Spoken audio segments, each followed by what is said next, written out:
Good evening, everyone, and welcome to the Boise City Planning and Zoning Commission public hearing. A few things to start out with tonight for tonight's proceedings. Everyone from the public entering the hearing virtually has been automatically muted and cannot speak. As the item you're interested in comes up for discussion, you will be called upon and unmuted. There is a chat function in Zoom. This is not part of the public record and should only be used if technical difficulties arise. Our procedures for public hearings begin with a presentation from the planning team. Then we'll go to the applicant and then the representative of the Registered Neighborhood Association, followed by questions from the commission. After that, we proceed to public testimony, starting with those who are in person, then who signed up on the sign-up sheet in advance, and then anyone else who raises their hand virtually. If you're attending through your telephone, you can type in *9 to raise your hand. Each member of the public is allowed up to 3 minutes for testimony. We are strict with this time as it is limited in code. Finally, the applicant is allowed 5 minutes for rebuttal, after which the hearing will be closed and the commission will deliberate and render a decision. Mr. Chair, you have the floor. Thanks, Crystal. We are citizen volunteers appointed by the mayor and approved by the city council.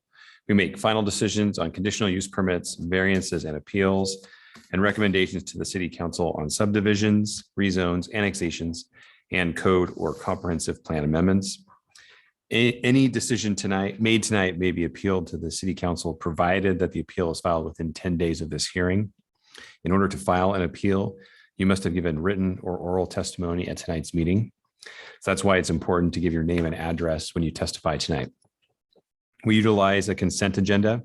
This means that if the applicant agrees with the staff report and if there is no public opposition, the item will be placed on the consent agenda. All items that are placed on the consent agenda are approved with one motion without further public comment. For items not on the consent agenda, we will hold a full public hearing in the order just detailed a few minutes ago with staff, applicant, neighborhood association, and then public testimony. Thank you all for attending tonight. Will the clerk please call the roll? Stead. Here. Schaefer. Here. Squires. Here. Blanchard. Moore. Here. Gillespie. Here. Finfrock. Here. Ganley. Here. Mooney. Here. 8 present, 1 absent. Okay, thank you. Okay, we've got a pretty full agenda this evening. Got a little housekeeping to do here at the front end.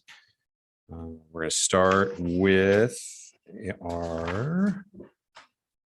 one item of note, item number 3 on our agenda. That's CFH 22-37.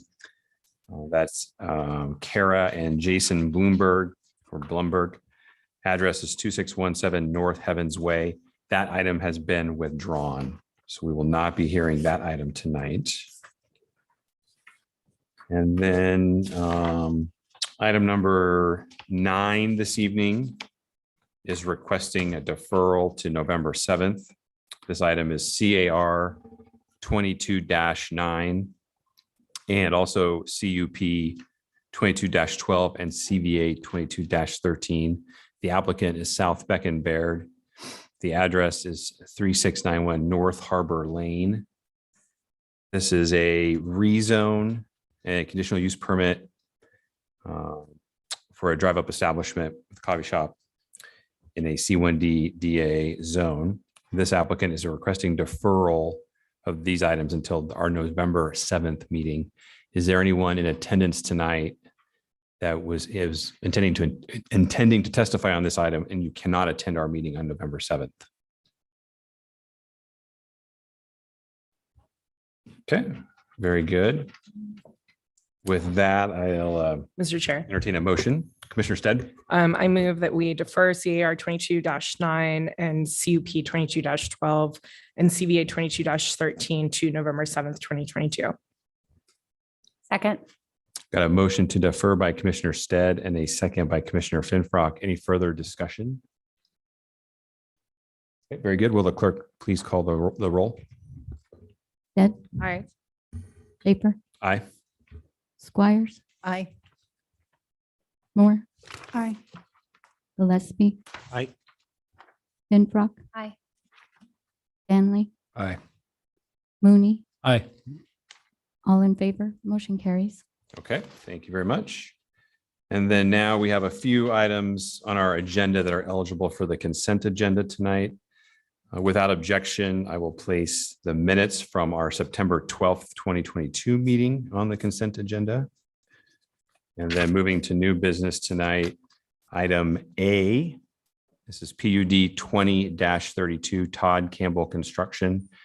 This is a time extension for the project. The address is 3318 North Cole Road. This is a request for a 2-year time extension for a conditional use permit for a planned residential development comprised of 6 multifamily units and 1 single-family dwelling on 0.53 acres. Is the applicant present? Okay, that's fine. Is there anyone in attendance tonight hoping to testify in opposition to this item? Again, this is a time extension, a 2-year time extension for this project. Okay, very good. We'll go ahead and place item A on the consent agenda. The next item for consideration is item number 2. It's PUD 22-45 and SUB 22-45. Rodney Evans and Partners PLLC, 3450 West Hill Road. This is a conditional use permit for a planned residential development comprised of 7 single-family homes on 0.41 acres and the associated preliminary plat for said subdivision. Is the applicant present tonight? Oh, Ben is online. Good there? Yes, Hey, Ben. Ben, are you in agreement with the terms and conditions of the staff report? yes, we are. Okay, great. Thank you. And is there anyone in attendance tonight hoping to testify in opposition to this item? Okay, very good. We'll go ahead and place item number 2 on the consent agenda. Up next is item number 8. This is SUB 22-49 Teely's Land Surveying at 3758 South Eckert Road. This is a preliminary and final plat for a residential subdivision comprised of 2 buildable lots on 0.13 acres in an SP01 zone. Is the applicant present tonight? And are you in agreement with the terms and conditions of the staff report? Great. Let the record show the applicant is in agreement with the staff report. Is there anyone in attendance this evening hoping to testify in opposition to this item? Okay, very good. We'll go ahead and place item number 8 on the consent agenda. And last but not least is item number 12, PUD 22-59 Cushing Terrell at 1250 South Division Avenue. This is a application to modify an existing conditional use permit for a standard condition for a previously approved. Sorry, I muddled that all up. This is to modify the CUP for said project. Is the applicant present this evening? And are you in agreement with the staff report? Hey, let the record show the applicant is in agreement with the staff report. Is there anyone hoping to testify in opposition to this item? Okay, very good. We'll go ahead and place item number 12 on the consent agenda. Mr. Chair, Commissioner Stead. I move that we approve the consent agenda, including the minutes from September 12th, 2022, items A, 2, 8, and 12. Second. Thank you. I have a motion to approve the consent agenda by Commissioner Stead and a second by Commissioner Finfrock. Is there any further discussion? Very good. Will the clerk Mr. please call? Chairman. Oh, Commissioner Mills. With respect to item 12. Oh, I apologize. Yes, thank you.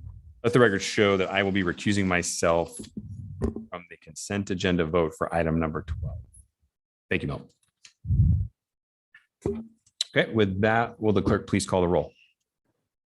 Stead, Aye. Schaefer, Aye. Squires, Aye. Moore. Aye. Gillespie, Aye. Finfrock, Aye. Stanley, Aye. Mooney, Aye. all in favor, motion carries. Okay, thanks very much. We will go ahead and return back to the top of our agenda tonight. And that is item number 1, PUD 22-51 and SUB 22-54. So the address is 2801 West Palouse Street. This is a conditional use permit for a planned residential development comprised of 30 townhomes on 0.49 acres in an R2D zone, and then a preliminary plat for the residential subdivision. And first, we're going to hear from staff, Jesse Lyle. Mr. Chair, members of the commission, the item before you is a conditional use permit for a planned residential development comprised of 30 townhomes located at 2801 Palouse Street on 2.09 acres. I know that the legal said 0.49, but that was a typo. It's 2.09 in an R2D/DA zone. Also included is a preliminary plat for 1 common and 30 buildable lots. In December 2021, a rezone was granted from R1C to R2D DA. The development agreement limits the proposal to 30 units with a general adherence to the site plan approved with the rezone. It also limits the height of the building to 35 feet, increased the perimeter setbacks to 15 feet, and limited balconies on the southern and western perimeter.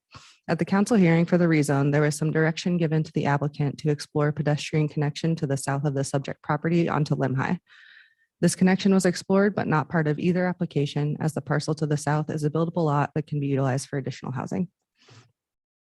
The applicant proposes 30 townhomes and 5 buildings. The submitted site and landscape plan is in general conformance with the site plan associated with the rezone, with some modifications to the amenities and added guest parking. The applicant is proposing sidewalks internal to the site and connecting the homes fronting Palouse to the public right-of-way. A condition of approval requires the applicant to provide a change in material or color to delineate a pedestrian path to the solid waste enclosure on the northwest side of the site.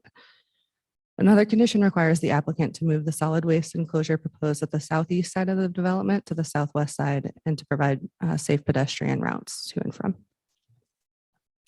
The elevations submitted comply with the development agreement requirements to protect privacy, as they do not propose balconies. However, the elevations do not match the site plan or floor plans with the location of doors and the addition of patios. A condition of approval is to modify the elevations to reflect the site and floor plans. Public comments were received with 3 main concerns. First, the application does not include a pedestrian connection to Limhi. While there is direction to explore this connection at the rezone hearing, that property was not included in the rezone application, and the council does not have the authority to condition improvements on adjacent properties. Second, the proposed driveway placement lines up with the driveway at 2750 Palouse Street to the north of the site. Comments received from ACHD concerning the rezone indicate the driveway must be at least 75 feet from the center line of Ab Street. The current configuration shows the drive approximately 130 feet from that center line. Third, commenters have concerns about the massing of the townhomes, specifically the ones fronting Palouse. The proposed townhomes are approximately 175 feet long and provide some modulation between units. The commission has the discretion to add or modify recommended conditions of approval and may give direction as this project moves to the design review process. In conclusion, the planning team recommends approval of the PUD and subdivision, and I will stand for questions. Okay, thanks, Jesse. Next, we hear from the applicant.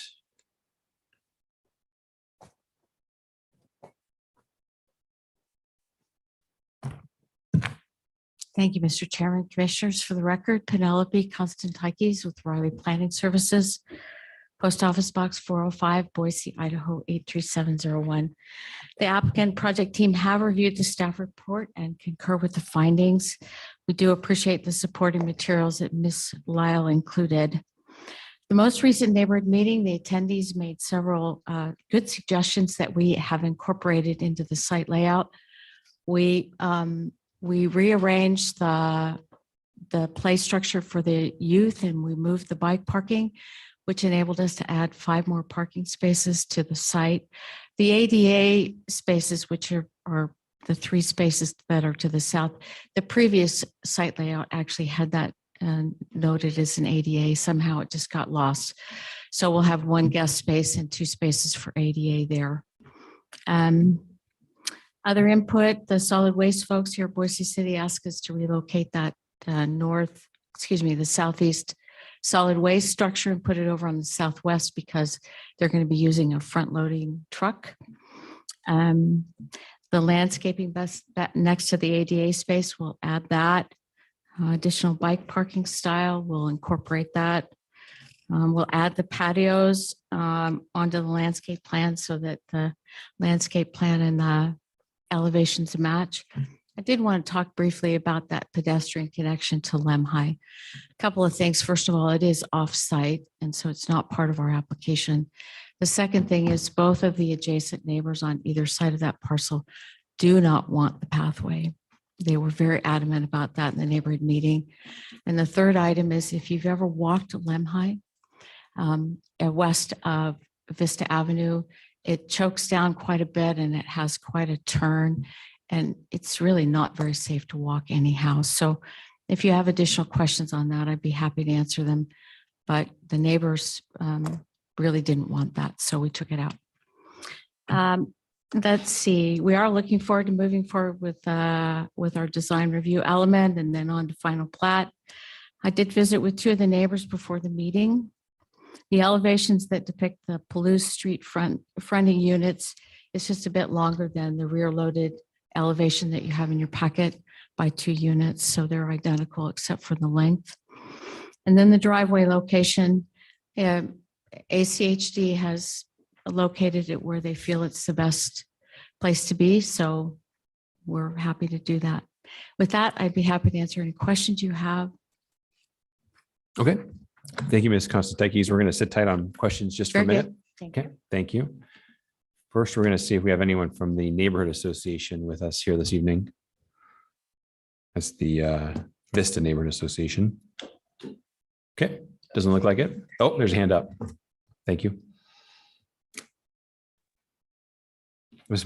Russell, can you hear us? Yes, can you hear me? We can, yes. Hello.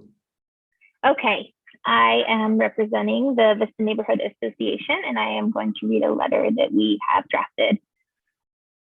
Thank you, Ms. Vista Russell. Could you Neighbor- give us- Sorry, I hate to cut you off. Could you start with your address too, please, just for the record? Absolutely. So my name is Mia Russell. My address is 3825 West Lemhi Street, Boise 83705.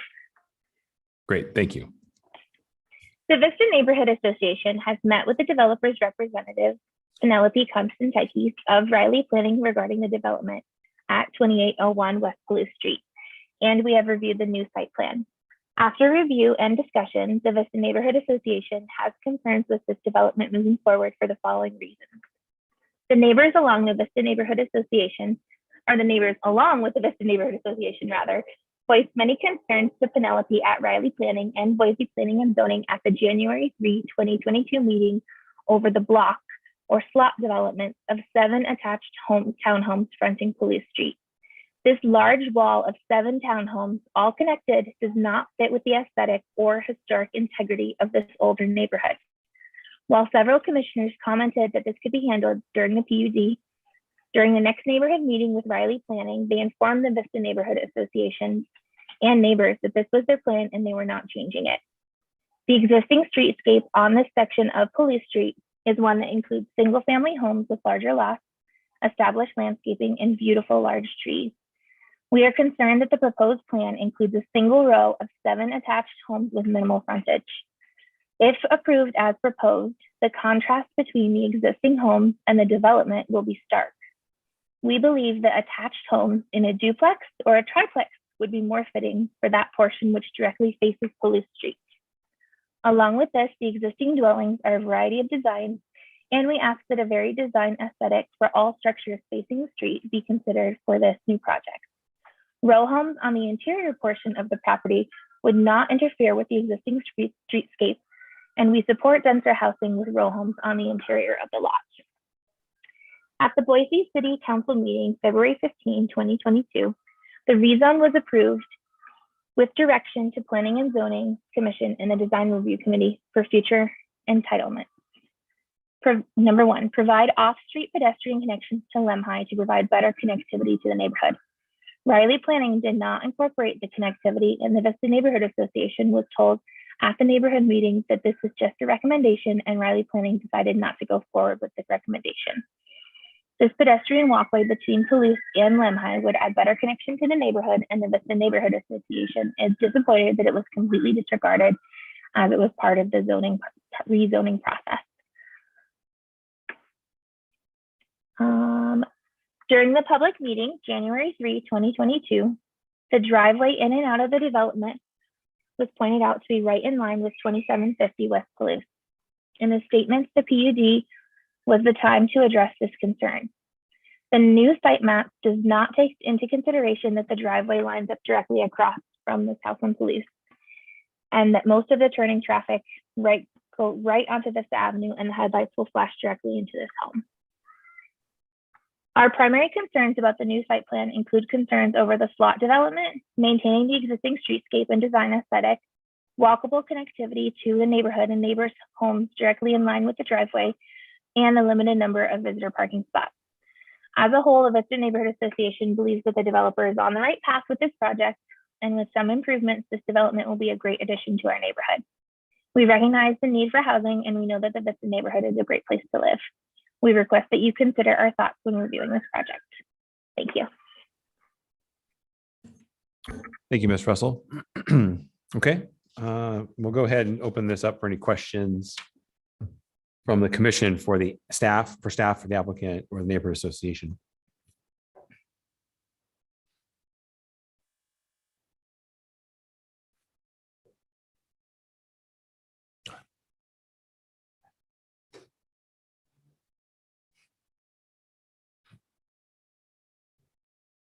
Mr. Chair, Commissioner Mooney. I've got a question for the applicant regarding the driveway.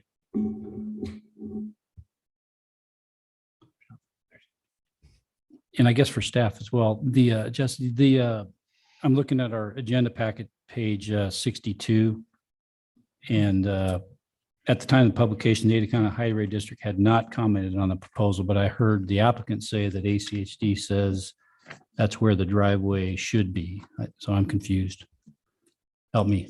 Mr. Chairman, Commissioner, the staff report from ACHD was issued with the rezone application, and they didn't issue a new one because they had covered everything they needed to cover with the rezone since we had submitted a site layout at that time. And I can read from that. The applicant's proposal to close all existing driveways and construct a 20-foot wide curb return type driveway located 20 feet west of the site's east property line meets district policy and should be approved as part of the future development application. So that's what they said at that point in time. So.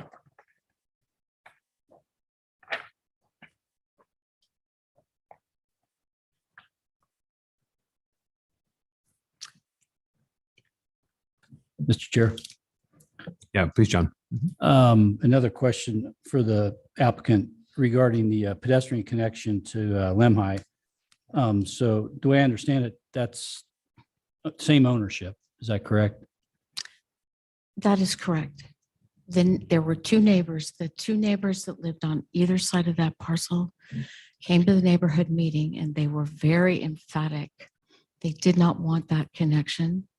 And to be responsive, we took it out. I mean, it's a separate application. It's a substandard lot of record application, and I believe it's already permitted. I didn't handle that. The other thing is, and again, as a former ACHD planner, I can tell you that if you leave the Palouse site, go down to the next street to the west, go south, and then turn and go east on Lemhi, there's no sidewalk. The street narrows down quite a bit. It takes a jog. It's not a good place for people to walk. It doesn't make any difference in the distance that they would travel, whether they go out to Palouse, down to Vista, and hang a right and go south. There's no difference in the distance. It's the same distance regardless. So the fact that the neighbors were very concerned about it and wanted it to not be included, we gave them what they asked for. Mr. Chair, another question for the applicant. Please.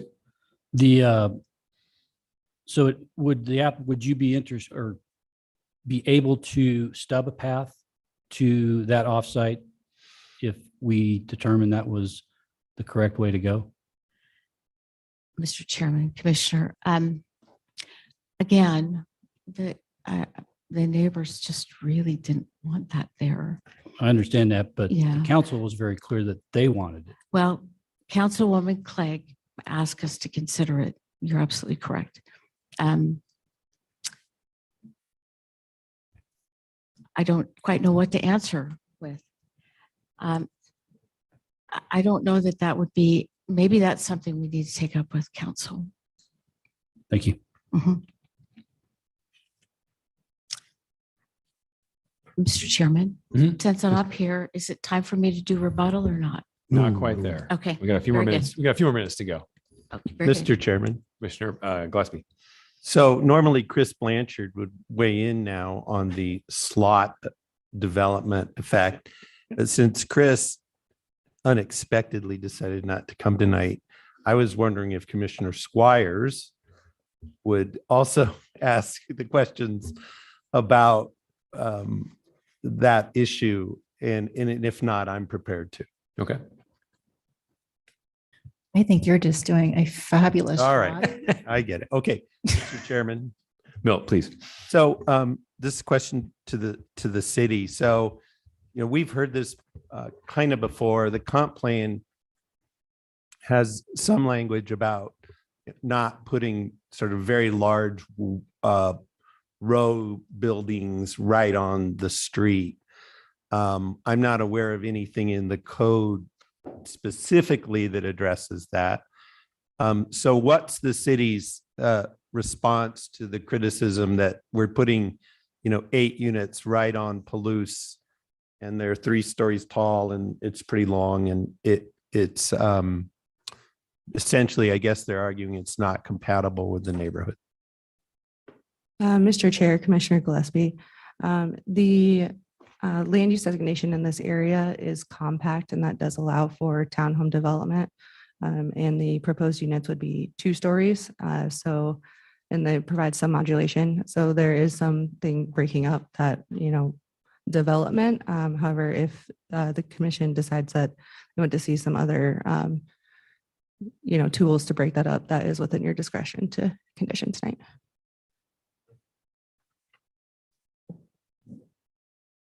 Mr. Chair. Commissioner Moore. So in the packet, there's 2 different types of townhome kind of blocks. There's an alley loaded, and then there's a front access or something like that. But on our site plan from Rock Hard Civil or Rock Solid Civil, it's only calling out a type B for all of them. Do you know which ones are which on the site plan, which are alley loaded and which are front loaded? And I think it'd be right for you.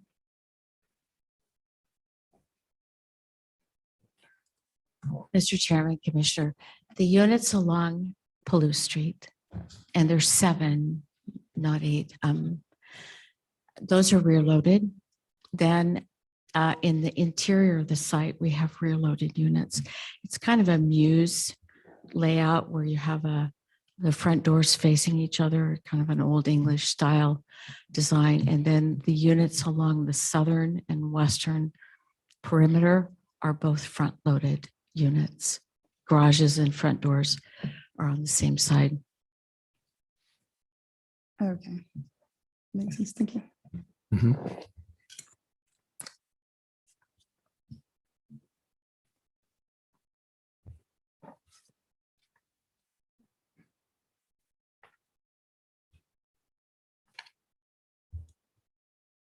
Okay, any other questions?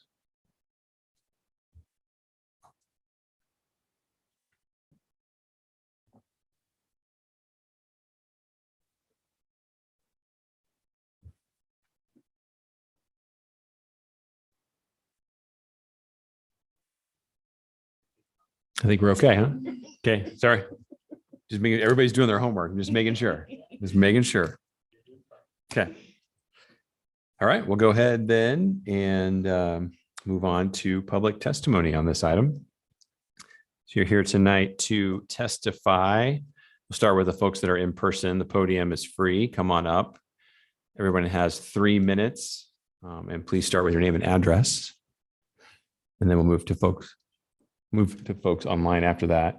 I got a few folks that signed up, Dave Kangas and Mark Shepherdson. You guys want to come on up? My name is Dave Kangas and I reside at 1715 West Canal Street. And this project has been a long time in coming because the first iteration was a much denser with LOD zoning, which was defeated, and developer came back with this proposal, which was residents still would like to see less density or single family homes, but we have a townhome project. I'm not speaking for the Vista Neighborhood Association today. I'm speaking for myself, but in looking, I was there when they drafted or read the letter from the Vista Neighborhood Association. And it seems that when I looked through the planner's report, many of the issues were taken care of, at least the parking. The issue with the big buildings fronting Palouse, as I remember, the original application showed that that wall was front-loaded garages. So from Palouse, all you saw was the back, and there was no architectural distinction between the units. It was just kind of an ugly, continuous mass. This, when I was looking at the plan, shows that they are front-loaded, and if you look at the front-loaded 5, I was just talking to Penelope before, that basically it looks like the 5, except they've added one on each end that has a side entry garage.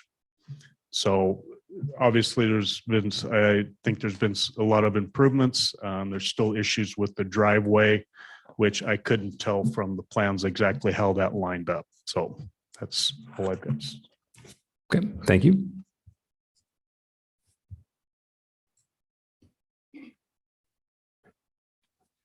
Mr. Chairman, Mr. Commissioner, I'm Mark Shepherdson. I reside at 2702 West Palouse Street, Boise, Idaho, 83705. And I'm here to see, my biggest opposition to this plan is where the driveway is located.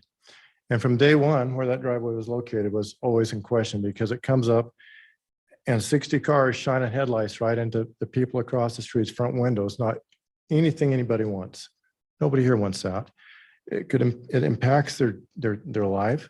It could impact the resale value in the home, and that driveway doesn't need to be there from what I heard. ACHD gave us a minimum center line from ABS of 75 feet. And right now it's at 125. Is that what I heard?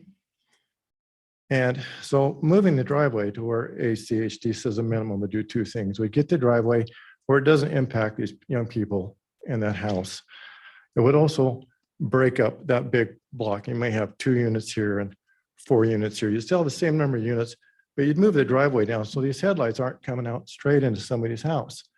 I mean, houses now, you back out of your driveway, you see tail lights, you pull out of the street, but when you have 60 cars maybe every day coming out, and the homes, the older homes across the street where we live are old, and they're built actually a little below grade, and so it's even worse when those headlights shine. So realizing that ACHD, a plan probably wasn't permitted for a center line 75 feet from ABS.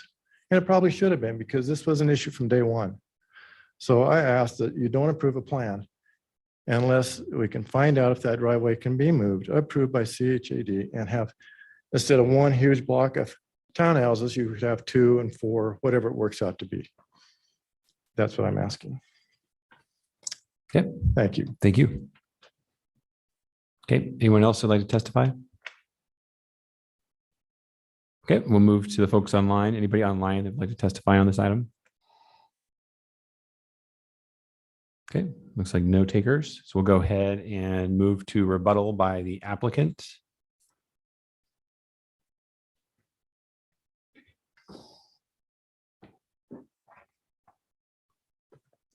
Thank you, Mr. Chairman. Do you need me to reintroduce myself? Yeah, go ahead. Just real quick. Penelope Constantakis, Post Office Box 405, Boise, Idaho 83701. With regard to the pedestrian connection, There are sidewalks. There's a sidewalk along the west side of the run of structures along the Palouse Street that connects directly to Palouse. I think we've got a good network of connections throughout the site and to Palouse. We don't want anything next to the driveway. So the bike parking is right next to that sidewalk that leads out to Palouse Street. So I think we've got the pedestrian connection that is requested. You have a, excuse me, Mr. Chairman. Is there a question I can answer? Okay, very good. Thank you. With regard to the Lemhi connection, again, I just have to say that applicants are encouraged to take into consideration neighbor requests, and in the instance of the connection to Lemhi, we listen to them, and the only place to put a connection would be along a driveway, and I don't think we're permitted to do that. The standards for that lot per Boise City Code have driven the project into having that substandard lot, into having the driveway in that location. So there's really, and like I said before, the distance traveled while walking and going from Palouse to Vista as opposed to down to Lemhi and to Vista, it's the same distance. So I think it probably will be okay. There's no side loaded garages. Mr. Kangas mentioned that, and I just wanted to bring that up. They're all rear loaded. I don't know that we'll have 60 vehicles at night. ACHD has changed their standards to 0.47 vehicle trips in the PM peak hour. So that translates to slightly over 14 trips in the evening. I don't know that we'll have quite as many as that. I'm not sure what else to tell you. I'd be happy to answer questions. I think it's a great project. It's done with sensitivity. The architecture is very nice. There's a lot of modulation in the front elevations along Palouse to provide character and interest. We only have 30 units. And again, that was because of the concerns about density. I think we checked all the boxes with this one, including all that extra guest parking at the request of the neighborhood. So with that, I'd be happy to answer questions. Otherwise, I'll leave you to move on to the next item. Thank you. Thank you, Ms. Constantakis. Okay, we'll go ahead and bring this item back before the commission to render a decision. Then I will entertain a motion.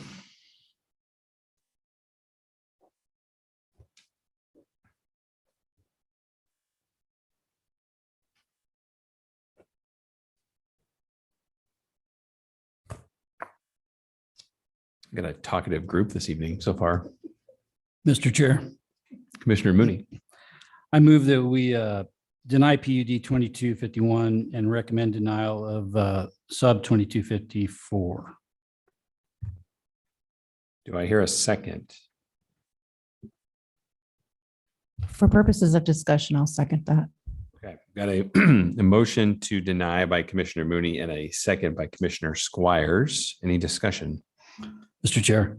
Yes, please, John. I agree with the applicant regarding the efforts to make a pedestrian connection to Lemhi, and thanks for the work on that. That was appreciated, I'm sure, by council as well.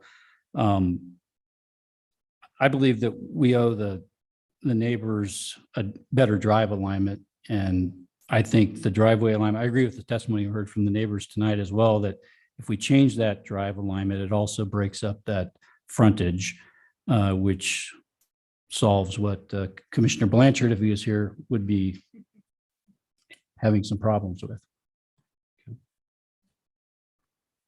Any further discussion?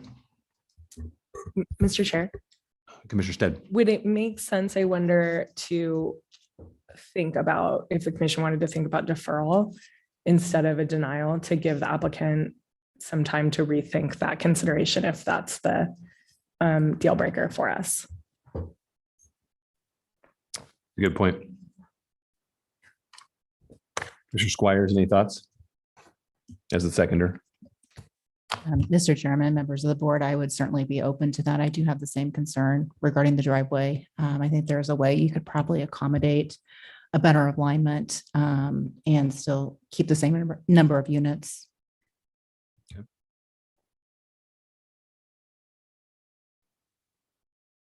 Okay. Any other discussion, team? Mr. Chairman. Commissioner Gillespie. So I'll probably vote against the deferral and vote against the motion that's on the table. I'm comfortable with the project as proposed. I just don't think that the current driveway alignment is a big deal at all. And we have these issues all the time when we build in vacant lots in the middle of the city. And I'm just not comfortable denying a project that council clearly envisioned going there because of a driveway alignment when that alignment does comply with ACHD's requirements. So that's kind of where I'm at. Okay. Mr. Chair, Commissioner Squires. I would say, yes, that's typically true, but sometimes we work with the developer to provide some level of not modification, that's the wrong word, but berming or something to assist with the making sure that there's no detriment to the neighboring property as well too. So I think there's a way that we could probably work this out to everybody's benefit. Mr. Chairman, Commissioner Daly. I'm inclined to support hopefully a deferral. I feel like the applicant has done a really good job. It's been almost however long it's been, seems like a year. Went from 40 units, if I recall, down to 30. We went away from the neighborhood office. Oh, that was a good thing, to where we are today. But I do want, what my hiccup is that this is a conditional use permit. And a conditional use permit, one of the conditions is that it does not have an adverse effect on the adjacent neighbors. And I think that here we are going in daylight savings time in about a month where it's dark from 4 o'clock to 8 o'clock, and that alignment does go right into the living room of the house across the street. I don't understand. And when I look at the aerial, I'm sure there's a reason, I know I just don't know it, but I look at Ave Street and it's a pretty straight shot going straight into the property, which would, maybe it's a 2 and 5 situation, 2 on one side, 5, and I don't know, but that alignment seems like it would also work better for the circulation, not just, this issue that we're looking at here. And it seems like there's a way to potentially thread this needle, get the number of units that are being requested, get the alignment right, and still fit with everything that's being discussed here. So I'm inclined to go with the deferral and see if there's a way to work this out. Because I do support the project. Let's make sure I'm clear on that. Okay. All right. Very good. I had actually had the same thought, Commissioner Danley, as I was looking at the site plan, that, ABS does fall sort of mid-block, if you will, at this site. So that seemed to be a logical solution in my mind as well. Mr. Chairman. Commissioner Gillespie. Just the way physics works, right? When people pull out of that driveway, they're most likely going to turn left or right on Palouse. And so their lights are just going to sweep, right across those lots on the corner. Mm-hmm. We're putting 30 houses in a field with a bunch of people living all around it. People are going to see more headlights. There's no way we can design it away. If we line it up with apps, it's just a different group of people are going to see the headlights. So I think we're micromanaging a problem. Now, if you wanted to say we have to break up the 7 row house look, that's a different issue. But if we're really trying to solve headlights in people's house, I don't see that this proposal is really any different than the way it's going to work as the applicant has it. Mm-hmm. So Mr. I Chair. could be wrong. Commissioner Mooney. Yeah, I understand where Commissioner Gillespie's coming from. I'm of the opinion, though, that the comp plan, and as Commissioner Danley said, it's a CUP, so adverse impact is an issue here. And the other one is comp plan, and streetscapes character is what we're talking about here with the slot row development. The drive is just kind of a way to solve it and also kill two birds with one stone. Mr. Chair, Commissioner Moore. I think I'm in support of either the deferral or I would not be in support of the denial, but regardless, I think in terms of that row of 7, I think there's other ways to help break it up that aren't splitting the buildings. I mean, more recessing of the units, if you recess them further back than just 2 feet, that might help to provide a little bit more shadow line that makes it look a little bit less like a wall. Some units will look smaller because they're further away. So I think there's some ways that we could break it up pretty easily while still maintaining the efficiency of that row. That could be considered as well. Okay. Okay. I think so we just have a motion to deny on the table at the moment. So I think we should just wrap that one up first. If it passes, so be it. If it dies, then we can discuss the deferral and or conditions for an approval. So we're going to go ahead and take that path. So we'll take a vote right now. Again, this is PUD 22-51 and SUB 22-54. We have a motion to deny the PUD and a recommendation to deny the preliminary plat. The motion was by Commissioner Mooney and the second was by Commissioner Squires. Will the clerk please call the roll? Stead, No. Schaefer, No. Squires, No. Moore, No. Gillespie, No. Benbrook, No.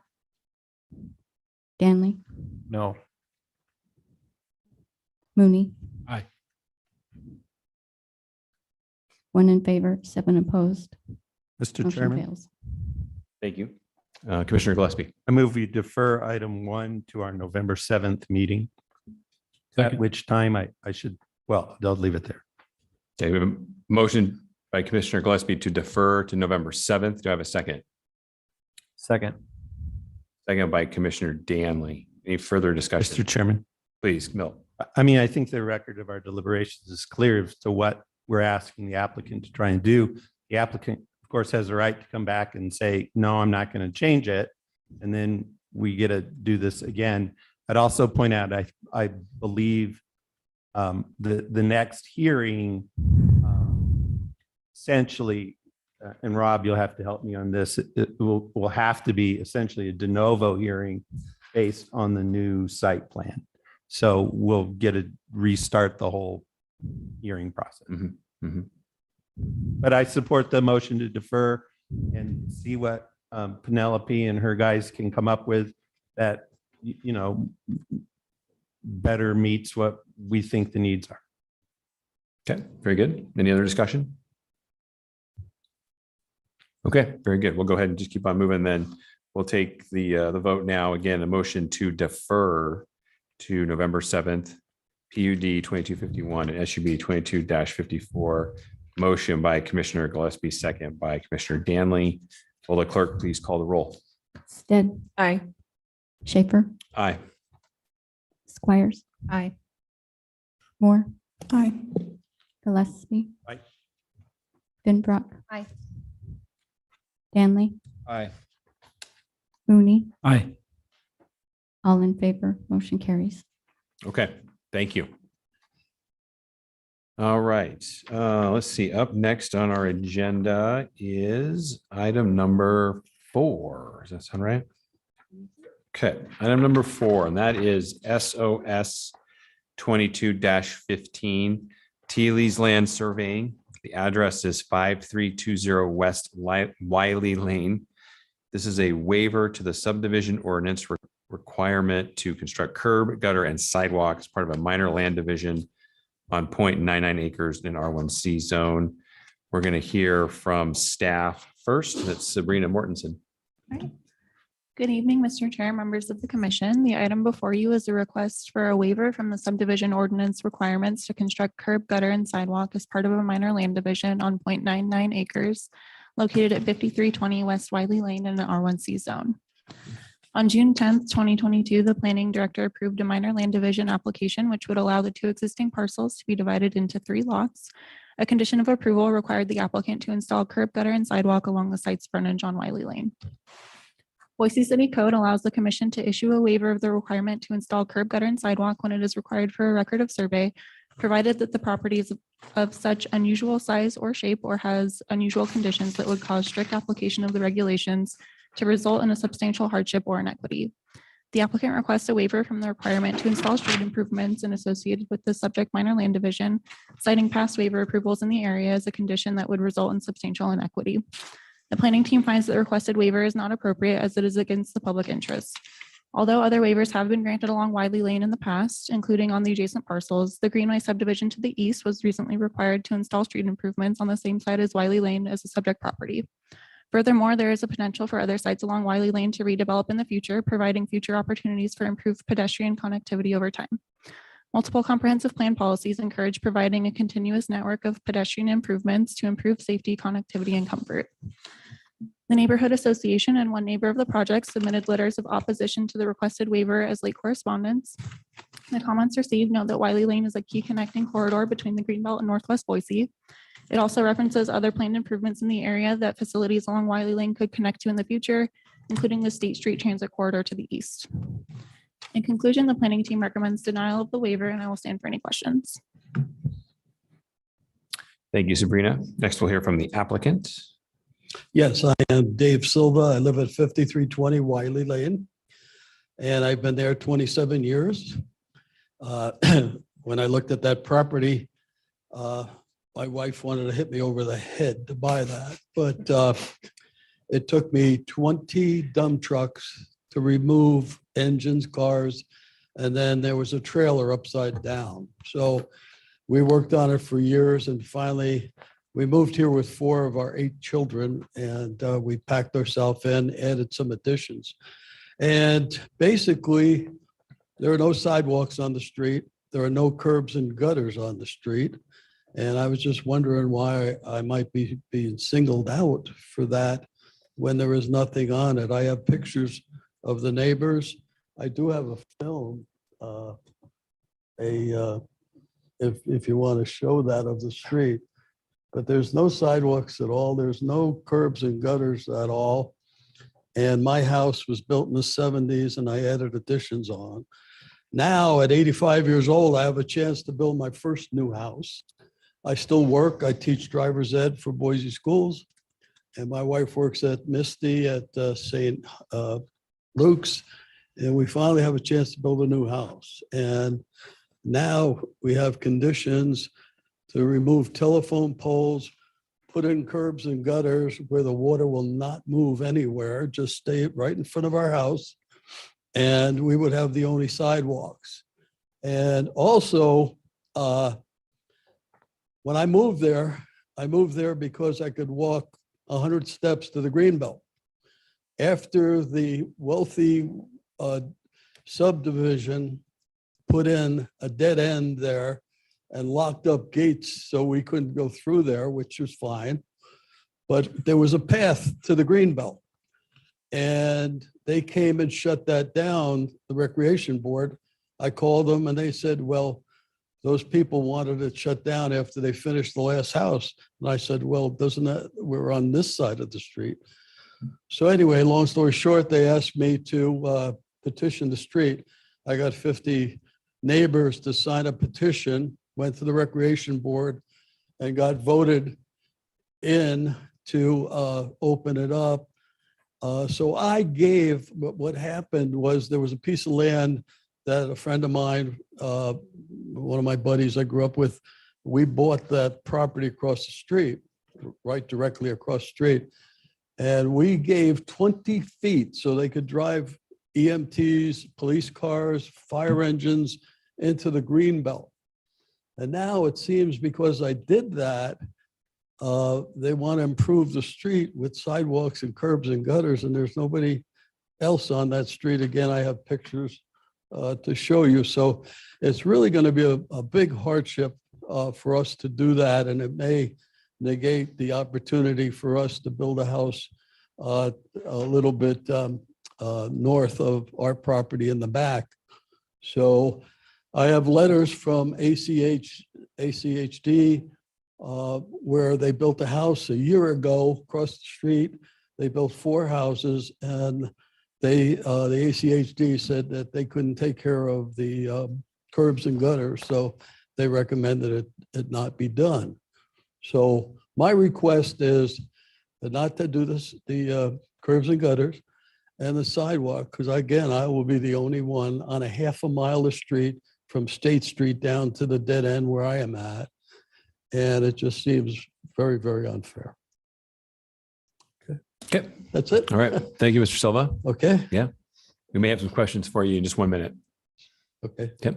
In the meantime, we'll go ahead and see if we have anybody from the Veterans Park Neighborhood Association with us. Okay, it doesn't look like it. Make sure it's not online. Okay, we'll go ahead and open this up to any questions by the commission. Mr. Chair. Commissioner Finfrock. Just a question for the city. Can you explain, there was a comment from the applicant about ACHD having concerns with the drainage, and I believe I read in our packet that they didn't have concerns, and I was just hoping you could clarify their point. Mr. Chair, Commissioner Finfrock, I believe when the applicant was discussing that, they were discussing a separate project on the opposite side of Wiley Lane. For the comments received from ACHD regarding this project, they indicated that they did not require improvements, but not that they shouldn't be installed due to any potential drainage issues. Thank you. Mr. Chairman. Commissioner Gillespie. I have a question for the applicant. So thank you for coming down. I appreciate it. You mentioned that if you had to install curb gutter and sidewalk, it would be, I'm not sure what the major hardship for you. Could you elaborate on what that exactly you mean by that? What specifically? Well, there's telephone poles with wires that everybody has on the street. Right. They would have to be taken down. And then we would have standing water in that area, which obviously has nowhere to go. And if the whole street had it or most of it, the water could move, but the water can't move and it'll just sit there and stink. Mr. Chairman, please. Question for the city. So is the applicant correct that he would have to move the telephone poles and reroute presumably the power lines and the phone lines?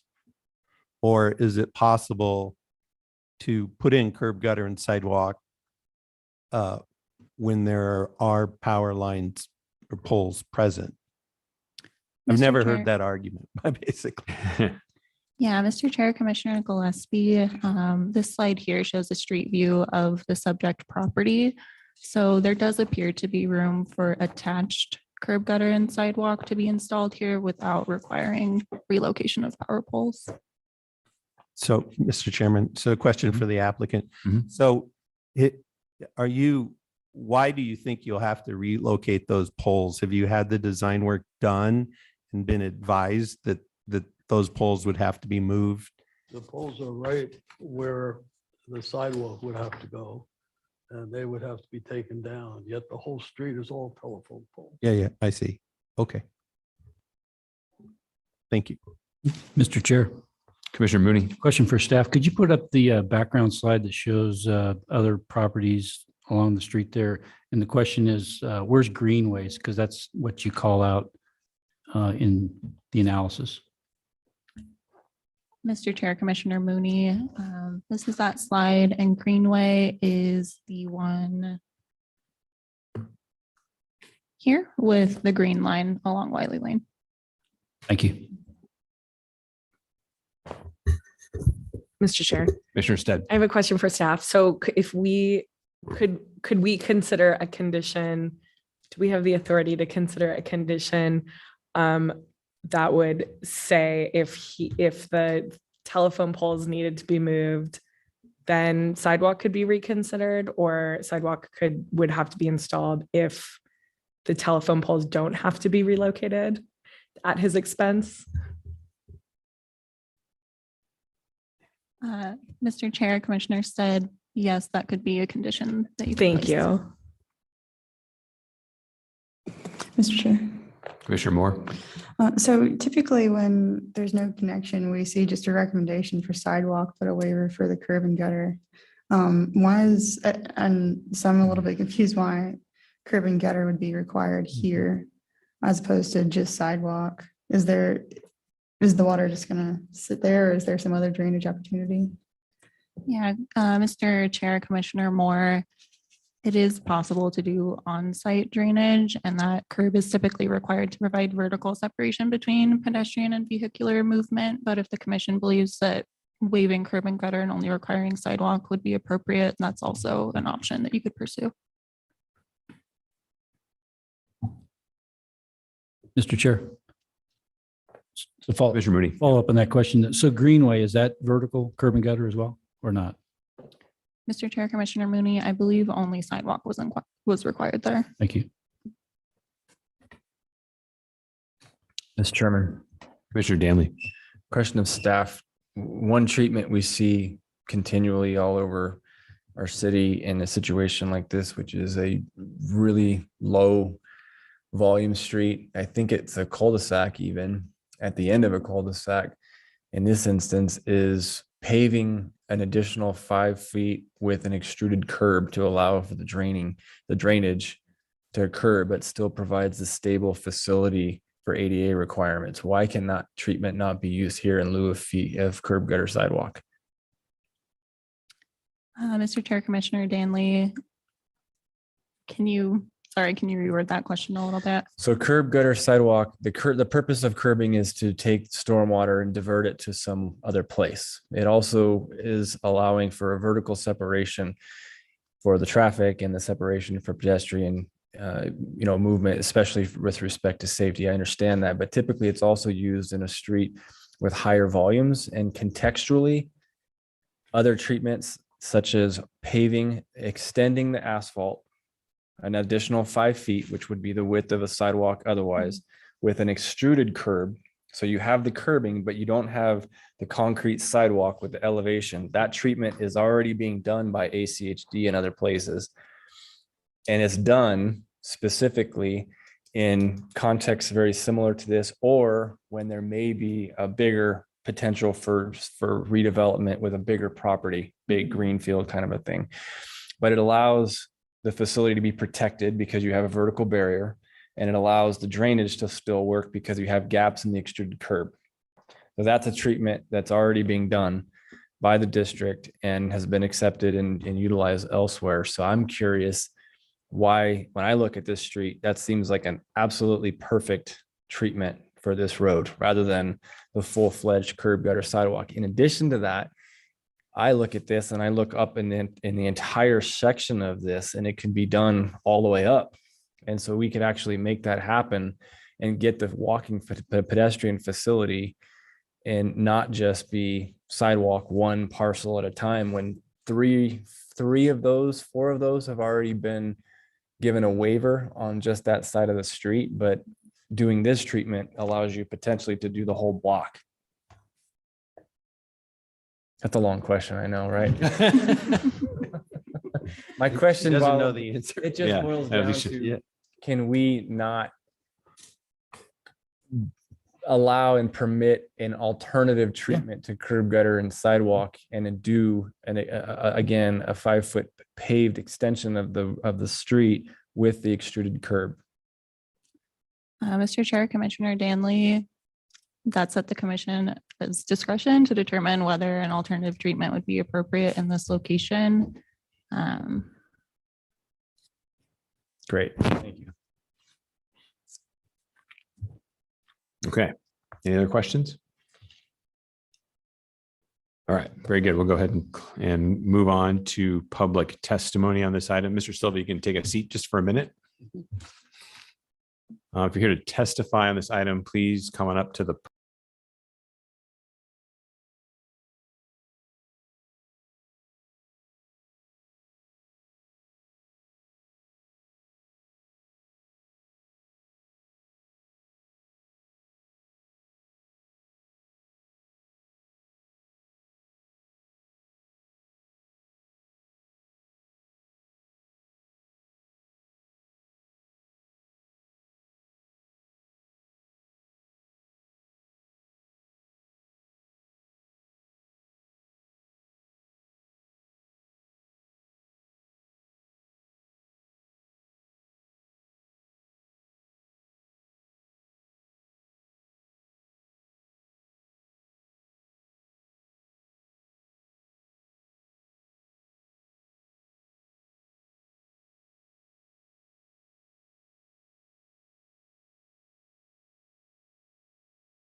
by Commissioner Danley.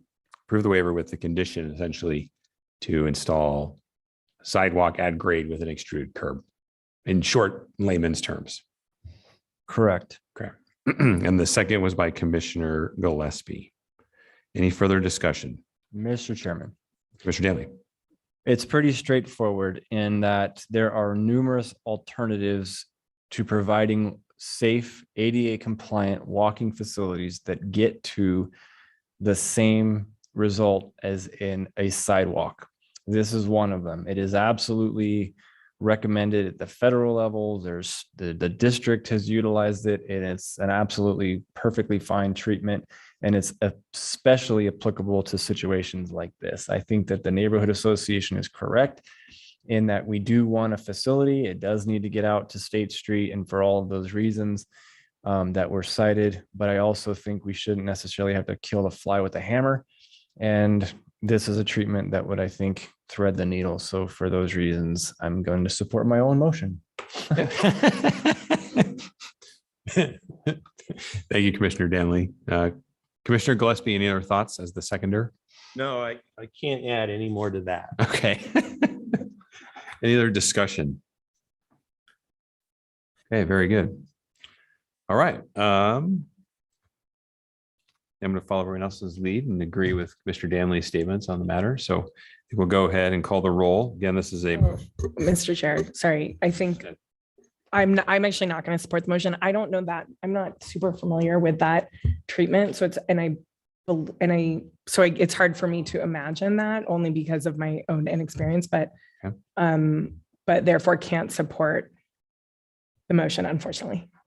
Okay. Yeah. Very good. Thank you. All right. Any other discussion? Good. Okay. All right. We'll go ahead and call the roll here. Again, this is SOS 22-15.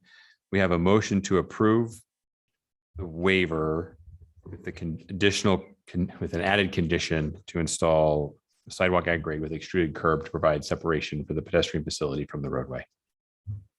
Motion was by Commissioner Danley. The second was by Commissioner Gillespie. Will the clerk please call the roll? Stin, No. Schaefer, Yes. Squires, Aye. Moore, Aye. Gillespie, Yes. Finbrook, Aye. Danley, Aye. Mooney, Aye. 7 in favor, 1 opposed. Motion carries. Okay, thank you. We'll go ahead and take a 5-minute break. We'll be right back for item number 5, which is next on our agenda.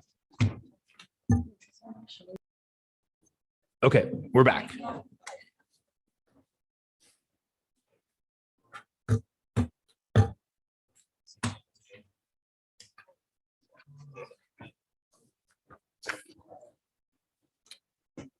Okay. Welcome back, everybody. We'll go ahead and carry on here with item number 5. So this is CAR 22-17, PUD 22-52, and SUB 22-52. Gem State Planning at 7735 West Victory Road. This is an annexation of approximately 7.8 acres with an R1C designation. It's also a conditional use permit for a planned residential development comprised of 35 single-family homes. And then the associated preliminary plat for said subdivision comprised of 6 common lots and 35 buildable lots. And we're going to hear from Sabrina again to start. Mr. Chair, members of the commission, the item before you is a request to annex approximately 7.8 acres located at 7735 West Victory Road with an R1C zoning designation. A conditional use permit for a planned residential development comprised of 35 single-family dwelling units and a preliminary plat for a residential subdivision comprised of 6 common and 35 buildable lots are also proposed. The site abuts Boise city limits to the north and southwest, and the cost of extending city services are anticipated to be minimal. The proposed R1C zone is compatible with the site's suburban land use designation, and the proposed density of approximately 4.5 units per acre is consistent with the adjacent subdivisions to the west and south. One access point to Victory Road is proposed. The new street includes detached sidewalks, street trees on both sides, and will connect to Jupiter Avenue to the west and so to the east in 2 locations. The applicant proposes to preserve the existing attached sidewalk along Victory Road. The planning team supports this proposal as ACHD has a larger planned project along the section of Victory Road. ACHD may require the applicant to contribute to the street trust fund to help fund the future project. The proposed homes will be clustered away from the southwestern portion of the site to allow the area within the floodplain to remain undeveloped. Modifications are requested to the minimum required lot area and average width, but all setbacks requirements of the R1C zone will be met. 2 amenities are proposed in compliance with the requirements of code. Comments received from the Parks and Recreation Department indicate that additional tree planting is required to comply with the tree mitigation requirements. The applicant has committed to providing a revised landscape plan for review prior to city council hearing for the annexation and subdivision. Public comments were received expressing concern regarding the proposal's compatibility with existing neighborhoods and potential adverse impacts. One neighbor of the project expressed objection to the proposed extension of Jupiter Avenue and increased traffic through the adjacent subdivision, while the neighbor directly to the west of the site requested this extension be completed first in order to provide an alternate means of ingress and egress during the construction of Valhalla Avenue. The proposed density of the project is similar to the adjacent single-family subdivisions, and multiple conditions of approval are recommended to prevent adverse impacts to the neighboring properties. Jupiter Avenue is a public street which is intended to be extended upon development of this property, and this extension will improve connectivity for vehicles, bicycles, and pedestrians in the area. In conclusion, as outlined in the staff report, the project complies with the annexation, PUD, and subdivision requirements, and the planning team recommends approval of the application. I will stand for any questions. Okay, thanks, Sabrina. Next, we'll hear from the applicant.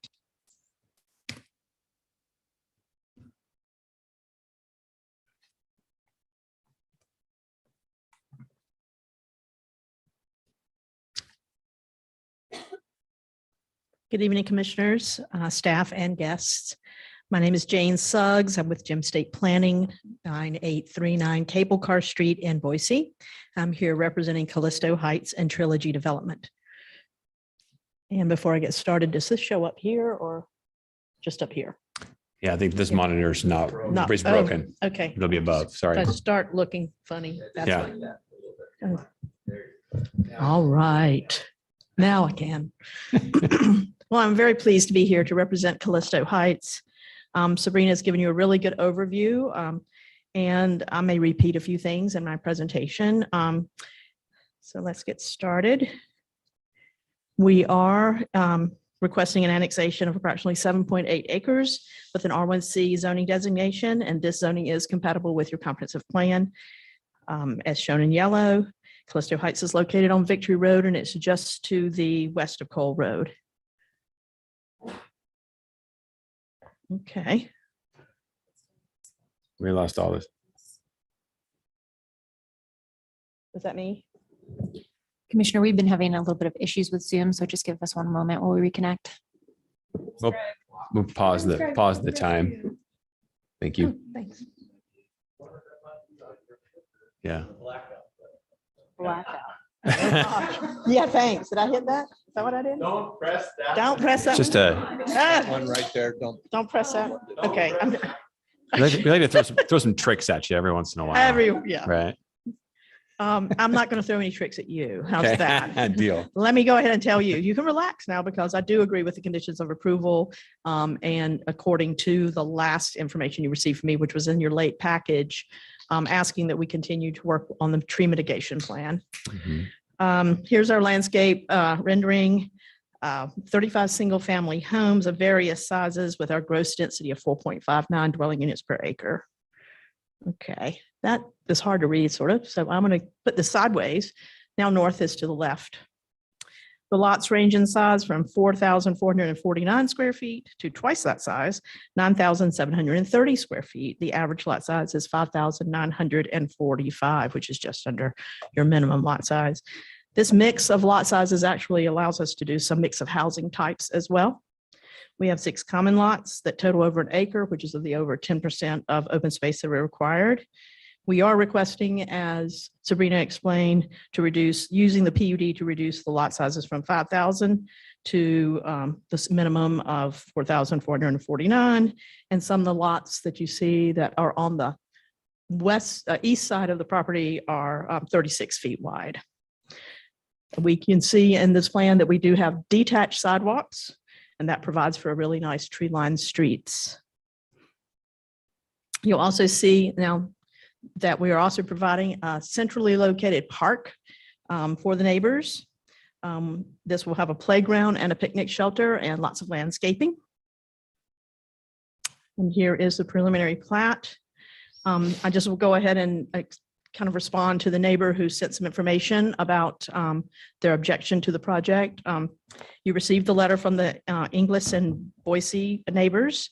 Their property is adjacent to Callisto Heights, and I don't know if this points, but it is the one that's along the south east side, so on the bottom of this next to the cul-de-sac.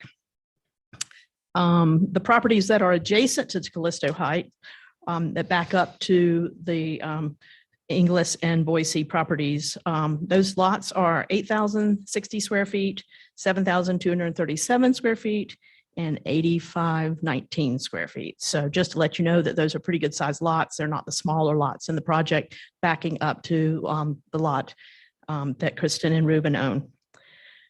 Let me tell you what we did originally, and now we've got north to the top. We originally submitted this, or at our neighborhood meeting, we had this drawing on the left, which showed 4 lots with a common driveway. And then we realized that that was going to actually push side yard setbacks right up against Kristen's property. So we've redesigned it, and our application was actually for the 3 lots that face to the east. Those lots, as you can see on the dimensions, are over 140 feet deep, and that provides a lot of backyard and separation from Kristen's home. Again, as noted previously, the density of Callisto Heights is 4.59 dwelling units per acre. And it's between the 2 zones for Thornhill, which is the property to our west. Thornhill was actually is in the county, and it has an R6 designation, 6 units to an acre, and R4 designation, 4 units to an acre, and we're right in between that. So we believe we are compatible to the subdivision next door. I did mention some homes that we get a variety of homes with the different lot sizes, so I'll run through a few of those. These are on the 36-foot wide lots. Then we have our standard smaller, standard 50-foot wide lots. This is one of my favorite little houses. You can see that the sizes are pretty large. This is a 5-bedroom, 3-bath. And then we have some larger lots on the south side that actually have 3 car garages, and they're pretty good sized homes. We really think that Callisto Heights will be an attractive addition to the city of Boise with a mix of housing, tree-lined streets, and a neighborhood park. And again, with the update that will allow us to continue to work on a tree mitigation plan and have that reviewed and approved, a landscape plan. Our landscape architect was away last week, so we couldn't pull everything together when we got this late memo from the Parks and Recreation Department, which actually refers to a fee instead of tree mitigation. So we would like to work with them on more tree mitigation on the plan. But I do respectfully request your approval of our PUD and our recommendation of approval of the annexation and preliminary plat for Callisto Heights. And I'll answer any questions you might have. Okay, thank you, Ms. Suggs. We're going to sit tight on questions just for 1 more minute. First, we'll check in and see if we have anyone from the South Cole Neighborhood Association present.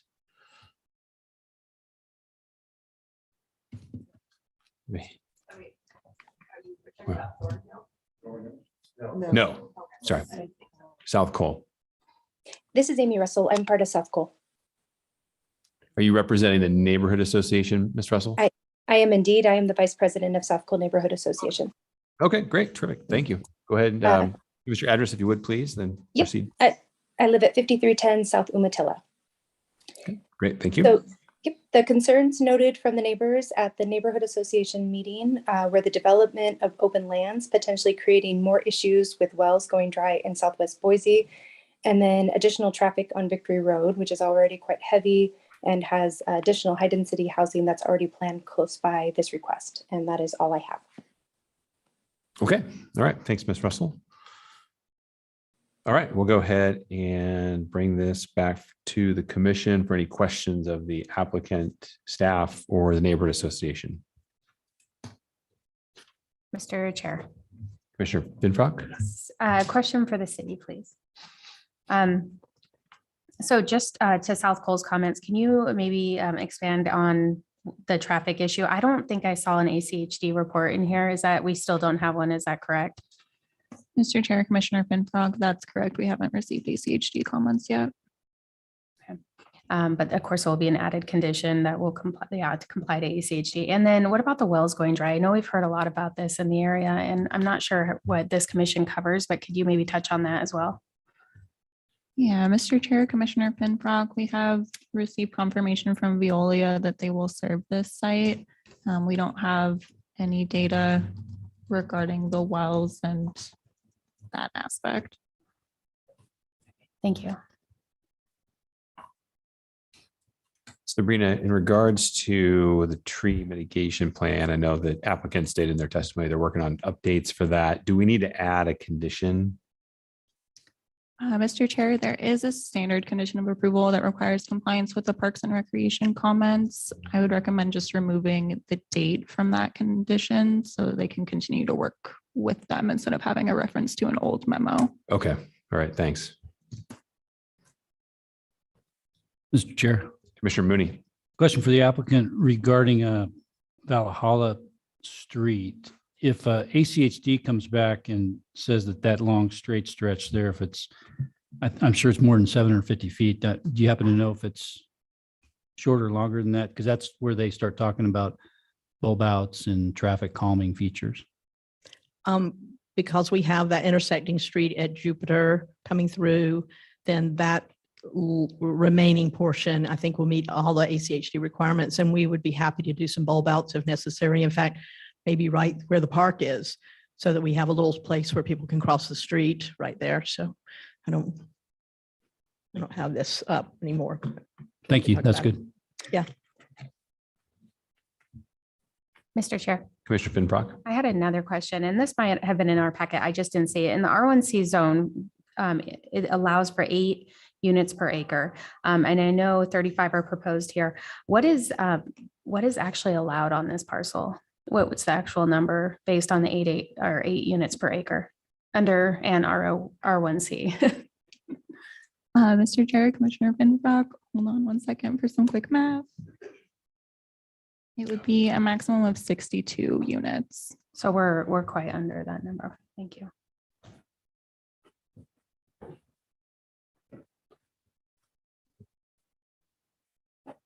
Okay. Any other questions? Okay, very good. Okay, we'll go ahead and open up this item for public testimony. We have one person sign up. Kristen Inglis. Hi there. You need to start with your name and address, please, then you'll have 3 minutes. I'm Kristen Inglis, and myself and my husband reside at 3240 South Jupiter Avenue. We are at the end of the cul-de-sac, as Jane so kindly mentioned that they had made the adjustments because we have this sort of weird little shaped triangle of a parcel, and we're literally from here to Mr. Schaefer is where our fence line is. And so if they had put the 4 homes there within 5 feet, we could have had, and there's also an elevation. So we could have had homes towering above that. So I appreciate Jane's attentiveness to that. I also appreciate Sabrina's attentiveness to my questions in my letter that I sent that was meant to be sent a long time ago, but there were some issues there. I do just want to mention a few things. Because I want to share with Tyler is going to address some of these issues. He's our HOA lead, but we did meet earlier this summer and everybody did have the same concerns. The density, and I realize the density is low. However, how the houses flow together is very different than the grouping of houses around them. And I think Tyler will address that too. We should go through, they almost look just like really narrow row homes. So I just kind of wanted to point that out. Buffering between the 2 places is sort of super important for me, that we do look at the trees and keep something where we get some semblance of privacy and still have some property value being so close to somebody else. Traffic going through our property is a concern that's going to really increase. So of course, we are concerned about that. We know we may not be able to do anything about that. Again, Tyler's going to address some issues on that. We are concerned about Victory Road and how it's put together, and having that just coming out of our subdivision. It can be very dangerous going out onto that road because it's a 40-mile-an-hour road, but people tend to go 50 to 60 on it because they're coming from another road towards the airport, and it is a throughway. So that's something that I think they really needs to be looked at.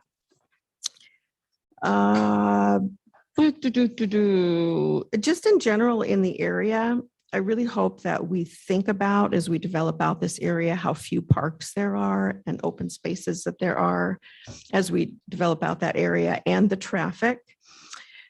So I just kind of wanted in general to point that out. And then also on the road for Victory, if there can be some, I don't know whether they can do some safety signs for traffic, that we've got extra intersection. It's not a full intersection, but extra people coming out there. I don't know what they can do there. I've got 25 seconds. I think that is pretty much it. And I'm sure I'll think of something when I go sit down. Thank you very much for your time.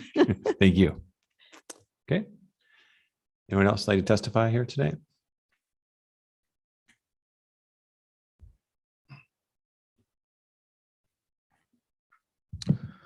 My name is Tyler Eccles, 3160 Elder Street, Boise. I am the HOA president for the Thornhill subdivision, which is proposed to be connected to the new subdivision. We did have a meeting this year of the HOA, and there were just a couple of basic concerns. Jupiter has always been a dead-end street. And down by the end of Jupiter is, if you're not familiar with the area, it is 5 Mile Creek that runs on the side of the school district building. So 5 Mile Creek runs through here, and these are the homes that are built on that little rim edge area as you go down Victory. Okay, so we have always had an issue with the 27, 28 homes that we have just getting out on Victory. And if you're a native, you certainly know this, but if you've lived here even the last 5 years, you understand what Victory Road is when the freeway has a problem, or when Overland has a problem, because Overland's a freeway now, it's a parking lot. So Victory kind of becomes the same. Well, the exit of Jupiter is right on Victory, right there. So there is no light, no nothing. And the school district goes down the hill on one side. If you come out Jupiter, there's a downhill slope, very hard to see coming up the hill. And if you look to the right is Cole Road, right? So with that already, it's dangerous. And the neighbor's concern is, Boise needs more homes. There's people moving here. Everybody understands that. We don't want to deny anybody from having a home, certainly, but their concern is that when that bottom part of that subdivision, where it sure looks like is the highest density point, where the houses are the smallest, that lower area is right by where the connector point to Jupiter is. So the big concern was, and the big question is for the neighborhood is, do we have to open that? Is there a legal requirement to open that? Is there something that can be done where there are barriers there, but that are breakaway barriers, maybe bollards that they can break down or something like that if there is an emergency need for a vehicle to come through there?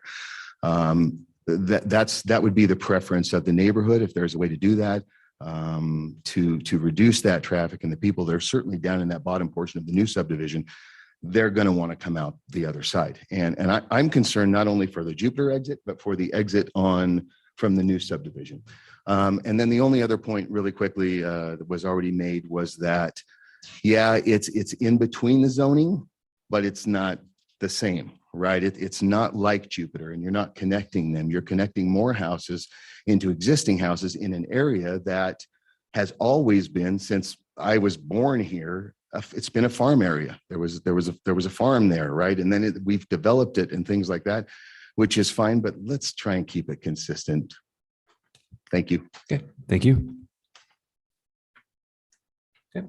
Anyone else would like to testify? The podium is free. Okay, anybody online that'd like to testify, please go ahead and raise your hand.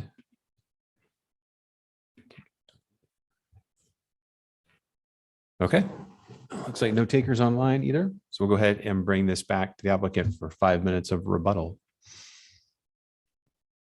Good evening, Commissioners. Again, Jane Suggs representing Gem State Planning and Callisto Heights.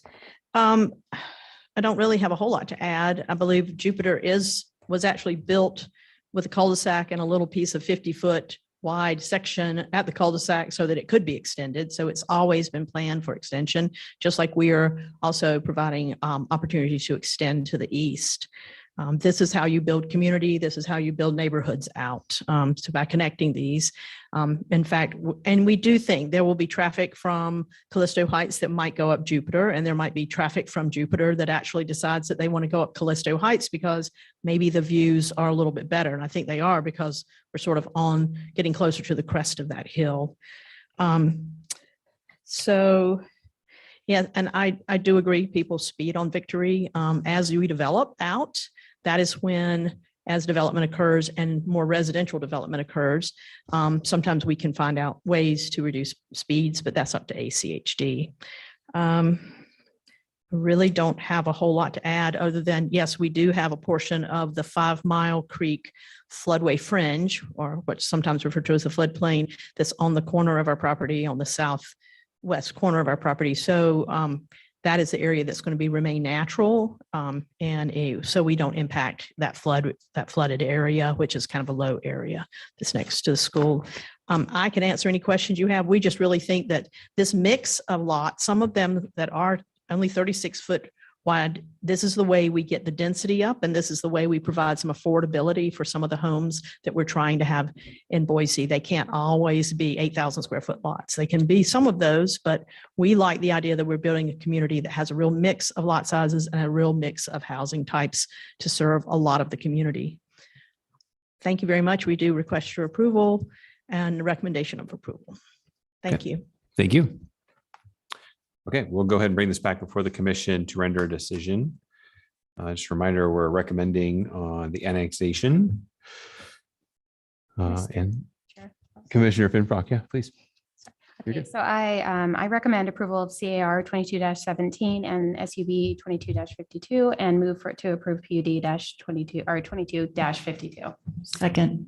Okay, thank you. I have a motion to approve by Commissioner Finfrock and a second by Commissioner Squires. Any discussion? Mr. Chair. Please. So I'll just kind of go through my notes. The annexation. So I think we meet city code there. All the public agencies that commented said services are available and it has minimal impact on the area for the PUD. So the project complies with all the setbacks, landscaping and amenity requirements. And then you also, I know we have a deviation from that lot area, but they're also working around the floodplain area. And I know that provided some limitations as well. I did go through the public comment and as we heard tonight, there was several issues brought up about traffic. And I know we kind of have to just defer to ACHD and see what they come back and say. But like the applicant pointed out, Juniper is planned to be extended. It always has been. And so hopefully, when ACHD comes through, they'll have some good recommendations, and that's included in the conditions of approval. As far as density, yeah, I think we're well below the density. And I understand the argument that the neighbors are used to a certain type of fill in their area, but this is R1C still. And again, we could have put 62 houses on this lot, but the applicant chose 35. And I like this fact that they use the mixed lot sizes and housing sizes, and it does provide affordability at certain, different levels. And then let's see. I believe as far as the wells going dry, we see this issue come up a lot, and I think it is a concern. I live in the area and I see it come up a lot. I think we kind of defer to the public comment or to the public utilities in the area, and Veolia said that they approved the project. And so, hopefully the city can address this at some point, but I do know it's a concern, and I'm not really sure what we could do about it on this commission. So for that reason, I do think this project should be approved, and I hope I have the support of the commission. Okay. Mr. Chair. Please. Commissioner Frenfrock is always so thorough and hits all my points. So thank you for that. I'll just say that I think this is a great project. I was excited to see this in our packet. It's nice to see infill projects that are thoughtful, that have a mix of housing and have some really nice amenities. This is a 7.8 acre project that has over an acre of open space and amenities for the project. That's great. So for that reason, I will fully support this. And again, I also believe connectivity in the area is really important. And I would not support not connecting Juniper, because I think that's going to be more important from a regional perspective as everything develops out in this square mile. So for that reason, I'm supporting the motion. Thank you, Commissioner Squires. Mr. Chair, Commissioner Mooney. I've got a couple comments. One, thanks to planning and park staff. I asked questions about, speaking of connectivity, trying to ensure that we had a connection to the 5 Mile Creek path, which is planned in the Boise Pathways Plan. And they've done some great work, the planning and the park staff to figure that out. And they've got a really good long-term plan to make that work so that folks that are in this new neighborhood can get out on the 5 Mile path and actually get places on something other than a car. I'm a little concerned about the garage-centric streetscape and the fact that it looks like it might be a rental type of community down the road. So I'm concerned about how it ages. That's it. But I'll be supporting the motion. Mr. Chair. Commissioner Moore. I don't really have anything else to add. I did notice that it was mentioned earlier that we might amend condition number 7 to remove the date for the Parks and Rec comment, so they can continue to negotiate their tree mitigation. Yeah, we may need to amend the motion quickly to do that, but I think we can pick that up, or they can pick it up with this testimony. Yeah. Mr. Chair, do you need me to add that condition or revised condition to my motion? Yeah, I mean, we might as well, if we're on the topic, go ahead, if you go with that, of course. Yeah, I move to add the condition number 7 to reflect what is in our packet. Just to remove the date. Remove the date of the parks, yeah. Parks report. Second. Do you have a second from Commissioner Squires as the original? Yes, I would support that. Okay, very good. So are we going to vote on an amendment, or are we just going to do a friendly amendment to the original motion? I'm gonna go with a friendly amendment unless staff or legal say no. They're fine. We're good. Okay. All right. Friendly amendment night. Okay. Commissioner Danley, did you have some comments?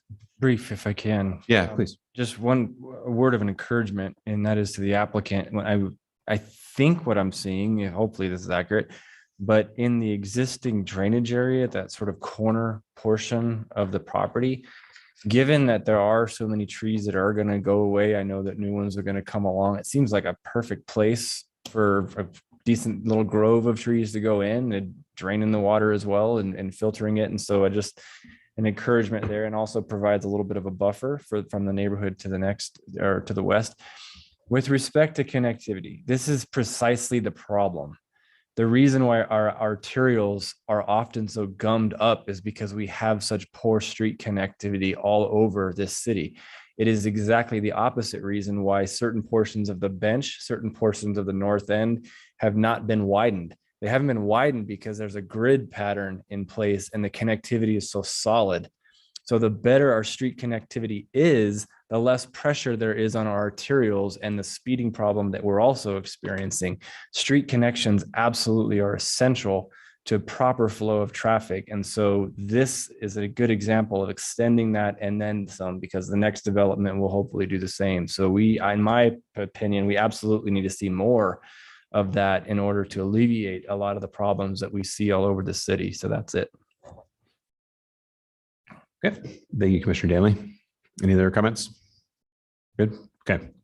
All right. We'll go ahead and move to the vote then. We have a motion to recommend approval of CAR 22-17 and SUB 22-52, and a motion to approve PUD 22-52. Motion was by Commissioner Finbrock and the second was by Commissioner Squires. Will the clerk please call the roll? Stitt. Aye. Schaefer. Aye. Squires, Aye. Moore, Aye. Gillespie. Aye. Finbrock, Aye. Stanley, Aye. Mooney, Aye. all in favor, motion carries. Okay, thank you very much. Okay, we'll move on next to item number 6. Yep. CUP 22-39 Rudine Architects for 4978 South Holcomb Road. This is a conditional use permit for a major utility facility and height exception on approximately 83 acres in an A1 zone. We're going to hear from staff first. David Mosier. Thank you, Mr. Chair, members of the commission. The applicant is requesting a conditional use permit for a major utility facility and a height exception on approximately 83 acres in A1 zone. Facility will occupy approximately 17 acres of this 83 acre site and is generally addressed at 4978 Holcomb Road. And as you can see from the aerial photograph here, the property is located along the south side of Amity Road. The property is directly adjacent to the north of this facility, contain industrial uses. The nearest residential neighborhood is about 400 feet to the northeast, and the residential neighborhoods to the south are about 1,000 feet away and separated from this facility by a major power line corridor. As you can see from this overall site plan, which shows this facility with respect to the surrounding area, and as previously stated, adjacent to the north are existing industrial uses. And now from this site, you can see a little bit more clearly the separation between the facility itself and the nearest residential neighborhoods. Up here and then to the south. And then this gives just more of a blow up or more detailed view of the site plan. The facility is contains a large warehouse area with outdoor storage for vehicles and power distribution equipment. It will have 3 access points on Amity Road. And on this site plan, I've identified the location of the fence line for the project and the multi-use path. The site will be surrounded by a 9-foot high screen security fence. And due to the nature of the power distribution equipment being stored, the fence will have barbed wire on the top. However, it will be set back 50 feet or more from the edge of the road and screened from the right of way with a landscape buffer. It will also the fence will not be located in front of the main building itself or the parking. So that will be free from the fence. And from the site plan, the fence line is approximately where that red dashed line is that surrounds the site. And as noted, the applicant will also install about 1,900 feet of a 12-foot wide multi-use path along the roadway in front of the facility, which is noted on the plan, and it will extend from property line to property line that the site is located on. This cross section shows the pathway in front of the site, and as seen here, it is a 12-foot wide pathway would be separated from the edge of road by a large sort of swale or drainage ditch, and then it will be screened from the pathway and the roadway by a 15 or 16-foot landscape buffer and berm. The planning team did receive public comment expressing concerns with the proposed development. These concerns involve the following points: loss of open space, proximity, it's the site's proximity to residential uses, and traffic impacts in the pathway location, which was noted by the SENA letter, which you should have received. As for the open space and in general, the facility's impact on the nearby residential neighborhood, I would note the following. The overall area containing the Idaho Power Corridor along the roadway, which is marked in black shown here, is about 168 acres in size, and the facility will occupy about 17 acres, roughly shown here in red on that slide. In addition, the overall space containing of this area contains high voltage lines and are not open to the public. As for impact on the nearby residential neighborhood, I would note that the nearest neighborhood is about 400 feet to the northeast here, or about 1,000 feet to the south, which that neighborhood is actually located on a bench and sits about 60 to 70 feet higher than the subject property itself. And due to these separations, the facility will not impact these adjacent neighbors. As for the SENA comments, I would note the following. I believe they would like to have the pathway extended from Holcomb all the way down to Surprise Valley along this roadway. I would agree that that would be a great thing. However, I would note the following, that there's really no nexus to support that type of condition here. This is a major utility facility, which is not going to generate a significant amount of pedestrian a pedestrian activity in and of itself. In addition, the pathway to extend it along that entire stretch would be an over a mile in length. And the proportionality of that condition for what they're proposing, just from staff's opinion, doesn't quite match. However, they are proposing to install about a third of a mile of multi-use pathway in front of their facility. So they are going to improve it generally in the area of green and probably a little bit more to the property line shown here. In addition, I would note that there is capacity on the roadway to support the project. And there's no justification for this project to be installed traffic calming along Amity in front of the site. In particular, the estimated number of employees for the facility would be about 15 people. And my understanding is that the truck traffic in and out of the site would be very limited in comparison to the industrial uses across the street. So in summary, the project is consistent and complies with the required findings, and the planning team recommends approval. Thank you. Thanks, David. Next, we'll hear from the applicant.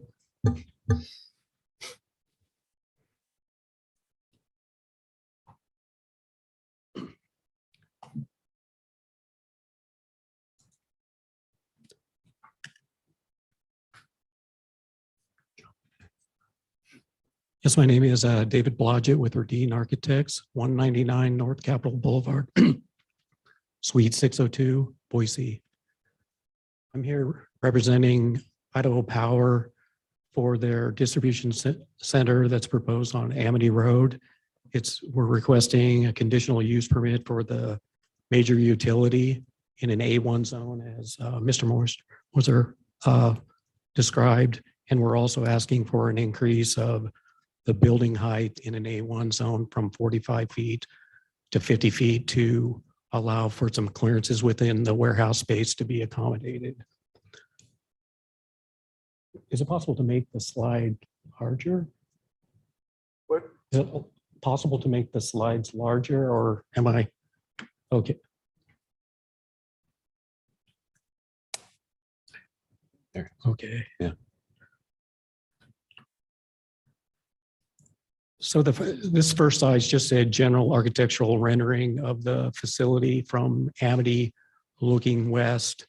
It's about 36,000 square feet of warehouse with an office, exterior storage, and landscaping along the entire length of Amity Road. The particulars are we are developing of the 80 plus acres, 15 acres of the site. The building area is 58,552, which would include the office support area, over 36,000 square feet of warehouse, and a covered dock area of approximately 15,000 feet. Normal business hours are 7 to 4, Monday through Friday. The current estimated employee count is 12. And for the facility, we are estimating between 6 and 12 truck traffic trips a day for deliveries. This first slide just gives kind of the context, similar to what Mr. Moser was talking about. The facility lies on Amity, east of Idaho Power substation and north of their power distribution and transmission line corridor. The site's fairly linear in order to stay out from, stay north of those power distribution lines. We kind of centered it to kind of marry up to what was going across the street, because we have to have shared access points, have to be across the street. Amity is served by Federal Way to the west, which will be the majority of the traffic will come from the west. And then north of the site, you can see there's the Weyerhaeuser, Hayden Beverage, and Dixie Container facilities. That's all in an M1D zone. And then the aerial shows kind of the adjacencies to the residential developments. This slide shows in red text different dimensions of the project. The closest dimension is 300, I think it's 90 feet. It's the one that was talked about to the northeast. We're over 1,100 feet from Holcomb.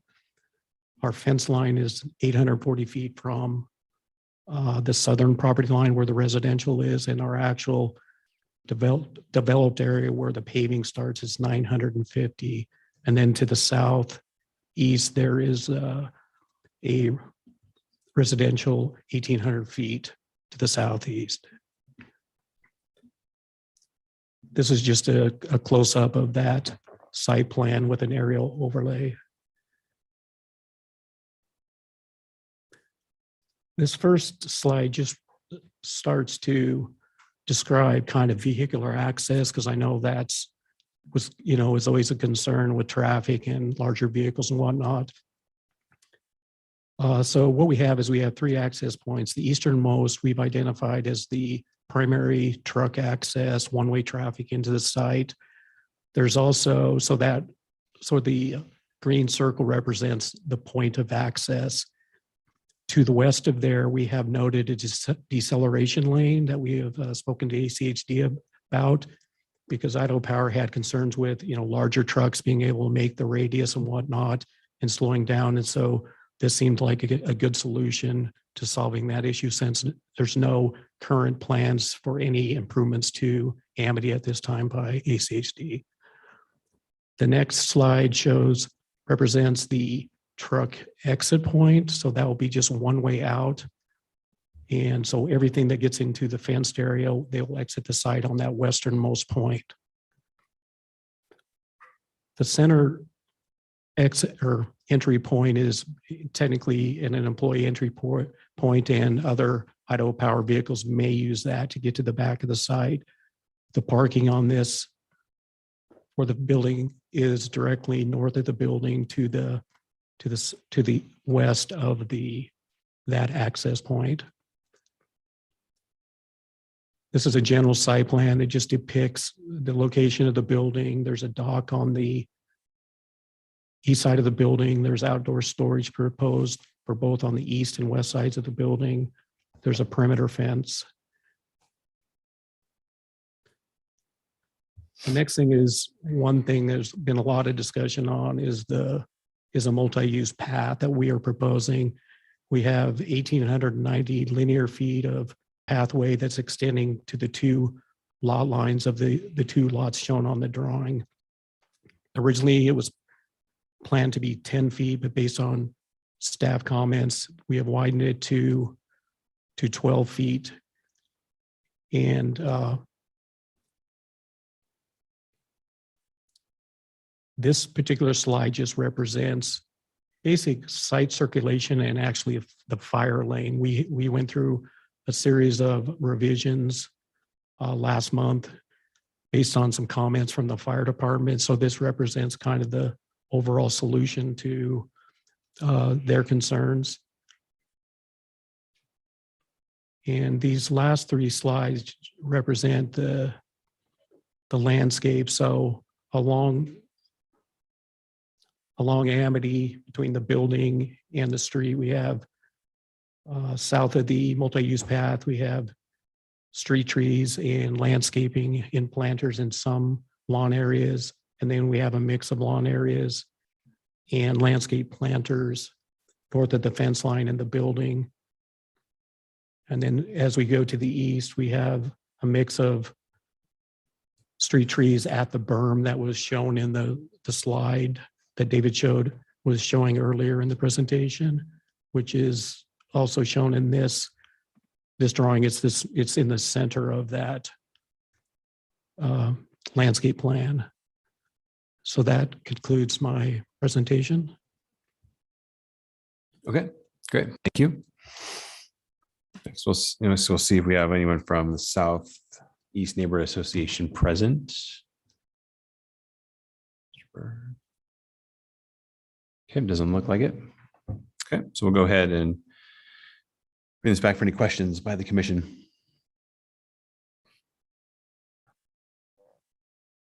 Mr. Chairman. Commissioner Danley.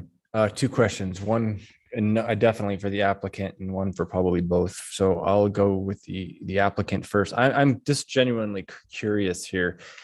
I'm curious why this building and the storage racks and all of the things that are out there, why are we not covered in solar panels?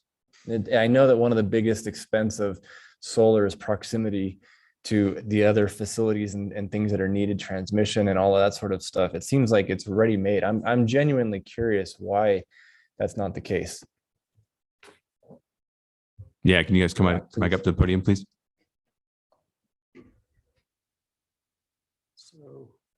So let me be clear on the question.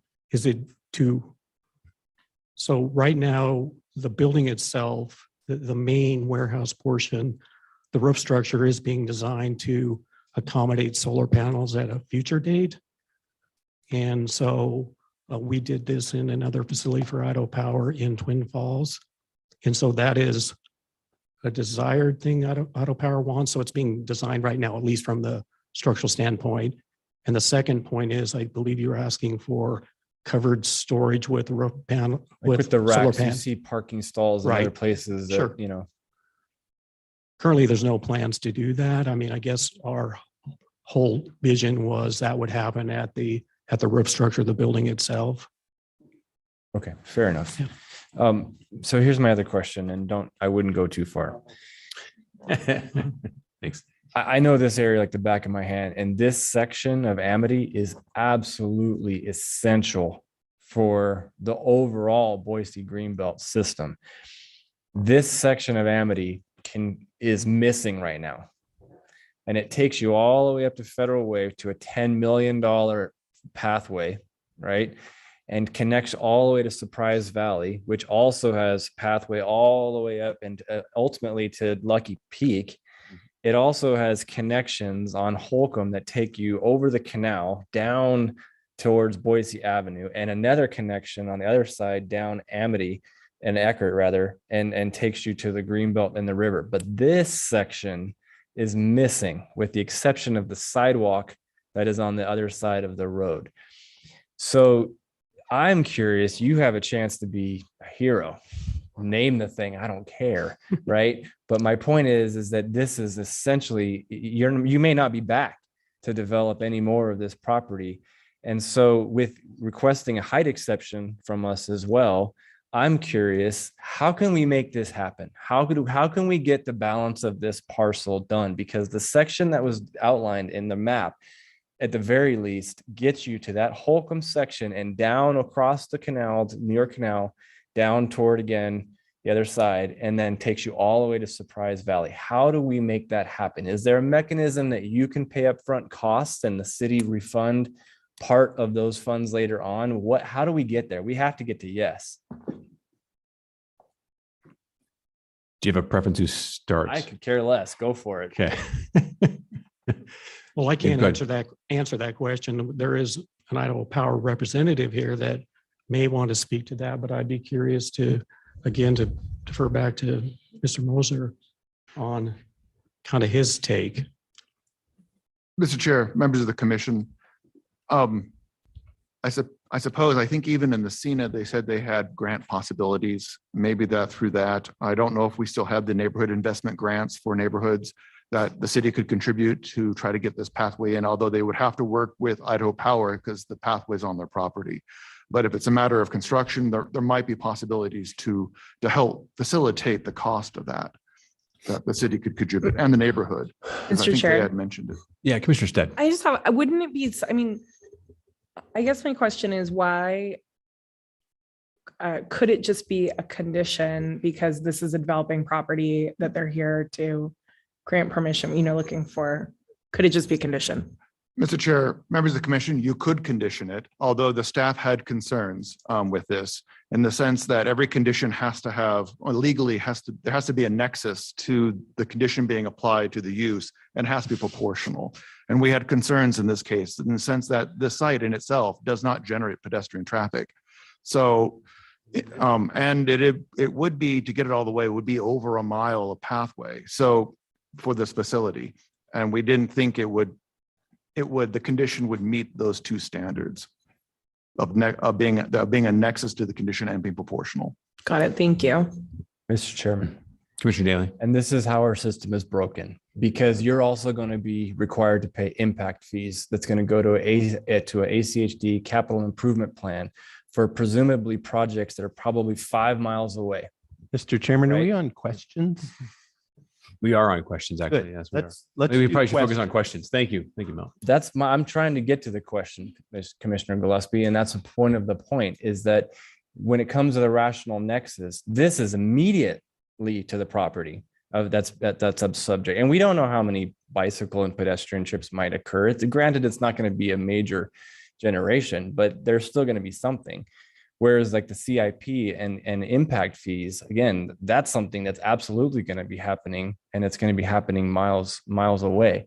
So I'm hoping that we can figure something. I'd love to hear from whoever's here from Idaho Power to see if maybe there's some degree of a commitment, perhaps, that we can get to it if this is approved, for example, how, from Idaho Power to get toward a pathway that does extend the duration of the property. So whoever's here, that'd be good to hear. But well, I think maybe the question I think I have for staff is, David, can you just walk us through the intent of the pathway being in front of the building that doesn't have a connection to either the west or the east beyond the property?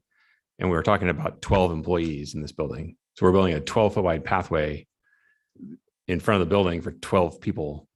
I mean, I suppose maybe there's someone from Hayden Beverage that might walk across the street and do a loop, but it's not like there's a lot of folks that might use this pathway unless it gets from A or B, right? Can you help me with the logic on the city side? Mr. Chair, members of the commission, the logic beyond that is that the site is actually located on those two parcels. And it's kind of back to that sort of aspect where we'd be requiring an offsite condition. So we'd be extending to Holcomb. Now you're extending across the parcel that the facility is no longer on. And that was a concern. I mean, I would love to get it there. I just felt, given what the use is, and even getting back to Holcomb is over, I think, 1,000 feet. I just had concerns with the request of that condition. You have the option, though, as the commission to weigh these things and do what you wish. And maybe the applicant would be willing to work. Idaho Power. I don't know what they've said. Okay. All right. Thank you. Mr. Chair. Commissioner Mooney. I got a question for staff. So the multimodal thing, the Boise Pathways Plan shows that entire parcel with a path around it, not just on Amity. Well, how was that handled? Why did we ignore the rest of it? Mr. Chair, members of the commission, for the same reason I had concerns with the other. Now, the pathway across the south end is over 1,000 feet away. And we, once again, would be, extending it across. You would have to go back to Holcomb to connect. So now it's just tying back to the nexus of this utility facility with respect to the pedestrian. I would love to get it. And maybe the Idaho Power would be willing to at least put it into a pedestrian access easement. I'm pretty sure people already use the dirt path on the south side. But it was just given the nature of this use, I had concerns of making these requests. Mr. Chair. Commissioner Mooney. Question for the applicant then. Would Idaho Power, would your client be interested or be able to provide a multi-use path easement on the south side to connect to Holcomb and future to Bowler Park, as well as an easement along Amity on the north side? Mr. Blodgett, do you want to chat with your client or have your client join you and perhaps give us a little bit of color? I'll need to do that. I'd like to say yes, but. Jason Tomlinson on behalf of Idaho Power, located at 1221 West Idaho Street, Boise, Idaho, 83702. Getting to the whole pathway, because we only have 12 people working at the site, it's not a huge priority of ours within Idaho Power to fund what I'm estimating as an additional $1 million. You commented on it was a $2 million pathway up on Federal Way. To traverse the mile along Amity doesn't bring great benefit to us. I know there's been support from Parks and Rec. There's support from the neighborhood association. I've used this. I've gone up to, the baseball fields up there. I've traversed along Amity plenty of times on my bicycle. Yes, it'd be great. Idaho Power would be more than willing to support an easement all along Amity if Parks and Rec is willing to fund that, or Boise City brings the funds to it. We're more than happy to do that. Our legal obligation resides on these two parcels that we're basically developing this building on. And that's where it would reside then, is at the 1,900 feet of lineal pathway. Okay. Thank you, Mr. Tomlinson. Yeah. Appreciate it. Okay. So I think we got some resolution to some degree there. Any other questions for staff or the applicant? Okay, very good. Thank you, Mr. Blodgett. We'll go ahead and open this up for any public testimony. If you're here in person to testify, the podium is free. Come on up. If you're online and would like to testify, please raise your hand.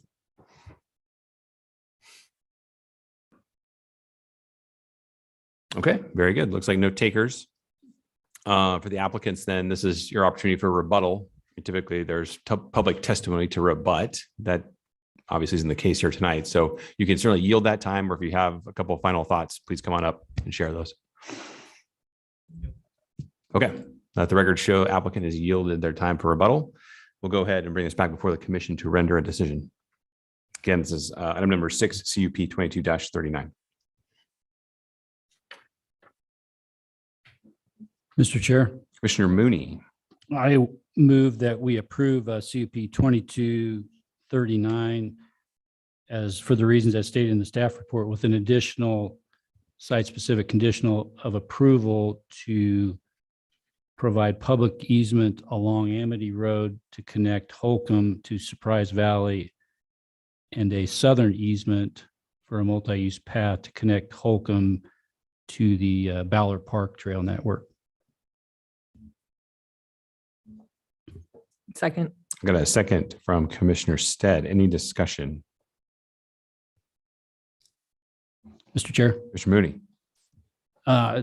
Yeah, I agree with the applicant in the city regarding off-site improvements. I just want to make sure that since there won't be any future development, most likely by Idaho Power on these adjacent parcels, that this is our chance to get public access and an easement and public funding later to build these new multi-use paths on Amity and on the south side there.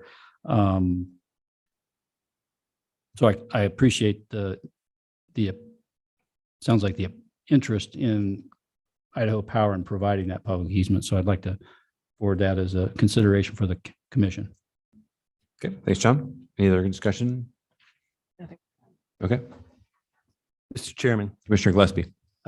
I can't support the addition of the easement requirement because an easement is clearly a condition on the applicant, an adverse condition, right? You're forcing the applicant to enter into an easement.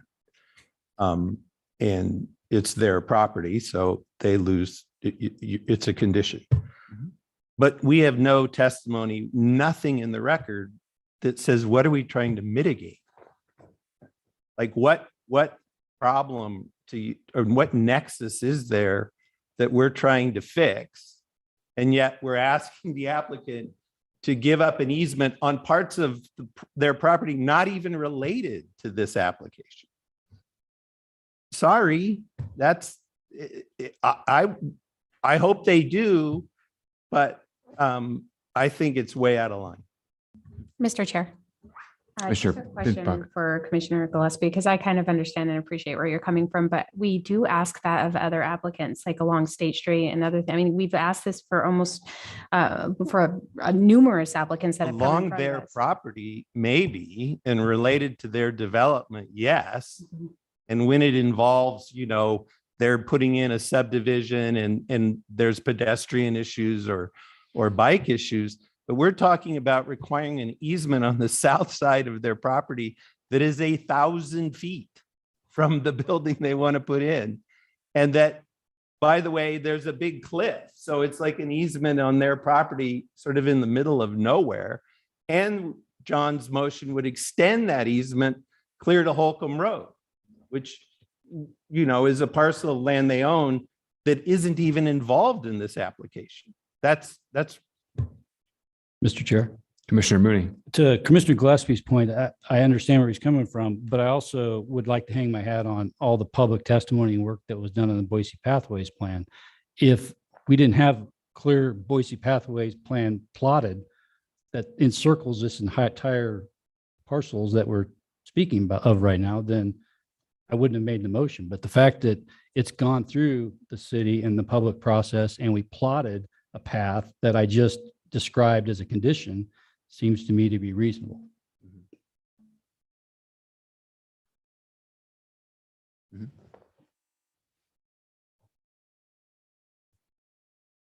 Mr. Chairman, Mr. Gillespie. the only part that would be even remotely reasonable would be the part of the easement that is on this property under consideration. We can't require an easement. Well, I think it's wrong to require an easement on parcels far away and unrelated to this one. That, I mean, Yeah. Mr. Chair. Fair point. I Yeah. agree with Yeah. Commissioner Gillespie on that too, so I'm not going to be, I mean, just for sake of conversation, I probably won't be in support of that motion because I do agree that's a little bit reaching. Mr. Chair, Mr. Mooney. I've got a question then regarding the parcel and Commissioner Gillespie's point. Is the South Boise Pathways Plan path, is that on the same parcel? I know it's 1,000 feet away as we've just discussed, but it is the same parcel, correct? Mr. Chair, members of the commission, for clarification, the south end does extend across the two parcels in question. So to confirm, it is the same parcel we're talking about. We're conditioning the same parcel. We're not conditioning a separate parcel. It is, the condition would include the two parcels in question. Got it. Okay. All right. Well, we've got a motion to approve CUP 22-39. Motion was by Commissioner Mooney. The second was by Commissioner Stead. Then we go ahead and call the roll, see how things fall. Stead. Aye. Schaefer, Aye. Squires, No. Blanchard. Oops. Moore, No. Gillespie, no. Finfrock, No. Stanley, Aye. Mooney, Aye. 4 in favor, 4 opposed. It's a And tie. I don't know what. Commissioner Gillespie. I move that we approve CUP 22-39 with all the terms and conditions in the staff report. Second. I got a motion to approve by Commissioner Gillespie and a second by Commissioner Squires. Any further discussion? Yeah. I think all that needs to be said has been said. So we'll go ahead and Mr. call the Chairman. roll. Commissioner Danley. I think I should add this. Okay. So I'm going to say this. What I was hoping to hear would be, there's a recognition that this is a significant parcel. It's a significant part of our overall city's greenbelt system. And even if it's not necessarily required to pave it, an easement, recognizing that any future development that would come before us is going to be subject to the same pathway requirement. I think it'd be easy for the applicant to say, we're okay with that. It'd be great to hear that. It'd be awesome to hear the easement is fine. We aren't inclined to build it. Understandable. And that would be all mitigated. I'd love to hear that. And it would resolve this whole issue and we can move forward. I understand the comments and concerns raised by Commissioner Gillespie. I also understand Commissioner Mooney's point and that this significant undertaking of the pathway plan that was very significant in the sense that it did reach out to a lot of people. And this is a massive chunk of that plan exists and it can't just simply be denied. So that's what I'd love to hear, but I don't know if I'm going to hear it. So whether or not to improve, I'm still thinking about that. Mr. Chair. Commissioner Stead. Just because somebody's going to have to change their vote, I think, for us to get through this, I will share my opinion, which is that it doesn't really make any sense to me to put a partial pathway on a property that has no, I mean, this is a public utility that owns this land. They have, intense infrastructure on this property. They are not going to be walking away from this property anytime soon. We think that this might be, the only time in many years, maybe decades, that this property is before us, and this is the missing link. We heard the applicant we heard Idaho Power suggest the easement, and that's what I heard in that testimony. I don't know why we wouldn't take advantage of this opportunity right now where the applicant is saying that they would agree to that. And we have an opportunity to connect, a vital pathway perhaps here. So that's my opinion on it. Mr. Chair. Commissioner Moore. And to add on top of that, I think my hesitation in approving an easement is just because I don't know anything about the easement. I don't know how wide it is. I don't know where exactly it is in that south portion, how far along it goes. Does it do that jog similar to this dirt road that I'm seeing, or does it kind of parallel? I just don't have enough detail about it to know what easement I'm approving. And I think that's my biggest hesitation. So if something was being built over there, based on Mr. Moser's kind of narrative, it sounds like, that easement would come into play at that time, but I just don't know what I'm approving with an easement right there because it's not in front of me. Mr. Chair, Mr. Stead. Can I ask the city how much space they need for a pathway such as the one we're describing? I'm fine with that, David.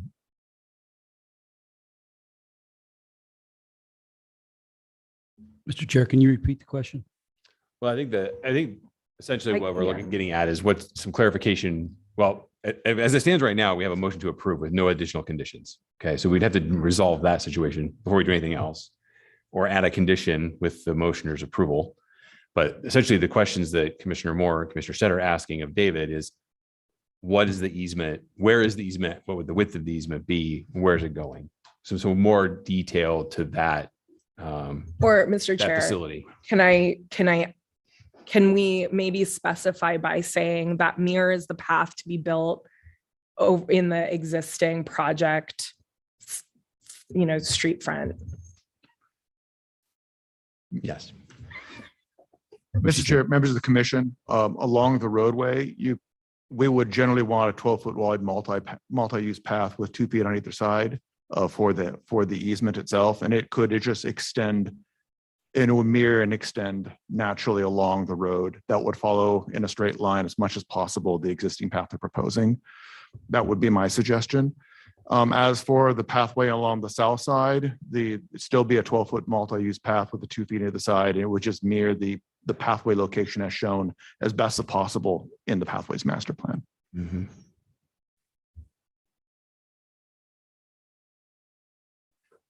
Okay. So taking a step back, I think we're generally in agreement. We approve the project. We get all hung up on the pathway topic. So at this point right now, again, we have a motion to approve the project by Commissioner Gillespie with a second by Commissioner Squires. I'm going to go ahead and call the roll and see how it goes. I think the city and the applicant has heard plenty of testimony regarding our concerns with this project and our desire to see a pathway extend as much as possible in the future, one way or another. So I'm going to go ahead and call the roll and we'll see what happens. Again, CP 22-39 commission motion to approve by Gillespie, second by Squires. Will the clerk please call the roll? Stead. No. Schaefer. Yes. Moore. Yes. Gillespie. Yes. Finbrook. Aye. Stanley. No. Mooney. No. Let me skip. Squires. Did I miss Squires? Yeah. Squires. Yes. There you have it. So I have 5-3. What is it? 5 and 3. Motion carries. That's what I have as well. 5-3 motion carries. Okay. Thank you. Thank you. All right. Thanks, guys. I had a building. Okay. Do we want to take another quick break? Or we want to push on to item number 7? How's everybody feeling? Quick break? We're going to do a quick break. 7's going to take a little time. Sorry. 5-minute break. We'll be back at 8:35. All right. 8:35. Let's get back to it, folks. All right. Up next for us is item number 7, CVA 22-24 Renaissance Remodeling Company Incorporated at 120 North Bacon Drive. This is a variance to encroach the side setback for parking and reduce the parking landscape buffer on 0.17 acres in R1C zone. And we're going to start with staff, Mr. David Mosier again. Thank you. Mr. Chair, Commissioners, the applicant requests a variance for parking to encroach into the interior side setback and to reduce that landscape buffer along the side property line of the site. The subject property is 0.17 acres in size and is located at 120 North Bacon in our Drive in an R1C zone. As you can see from the aerial photograph, the surrounding area is a residential neighborhood comprised of single-family homes, and I believe there are state office buildings adjacent to the east. The applicant is proposing to construct approximately 170 square foot dining room addition to the house, which would remove the existing garage. Therefore, the required parking for the house will be replaced with a 9x20 paved parking pad located outside the front setback and in the side yard setback. The applicant is also proposing to reduce the required 3-foot landscape buffer along the north side to 6 inches. The planning team cannot identify a hardship or an exceptional circumstance associated with the property. The parcel exceeds the lot size requirements, the R1C zone. It's approximately 7,400 square feet in size and 60 feet wide, where 5,000 square feet and 50 feet wide is the minimum standard for this R1C zone. Therefore, there is space on site to accommodate the building addition that could meet the property owner's needs and that does not remove the required parking space. This could include constructing an addition onto the back of the house or onto the front of the house that complies with setbacks. These slides here show the proposed building addition and the parking space and an alternative design. In particular, the development code allows for a 15-foot front setback to living space within the R1C zone. The existing house is set back 25 feet from the property line, which would allow for a large building addition onto the front of the house while still maintaining the parking. However, I will note there are 2 large trees in the front yard area that could be impacted with this alternative design. As such, the building addition within this location could be reduced to protect the trees, or the applicant could build in the backyard. In summary, the variance is not consistent and does not comply with the required findings as per code. And in conclusion, the planning team recommends denial. Thank you. Thanks, David. Next, we'll hear from the applicant.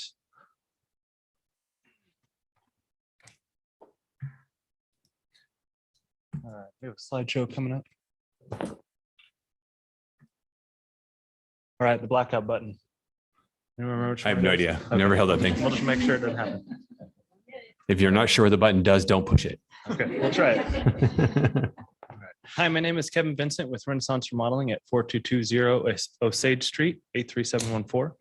I'm here on behalf of Mike and Ashley Quinn at 120 North Bacon Drive, and we're here to discuss a variance to the 3-foot parking buffer.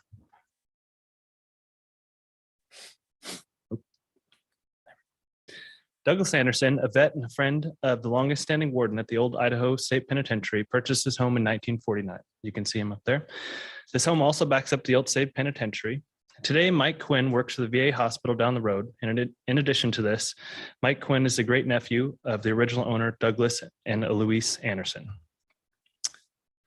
Today, we request consideration of a variance to allow Mike and Ashley to relocate their parking spot for reasonable improvement by adding a modest 170 square foot dining room. To complete this, a variance to the parking buffer is necessary. We asked to minimize the parking buffer on the north side of the property line from 3 feet to 6 inches. As you can see there, and we're asking for this much room here to reduce that. The hardship on this property was it was built in 1949 without parking requirements and setbacks. Again, a hardship on this property was it was built in 1949 before parking requirements and setbacks were imposed. These after the fact requirements place a hardship that was not originally intended at the time of construction. Like for many others in this neighborhood, this restriction results in the inability for homeowners to make necessary improvements as the home age and families grow and evolve. When this land was subdivided, setbacks and parking requirements were a non-issue, and the ability to make improvements as needed. As we can see, new homes allow adequate access. You can see here, this is a new home in that neighborhood, and it has adequate access to the backyard. The home is kind of proportioned off to the side so you can get through there. The risk to not considering this variance in response to the after-the-fact parking requirements and setbacks is that this may result in the home being sold and left up for unpredictable development, which we have already seen. Small variances allow homes to be updated without demolishing. Black and white code enforcement may lead to demolishing and rebuilds. As we see, many homes on Bacon Street have the same hardship. So they're kind of hard to see here. But you can see on all these driveways, the right-hand side butts up to this, to the property line. So the first one, you can see the red fence in the background. We're going to kind of go through these. This one's on the left-hand side of the property. So this property is actually pretty unique. It also has no parking buffers on both properties, and they're both conjoined by non-porous concrete. Same here, as well as here. This one's really obvious. You can see that fence in the background there. Same in both of these as well. As we can see, new builds are already happening in this neighborhood, and the home on the left is a new build. You can see how that the stucco on there doesn't follow the continuity with the neighborhood. You can definitely tell those are newer homes. Furthermore, unpredictable development means that affordability goes out the window. And as we can see here, 120 North Bacon Street is estimated at $540,000. With the new home, all you're adding is one bedroom. We're already almost up to double that. And rebuilt homes create unstable property values, creating higher property taxes. As seen in the 2022 income guidelines for the city of Boise, to afford this home, a household size of 4 people with the highest income level is suggested. And you can see that. So the one person there at $1,531 can't afford that rent. And you can see you guys suggest that 4 people should be living in this home to cover that rent. And as we can see here, 1 person can't fit, or 4 people cannot fit in this home. So this is the kitchen that we are building onto. So that door in the window right there, we would be building on out there for the dining space. And we can see here, this is extremely cramped. It does not create comfortable conditions for a family. All right, City of Boise's rebuttal is that we could rearrange this home to allow for kitchen and dining in the other parts of this home. Our assessment is that rearrange this home in any other way than proposed would be unaffordable, and a tear down would be more cost effective. So the City of Boise proposed an addition that can't be constructed because it is under the crown of both front trees, and it would kill the trees and drastically change the character of the home. Both those crowns go over the top of that property, or over the top of that house. Those roots go straight up into that house, and there's really no room to bump that out in the front right there. As well as rearranging the back of that home, you'd have to rearrange the entire house. That's going to be way too expensive. We could build a new home for cheaper than that.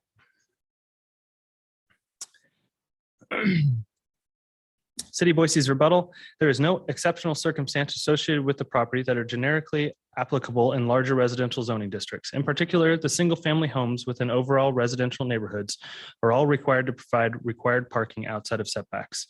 And our assessment is that required parking outside of setbacks will be provided. There's plenty of street parking here.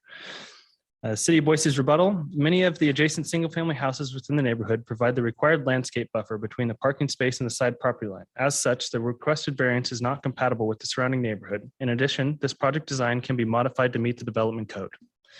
As seen, many adjacent single-family homes in this neighborhood and on Bacon Street do not have the required landscape buffer, and rearranging the home in any other way than proposed would be unaffordable. And the City of Boise's proposed addition is just not feasible. City of Boise's rebuttal: the variance will be materially detrimental to the public health, safety, or welfare safety or welfare or interest to the property or improvements of other property owners or the quiet enjoyment thereof. Locating the parking space 6 inches from the property line and not providing the landscape screening would adversely impact the adjacent property. In addition, the required 3-foot wide landscape buffer would accommodate drainage on site. When without this landscape buffer, the stormwater runoff could adversely impact the adjacent property. Our assessment to this is that only 16% of the affected property line is 6 inches from the required parking pad. The parking pad would allow 150 lineal feet of landscape screening on the affected property line. The parking pad will be a porous material, and we can have a French drain next to the property line if needed. So as we can see, the parking won't impact the drainage. The first 20 feet of the property on the affected property line has 190 square feet of existing drainage and green space. And the affected homeowner is in favor for the Renaissance remodeling design, and a letter has been sent to the city of Boise from this homeowner. The city of Boise Blueprint Boise states that Boise's growth will happen in a sustainable, efficient, and responsible manner that maintains and enhances its treasured quality of life while meeting the challenges of the future. And Boise will be known for environmental stewardship, a predictable development pattern, and stable neighborhoods. New builds plus tax increases equals unpredictable growth in unstable neighborhoods.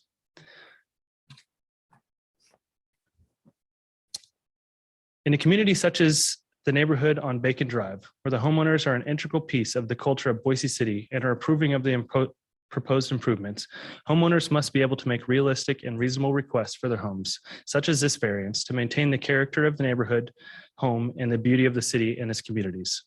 As you see today, we have a group of people from the neighborhood who support this variance being granted. As committed community members of Boise, we too want to ensure that the growth of Boise respects the current community. And recognizing the coming growth of Boise, it is without question that the voices of neighborhoods must be given some authority to speak for and accomplish their wants and needs when the evidence is clear that it does not disrupt the comprehensive plan for the city of Boise, and the neighborhood is in strong support of this addition. Enforcement that strictly prohibits future generations from making reasonable improvements to their homes heightens the risk of demolishing beautiful homes into unpredictable development and thus does not encourage stable neighborhoods. And let's remember, remodeling is not black and white, so neither should be code. We thank you all for your time and consideration today, and for all in favor, please say aye. Aye. Thank you. All right, thank you, Mr. Vincent. Okay, next we'll see if we have anyone from the East End Neighborhood Association present. Doesn't look like that we do. So we'll go ahead and open this up for any questions by the commission. Mr. Chair. Commissioner Moore. So I think this might be a question for the applicant, but can you tell me, with the age of the house, do you know if the garage is an addition to the house or is that original to the house? The garage is original. Is it Can original? you step up to the mic, just a record? Thank you. From what we're aware of, the garage is original. Okay. And then one more, Mr. Chair. Mhm. So how far back is the garage from the front setback? Do you have that number off the top of your head? Currently, I believe it's about let's see here. Have that here. It might be in this. It might be in the Site slides. plan. So I believe we're about 20 feet. Okay. I think 19 feet. And then, Mr. Chair. Please. Yeah. Unfortunately, I don't see any pictures of the back, but what, are there any particular elements of the house that make it infeasible to extend, maybe put that bedroom in the back and then have the dining room kind of take up that bedroom? Are there any like particular elements back there, maybe some utilities? So or there are something? bedrooms back there. Right. There's a couple of bathrooms back there. So really what you're gonna have to do to put any addition for dining space and or kitchen, you really don't want to put your dining space in the very back of the home with your kitchen in the very front of the home. That's just not really workable. We would have to rearrange the entire home to create a livable space that future families are gonna want to live in that home. And that is just outrageously unaffordable for this kind of aspect that we're going for. Gotcha. Thank you.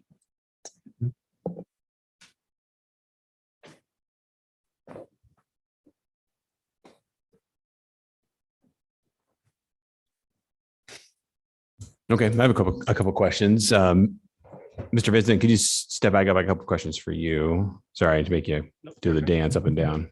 I've been doing that to everybody tonight, though. So Yeah, a little workout. I've been saying I guess I just wanted to understand the thought process about how the pad that as you're proposing functions.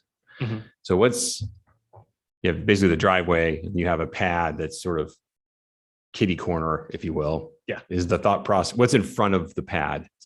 Grass. So that's the existing green space that I was talking about. Okay, so the We thought leave. process that you're operating under is that someone's going to pull in the driveway and then pull their car up into the Correct. new kitty corner pad. Yeah. So you'd basically be going like this. Okay.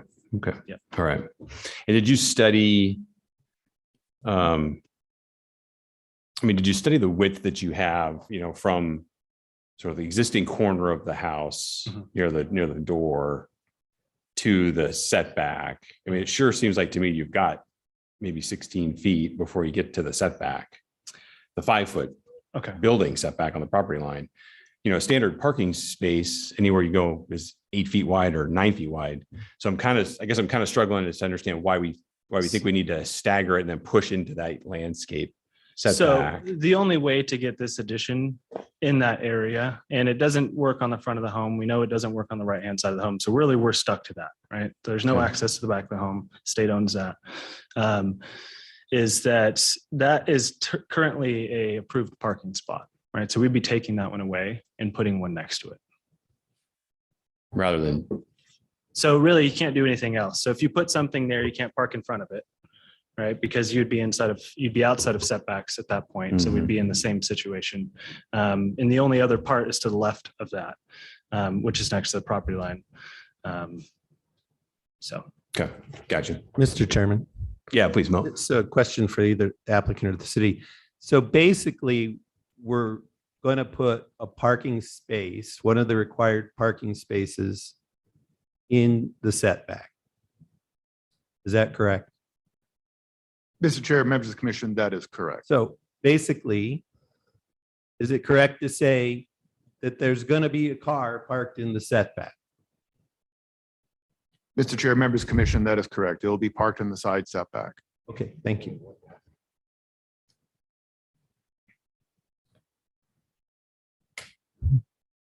David, do you agree with the applicant's understanding? I mean, we're essentially going, in my mind, what I'm thinking is maybe it's more two parking stalls side by side rather than tandem. Like it seems to me we're really darn close to having 16 feet wide, which would be a narrow driveway. I admit that. That would just maybe touch the setback. Is my understanding, am I off base on that understanding? Rather than going from a tandem like they have now, they have a side by side on a very narrow driveway and be out of the setback. That's actually not correct either. No. Mr. Chair, members of the commission, I think if they build the addition where it is, then any parking, either side by side or tandem, would be in the front setback. Okay. Oh, the front setback. Right. I think the house currently is 25 feet from the front setback. Gotcha. Front setback. And then the new addition would bring it up to the existing house. Now there's not enough room you'd be encroaching into a setback one way or the other. Gotcha. Okay. So the city of Boise has allowed us one parking spot on this. So that's why we're taking away that one parking spot. So we're using that driveway as our one parking spot that we're taking away. Okay. Mr. Chair, Commissioner Mooney. It's a question for staff. David, is the applicant's claim that your suggestion of a front offset for an addition he's saying the crown of the tree is an issue. What's your thoughts on the trees? Mr. Chair, members of the commission, I'm not quite an arborist, but I acknowledge the fact that pushing the building forward would damage the trees. I don't know to what extent. I don't know the properties that well.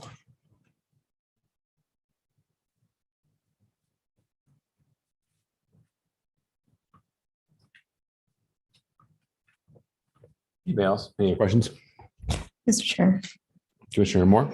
just one more question. So with that new dining addition, how far is the front of that addition from the front setback? It looks like it might be about 10-ish feet. Yeah, it's about that. It's about 10 feet. Yeah, it doesn't encroach on that front setback. Mr. Chairman.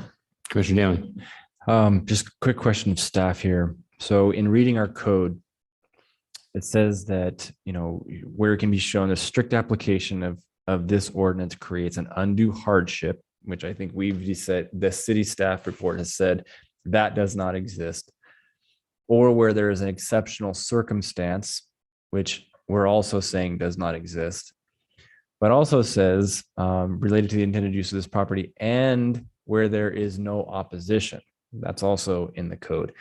I know in our staff report, there was a pretty hefty amount of public testimony regarding a lack of opposition. Your general take on that portion of our code is it is an and, it's not an or, it's an and. So it is the way I read it, it's saying exceptional circumstances, undue hardship and the no opposition. So it seems to me it has to be one of the first two and the last. Is that, am I interpreting that correctly?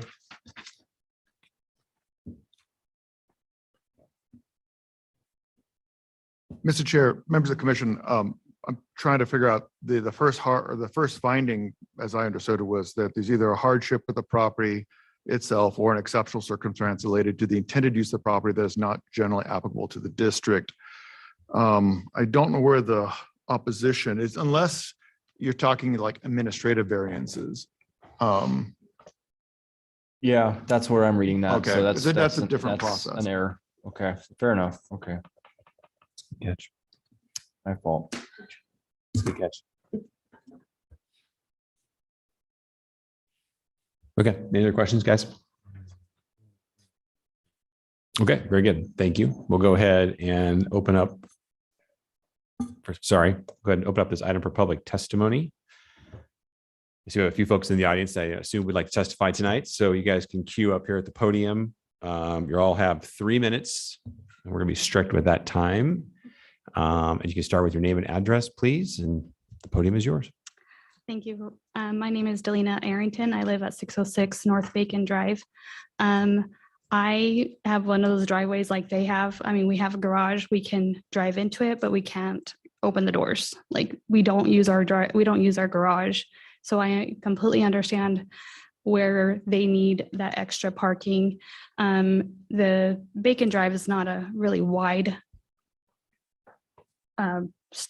street, so they would have to like park one person, they can't park tandem, and we have the same issue. And just the way these houses were built back in the 50s, we need some kind of variance so that we can, as our family grows, that we can live in our home and make some changes. Obviously, hindsight, they could have moved the house back, we would have done that.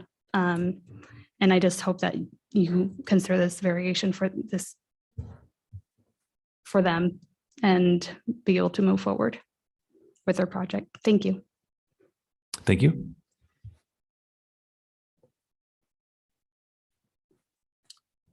Hi, my name is Jason Durand, 2517 West Jefferson Street. Commissioners, I'm in support of this variance. More generally, however, I'm compelled to question why requests like this are made, and I'm stuck on a few things in this case. The first is my understanding of what things qualify as a hardship for the issuance of a variance. Is my understanding that the cost of a project doesn't fulfill this, and this, in my mind, makes maybe some legal sense, but I think this case demonstrates that it doesn't always make good sense. This is essentially an economic denial dressed up as a legal denial if it is to be denied. I don't want to say anything. As remedies without a variance, as Renaissance has said, are likely to be substantially more expensive than, than this. This is probably the most economic way to move forward. The second, more important thing I question is why the owner must provide off-street parking at all. And in this case, what counts as off-street parking? A potential solution that avoids the use of a variance is to simply allow the owner to park inside the front setback, as is very common on this street. And, in similar houses that have similar features that have been built in the same time period. I would use this to point out that Boise's mandatory off-street parking above and beyond what a property owner may want or need also happens to run counter to many of the stated goals of Blueprint Boise, to include their traffic, livability, and environmental goals. Thank you. Thank you.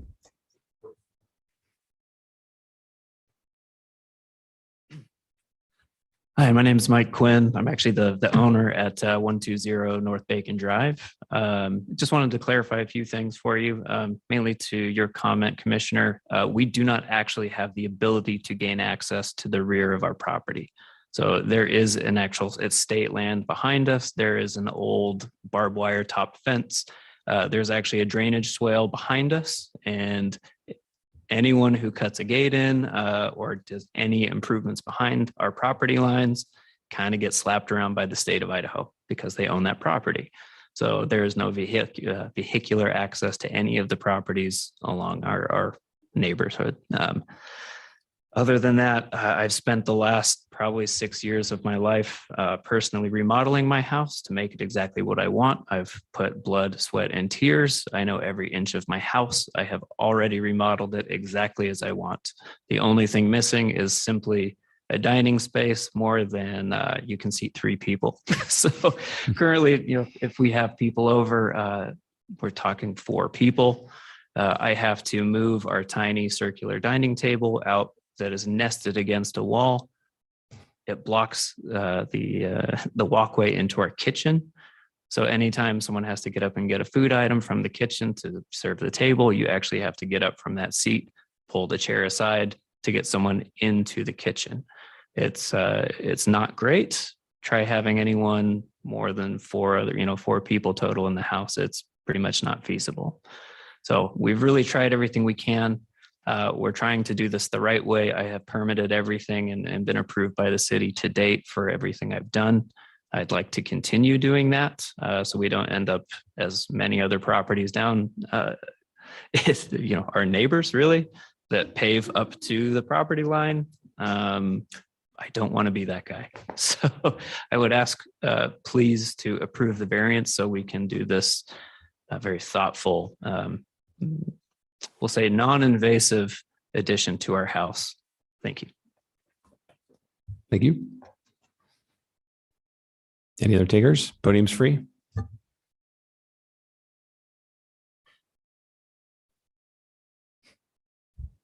Hi. My name is Maggie Broden. I reside at 121 North Bacon Drive. And our house is one of those that doesn't have parking. And down the street, another neighbor just made parking without any space in between, without, it's just part of the necessity of the neighborhood. And we host a lot of the botanical garden parking. So it is nice to be able to park off of the street and allow for flow of traffic and things like that. But it seems like a pretty small ask. So thank you for considering. Thank you. Okay, anybody else? Gone. Okay, we'll check in online real quick. Anybody online that would like to testify? Okay, very good. We'll go ahead and close public testimony. This is now the opportunity for the applicant to rebut any statements from testimony. So I imagine that might be pretty quick, but go ahead. I definitely don't have any rebuttal to any of that. It's very true.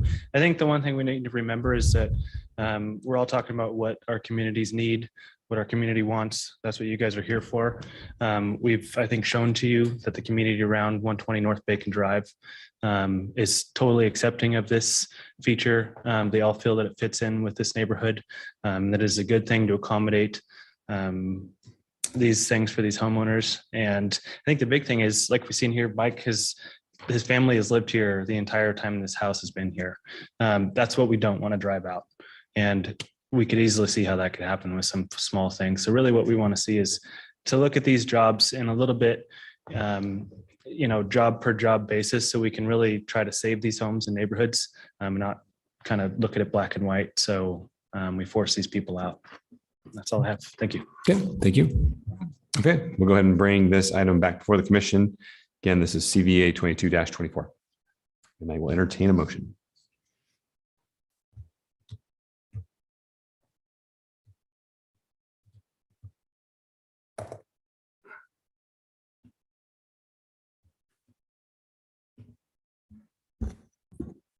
Mr. Chair. Commissioner Stead. I move that we deny the CVA 22-24. Second. I have a second. Okay, I have a motion to deny by Commissioner Stead and a second by Commissioner Moore. Any discussion? Mr. Chair. Yeah, please. So as it's simply for me that we are here to enforce the code, and I don't see a reason for this variance as the code is written. Unfortunately, our blueprint Boise does contradict our code sometimes, and in that situation, the code is more important than blueprint Boise. Hopefully that's what some of the code rewrite will do, is clarify, kind of better align those two things. But as the code is written, I do not see the hardship. I understand it's an old house and they come with our quirks, but just because a house was built before the code, in my opinion, doesn't mean that then we get to ignore the code. So for those reasons, I made the motion to deny. Okay. Mr. Chair. Commissioner Moore.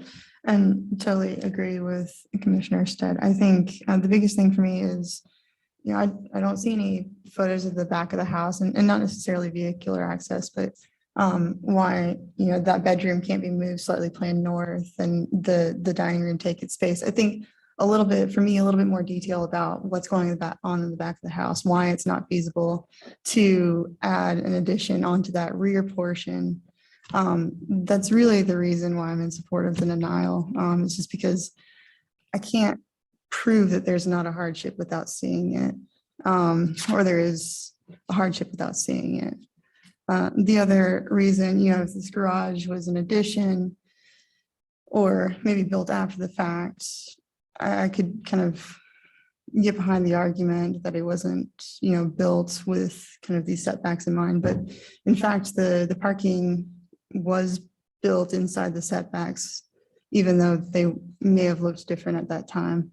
So it did conform at the time. In fact, it more than conformed at the time. And so we're kind of bringing it out of conformance, even though it was originally built to comply. So for those reasons, I'm in support of the denial. Okay, thank you. Any other discussion?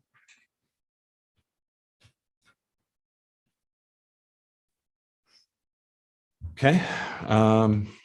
All right, we'll go ahead. So we have a motion to deny by Commissioner Stead and a second by Commissioner Moore. Again, CVA 22-24. We'll go ahead and call the roll. Stead. Aye. Schaefer. Aye. Squires. Aye. Moore. Aye. Gillespie. Aye. Pinfrock. Aye. Stanley. Aye. Mooney. Aye. All in favor, motion carries. Okay. All right. Was that 10? Thank you all. Carry on to number 10.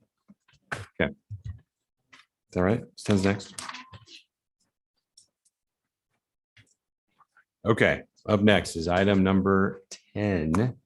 Mr. Chairman. Yeah, Commissioner Gillespie. Since we're now going to item 10, which I think is the super big one, right?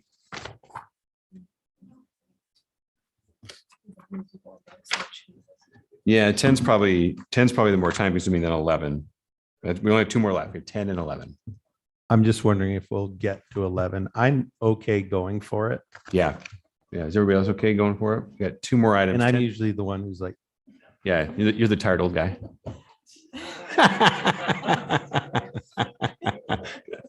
You lobbed that one up. Come on. Did you? That wasn't even hard.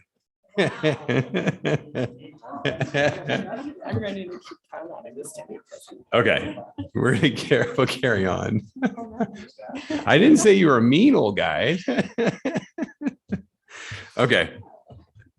Delaney's up and ready to go here, so we'll get moving to item number 10. This is CAR 22-14, PUD 22-46, and SUB 22-46 at 2521 West Victory Road. We have a rezone, a conditional use permit for 350 58 multifamily units and the associated preliminary plat. The applicant is Gibbons Pursley Delaney. Thank you. Good evening, Mr. Chair, members of the commission. Before you is a request for the rezone, planning development, and subdivision. The project site is approximately 18 acres located at 2521 West Victory Road. This property is located within the Central Bench planning area, which is situated between downtown and the airport. The proposed project sits between West Victory Road to the north and the New York Canal to the south. Less than a quarter mile from the site is a bus stop at Vista and Canal, which is served by VRT Route 3. Directly north is a Melody Thornton Mobile Home Park and the Sugar Pine Townhomes. To the northwest is a hotel and medical office. To the northeast is single-family residential neighborhood. Directly adjacent to the site to the east is a vacant parcel anticipated to redevelop in a similar fashion. To the west is a 5-acre agricultural property, and beyond the New York Canal to the south is the Sunrise Rim residential neighborhood. The site has a mixed-use designation, which is intended to promote a more compact pedestrian and transit-oriented pattern of development. Due to this location, a higher density than what's currently allowed in the A1 zone is supported by Blueprint Boise. The rezone request is to R3, which would allow for a maximum of 43.5 units per acre. The proposed project would have a total density of just under 20 units per acre. The project would offer a variety of housing types and products, as well as neighborhood amenities and connectivity. The proposed multifamily use is consistent with Blueprint Boise mixed use designations, and the project is adequately served by both existing utilities and other city services. Due to the specific use and location of the property, a development agreement was included with the application. This provides assurances that the goals of the neighborhood will be supported, and if any modifications do occur, another public hearing would be required. The DA ties the rezone to the conceptual plan submitted and places limitations on vehicular access, specifies pathway locations, and requires for community amenities. The Planning and Zoning Commission can add, delete, or modify these conditions, which will ultimately be considered by City Council. The planning team finds the project will be compatible with the surrounding area with the inclusion of the DA. The PUD proposal associated with the rezone request includes 358 multifamily residential rental units comprised of studio to 3 bedrooms and 3-story apartments and townhomes. The proposed 3-story residential buildings are within the maximum allowed 45-foot height limit of the R3 zone. The proposed elevations provide a mix of architectural interest, including diversification of roof lines, window treatments, materials, and colors. Further review and refinement of the elevations and landscape plans will occur during the design review process.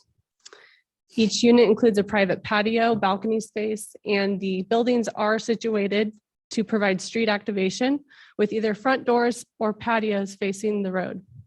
The project meets the requirements for both vehicle and bicycle parking on site. The on-site amenities include a community clubhouse, fitness facility, swimming pool, playground, dog park, dog washing station, community garden, and several pocket parks. There's ample open space provided throughout the project for both private and public use. In addition to the community amenities, they've also included a food truck park, additional open space, and multi-use pathway along the New York Canal that connects to West Victory Road along the western property boundary. The applicant worked to ensure that the pathway meets the criteria identified in City of Boise Master Pathway Plan.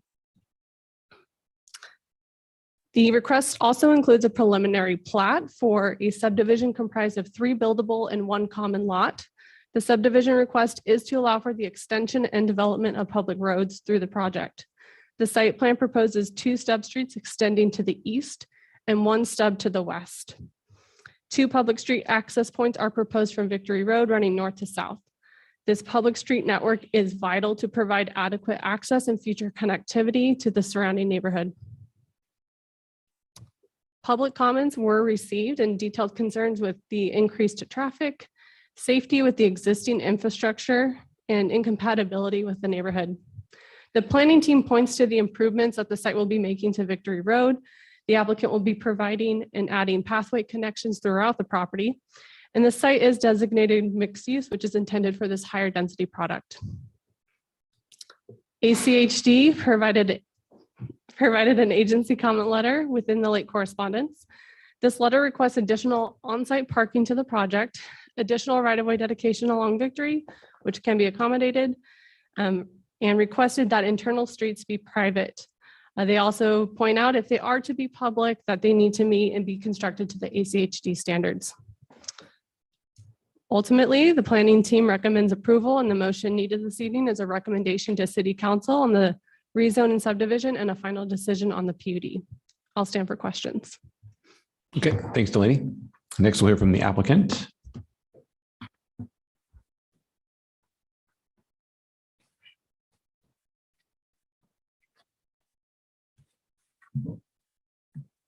Good evening. Hi there.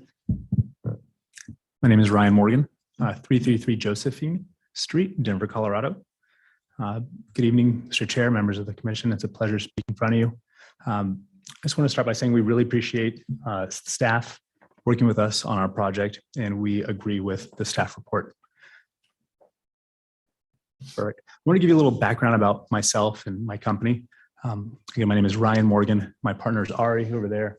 We have been friends for over a decade, and I have been building apartments for a little longer than that. I am a third generation developer. I grew up on job sites as a 5-year-old, sweeping drywall, dust, and working with my whole family to build apartment buildings across the country. I've lived in every time zone, and I've learned that building communities is my passion. I wanted to show examples of the high quality of work that we've done across the country with these images. Here you can see this is a podium project in Charlotte, North Carolina, but you can just see how the high quality touch finishes. And we really think through the programming and activation of all of our residents, not just within our community, but how we connect with the community in general. Okay. This shows the inside courtyards. So these are pools. We actually had the lighting company that did Lady Gaga's tours do our pool and courtyard amenities. I really think lighting is such an amazing feature of connectivity in community. And we have, it was a big golf community as well. We put a park in the back of that community. This is a project that we did in Chicago, just highlighting that we actually won a Amenity Project of the Year award from Multifamily Magazine for our thoughtfulness and our amenities and our the way we worked with the city. And we put together an entire art program using just Chicago-based artists to fill the hallways and all the amenity spaces. And here's some examples of that.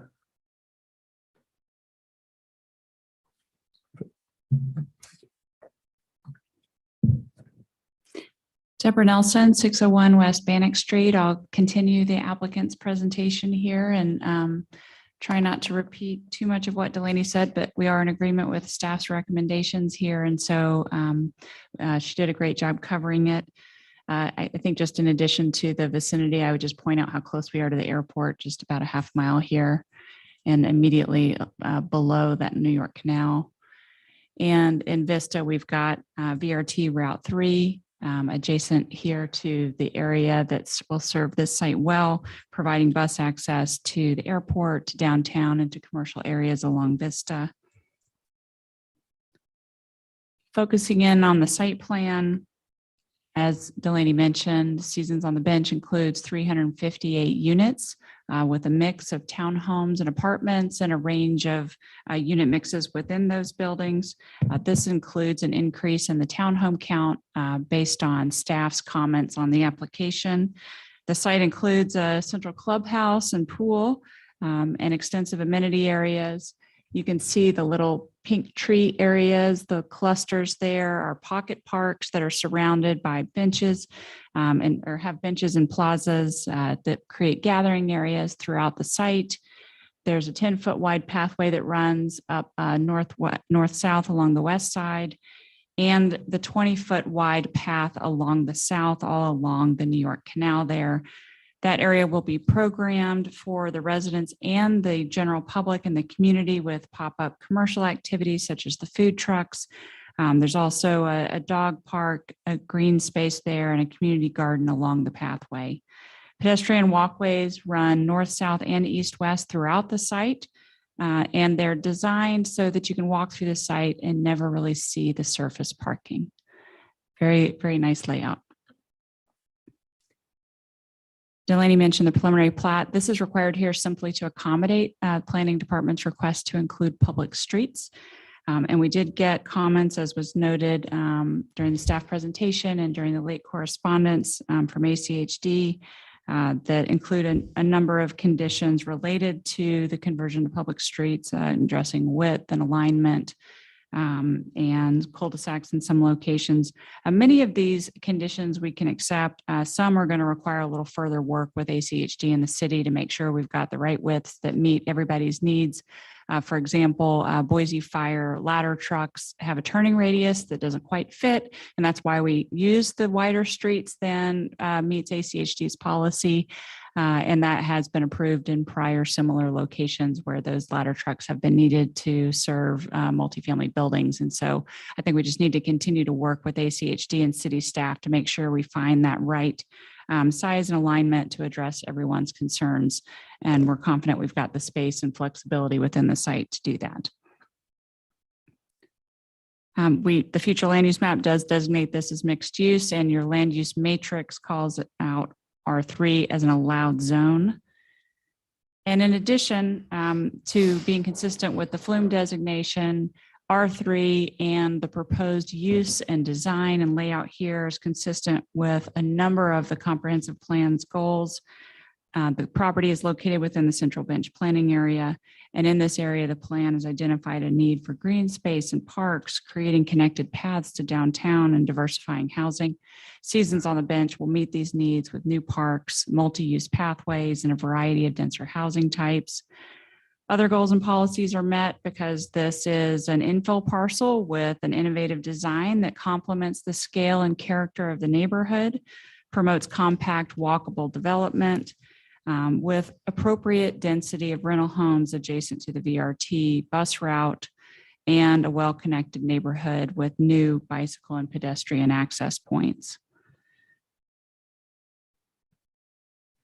The proposed R3 zoning and the proposed use is also consistent with the surrounding zoning and planned and existing uses.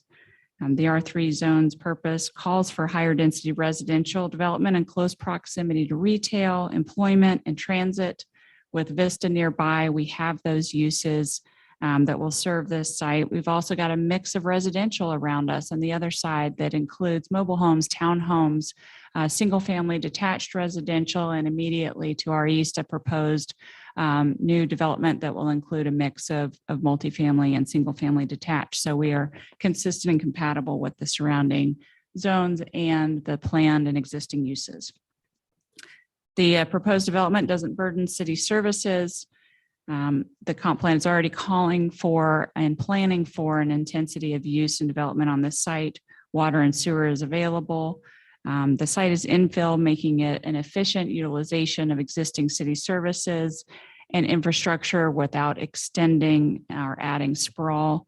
A traffic study was completed for the project and reviewed and accepted by ACHD, and it found that all road segments and intersections in the study area will meet and continue to meet ACHD's levels of service.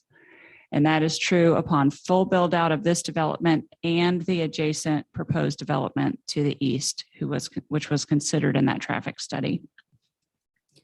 The site is designed to provide street connectivity into that development, as you can see from this layout here, to ensure that pathways and roads are connected to distribute trips and create pedestrian and bike pathways. I guess one more point here on the plan unit development. With the conversion to public streets, we also do ask for some flexibility in setbacks. As was noted in the late correspondence memo from staff, the staff has asked for the buildings to come up close to the streets to allow a front setback of 10 feet rather than 15 feet. And staff walks through in the late correspondence memo justification for that with future code changes, and also if we do anything along Victory, we'll require a variance to address that. We're in agreement with that, but we would also point out that tonight with the PUD before you, you can also on all interior streets go ahead and approve that 10-foot setback instead of the 15 front setback to accommodate the design that staff has requested with the buildings pulled up. And so we would ask for that approval. This is just some residential imagery to show the quality and materiality. Obviously, this will go through design review. Just wanted to give you a feel. And some of the images here to show you the attractive main entry, addressing that mix of roof features that Delaney pointed out. You can see here too, some of those different materiality in the bump outs, the first floor patios that were extended over on the left side of that picture to further activate the street. And here you can really see that street activation with the engagement with the balconies and the benefit of really pulling the buildings close to the street. Some of the end cap architectural features and materiality changes. And these are the imagery. This is some imagery to support the clubhouse amenity. Very high quality materials and architecture, crosswalk engagement. The pool and the courtyard with the leasing center, the club room, and the fitness. And some of these renderings that Delaney showed as well. The park. This is a pocket park view. This is one of those pink tree areas I pointed out on the site plan with the seating, the pavers, the landscaping. The food truck activation area along the 20-foot wide pathway, very accessible to the entire community. And that programming will serve more than our residents, creating a true public area for the neighborhood. As you move west, you see the dog park there, and then a public green space, which is highlighted here, where you can stop to eat the food from the food truck, gather and play and commune. And the community garden is further beyond that. So with that, we appreciate your support for this if you're so willing, and would stand for any questions. Okay, thanks, Deb. We'll hang tight on questions just for a moment. First, we'll check in to see if we have anyone from the Vista Neighborhood Association here.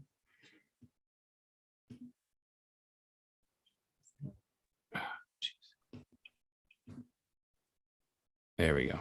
Sorry, I'm having a little technical difficulty there. Okay, Miss Russell, I think you're muted.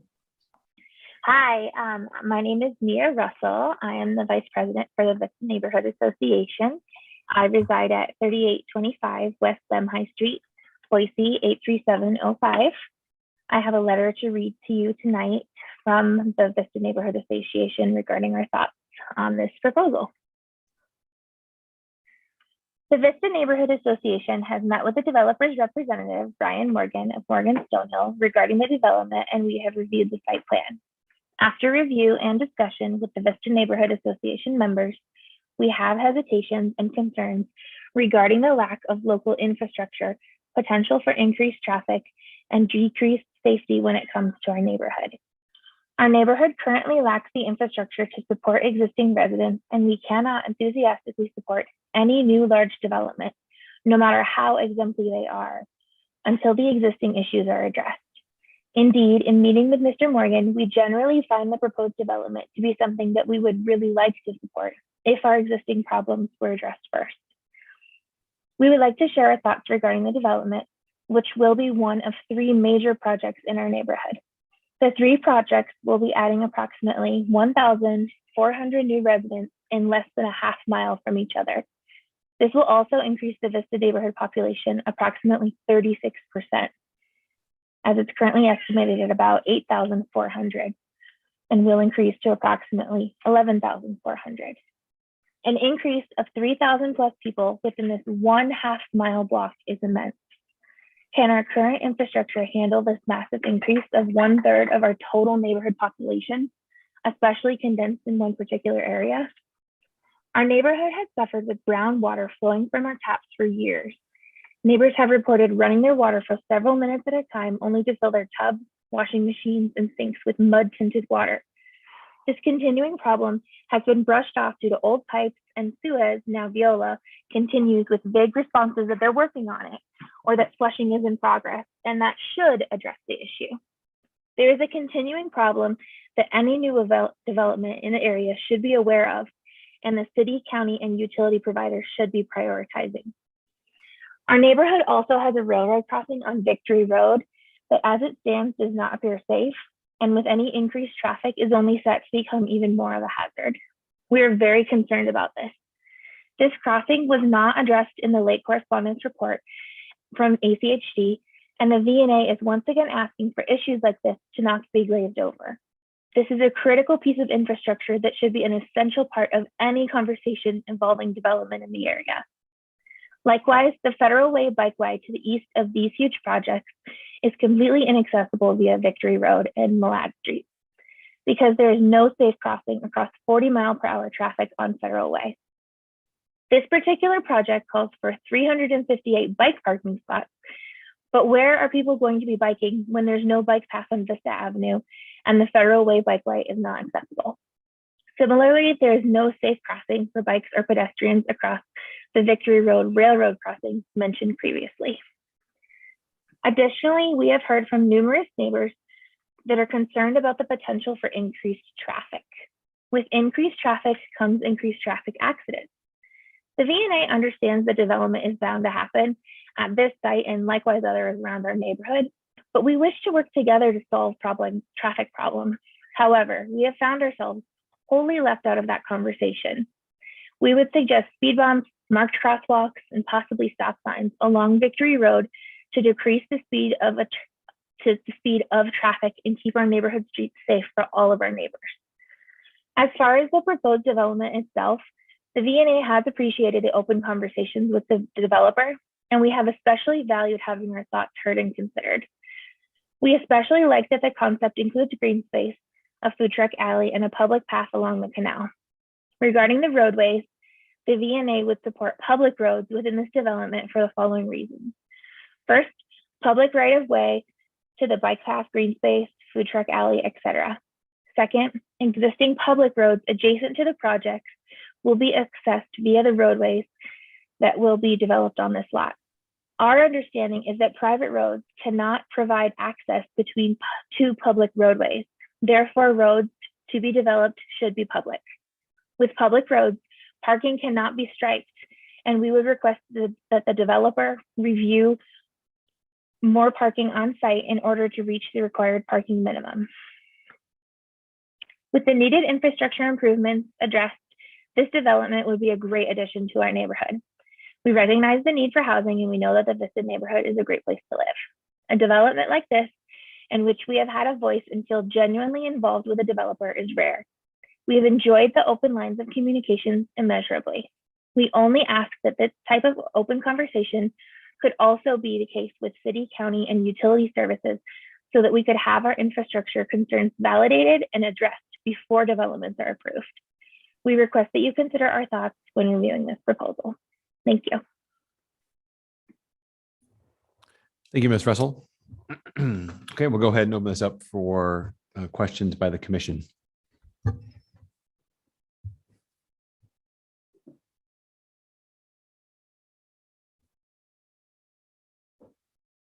We've been a little slow tonight for some reason.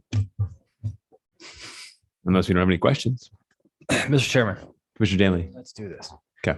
Ms. Nelson, will you do me a favor? And there was a image that you showed of the entry from the opposite side, north side of Victory. Can you show that rendering again, please?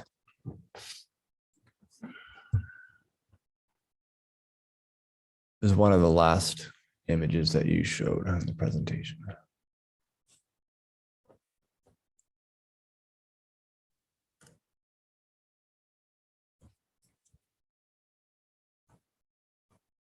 I'm guessing it might have been one of these before. There you go. That works. Okay. Okay. What I'm looking at are two marked crosswalks that span Victory from your property to the other side, to the north. Is that right? That is a mistake. That should not be there. There are not crosswalks there. But you were correct. That is the location where they're So shown if there. they're not there, then the question is, why are they not there? Why aren't they there when we have a street that connects into another neighborhood to the north? And I'm also thinking the school bus that's going to likely come from Victory and drop off kids to the north side, and those kids crossing Victory could get into your development. So the question, I guess, of staff and the applicant is, why not? I'm happy to start if you like, Chairman, Commissioner Danley. So clearly our design planner had the same aesthetic view that you do. I like him already. That that should be there. But as you know, ACHD doesn't readily support crosswalks going across their roadways here. So we do not have approval from ACHD for crosswalks in those locations, so they should not be shown there. I'll leave it at that. Thanks. Mr. Chairman. Mr. Gillespie. Just a small question related to the testimony from the neighborhood association. They referenced a railroad crossing on Victory Road. And I wondered if anybody, the city, the applicant, or the lady from the neighborhood association can show me or tell me on a map where that is. And in particular, it's not abutting this site or near this site, at least from what I can tell. Mr. Chairman, Commissioner Gillespie, maybe while Delaney's trying to pull up a map there, it's not abutting the site. It's further to the east, several blocks Okay. toward Broadway, away from Vista. Got it.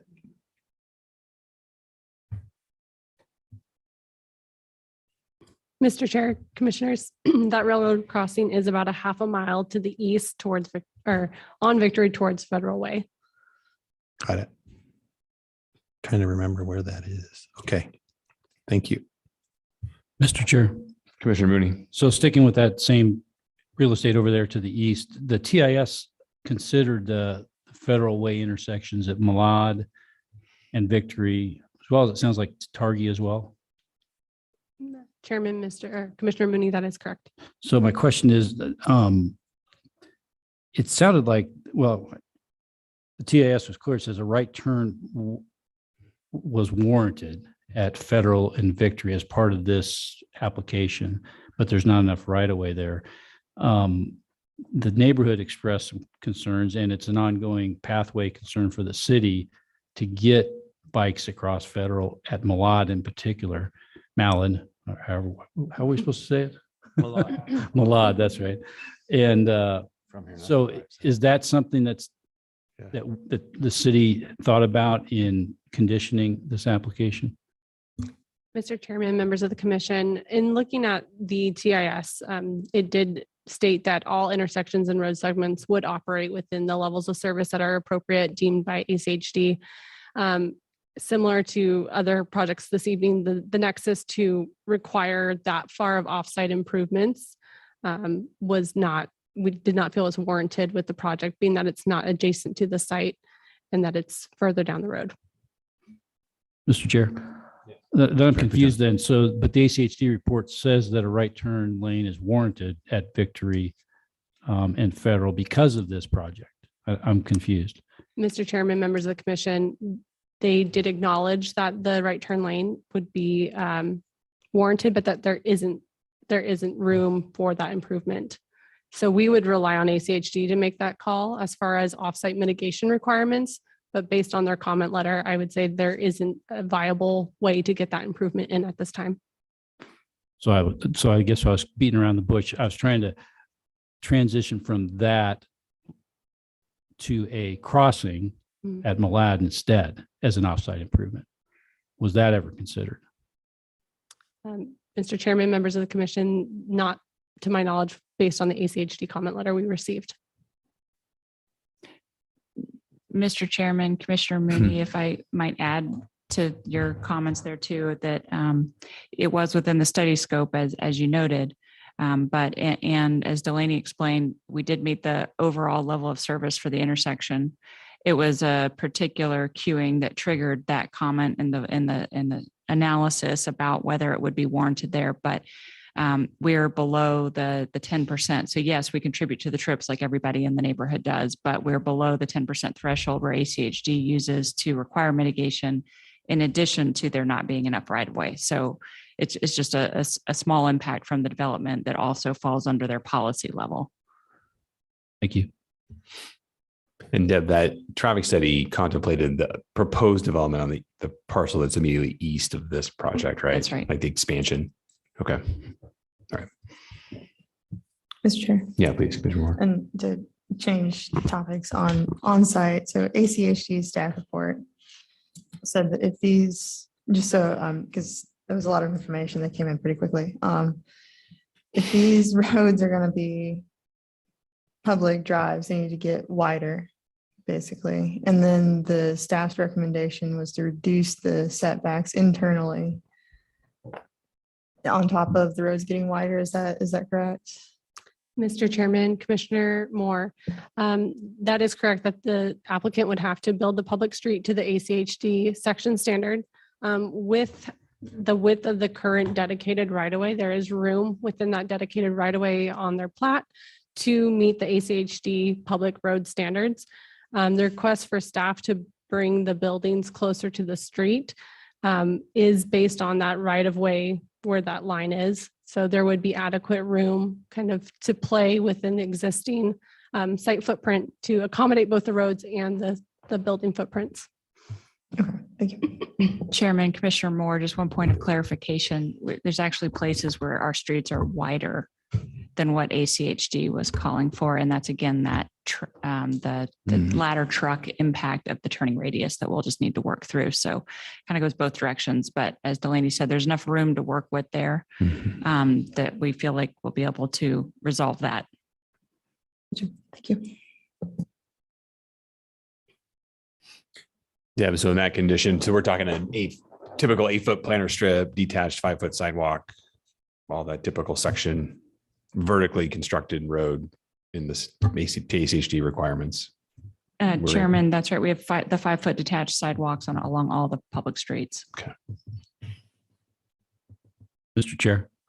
Commissioner Mooney. Last question. So for staff, the Parks and Recs recommended a 10-foot multi-use path southbound off of Victory to the new 20-foot New York path. Just to confirm, the draft DA wasn't in our packet, I don't think. So I just want to confirm that that's the plan. Mr. Chair, Commissioner Mooney, that was a clerical error for the DA to not show there. But yes, I did include an excerpt of the DA. I point to item 4D, which does contemplate and call out that 10-foot wide connection multi-use along the western boundary connecting to Victory and then connecting to the 12-foot wide multi-use path on, pardon me, the southern boundary. Thank you. Mr. Chairman. Commissioner Gillespie. So question for the city and for you, Ms. Nelson. So we've talked about making the streets public. We heard testimony that there's a lot of amenities in the development that the public would like to access. So back to my friend on the left's questions about crosswalks. It would be nice if we could give the neighborhood access to that, which means finding a way for those folks to the north to get across Victory. So your position, first of all, does the city agree that if we could get crosswalks, say, aligned with South Helen Avenue, running in, across the street there, that would be a desirable outcome to access all of these great new amenities? Mr. Chair, members of the commission, staff would agree with that.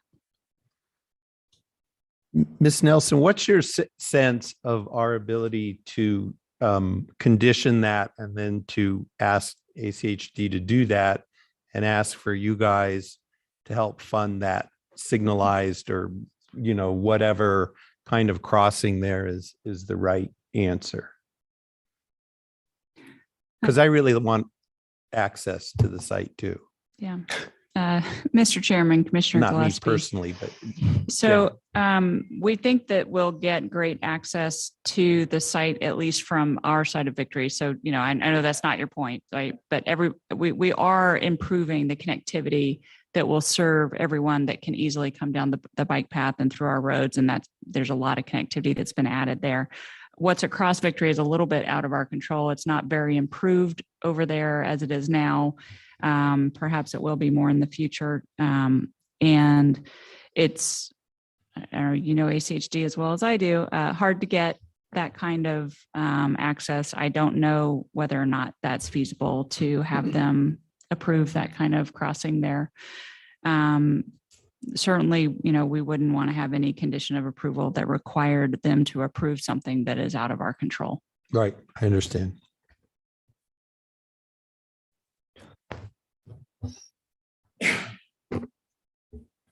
I'm good. Mr. Chair. Commissioner Daly. This is KMST. That's what this is. This is the standing law, you know it well, right? That land use authority is given to transportation decisions. In this case, a crosswalk on Victory. We are in our right to make that a condition of approval as according to the Idaho State Supreme Law in support of LUPA, citing LUPA. Chairman, Commissioner Danley, but we cannot force ACHD to approve it. It is their road, and that's where we can be caught in the crosshairs there. Mhm. Okay. Housekeeping item, Delaney. Do we need any additional conditions or clarifications regarding the late correspondence and the report from ACHD and the discussions tonight? Do we feel confident in how it's written? Mr. Chair, I believe the condition we've included in the late correspondence does kind of catch all those, the setback issue that we were concerned with bringing the buildings towards the front. We do condition that they comply with ACHD in the original set of conditions. So from my perspective, I don't see a need to amend or address any current conditions unless there's something you'd like to add. Okay, great. Thank you. Okay, last call for questions. Okay, very good. Thanks. All right, we'll go ahead and open this up for public testimony. Anybody here in person that would like to testify, please come up to the podium.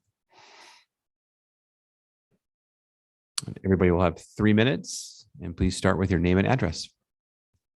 Hello, my name is Mary Steiner, and I live at 3292 South Capistrano Avenue, Boise, 83705. My home is a little bit set back from this lovely development, but to get out of my home, I do have to access West Victory. And so actually my biggest concern, and as you say, maybe this development company can't control that, but West Victory is a very, very small 2-lane road. There's no continuous sidewalks or curbage. Now I'm sure they'll put a beautiful sidewalk in front of theirs. And then the other one is we've mentioned about the railroad crossing. And no, it is not next to this development, but those cars are not all going to go out to Vista. They're going to come down West Victory. They're going to go over this very narrow railroad crossing where 2 cars can barely get. So if someone is walking or if someone is bicycling, all 3 of them cannot cross. There's no space, and it's kind of steep. And so my concern would be with this high density amount of people going back and forth, it's going to be dangerous. A couple of winters ago with the snow, it was very, very slick and people were sliding off of it. So my point is the infrastructure for a beautiful development like that, I don't think it's there. And I think it would be irresponsible to approve it if the cars can't come and go and get to where they need to be. Thank you very much. Thank you.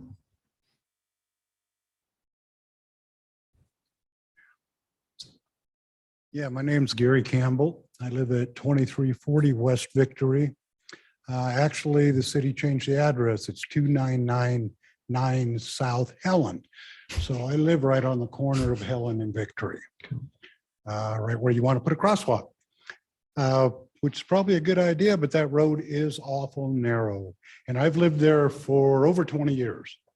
The traffic has just increased and increased and increased.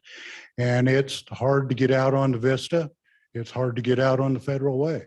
And like she said, the little narrow road up there on the railroad tracks, I don't think that their traffic study is correct. I think they need to revisit it. There's an awful lot of traffic going awful fast up and down Victory. It's a 2-lane road. There's not enough room for that many more houses or apartments. That's it. Just a comment. Right. Thank you. Thank you.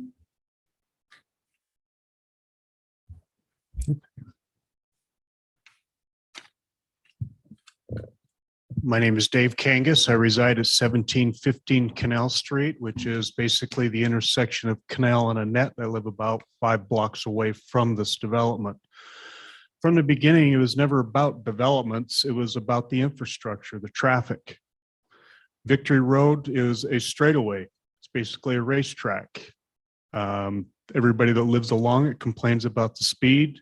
And as this development will double the traffic, the daily trips for this development show 2652, which basically doubles the current daily trips.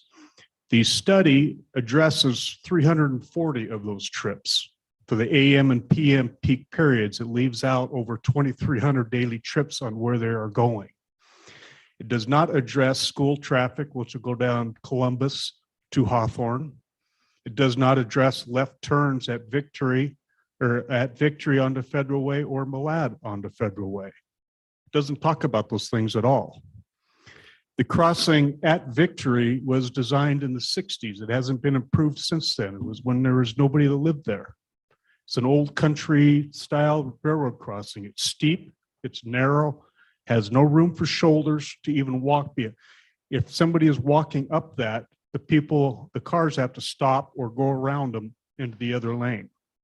There is no crosswalk or sidewalks from from Virginia up to the crossing. Now, as we double traffic, we're going to double accidents. Accidents at Vista and Federal Way were 18 over 5 years. As we build out the next development that's going to be coming here in another month, it's going to double traffic again. So we are going from 2,500 trips a day to over 10,000. And the neighborhood, the residents have absolutely zero plan on what is going to happen to infrastructure.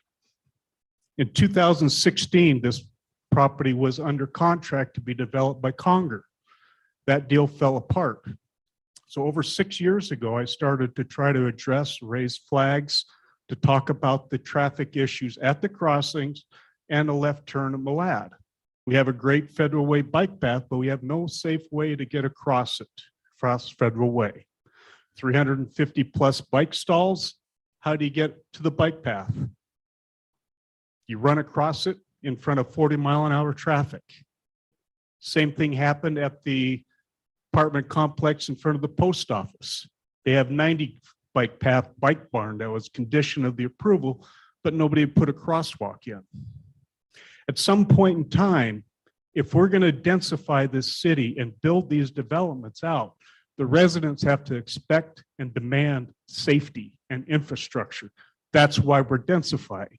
But if we can't get a commitment from the city, a plan and an idea on projects of this size and this magnitude, why should we support any kind of densification with the zoning code rewrite? It makes zero sense.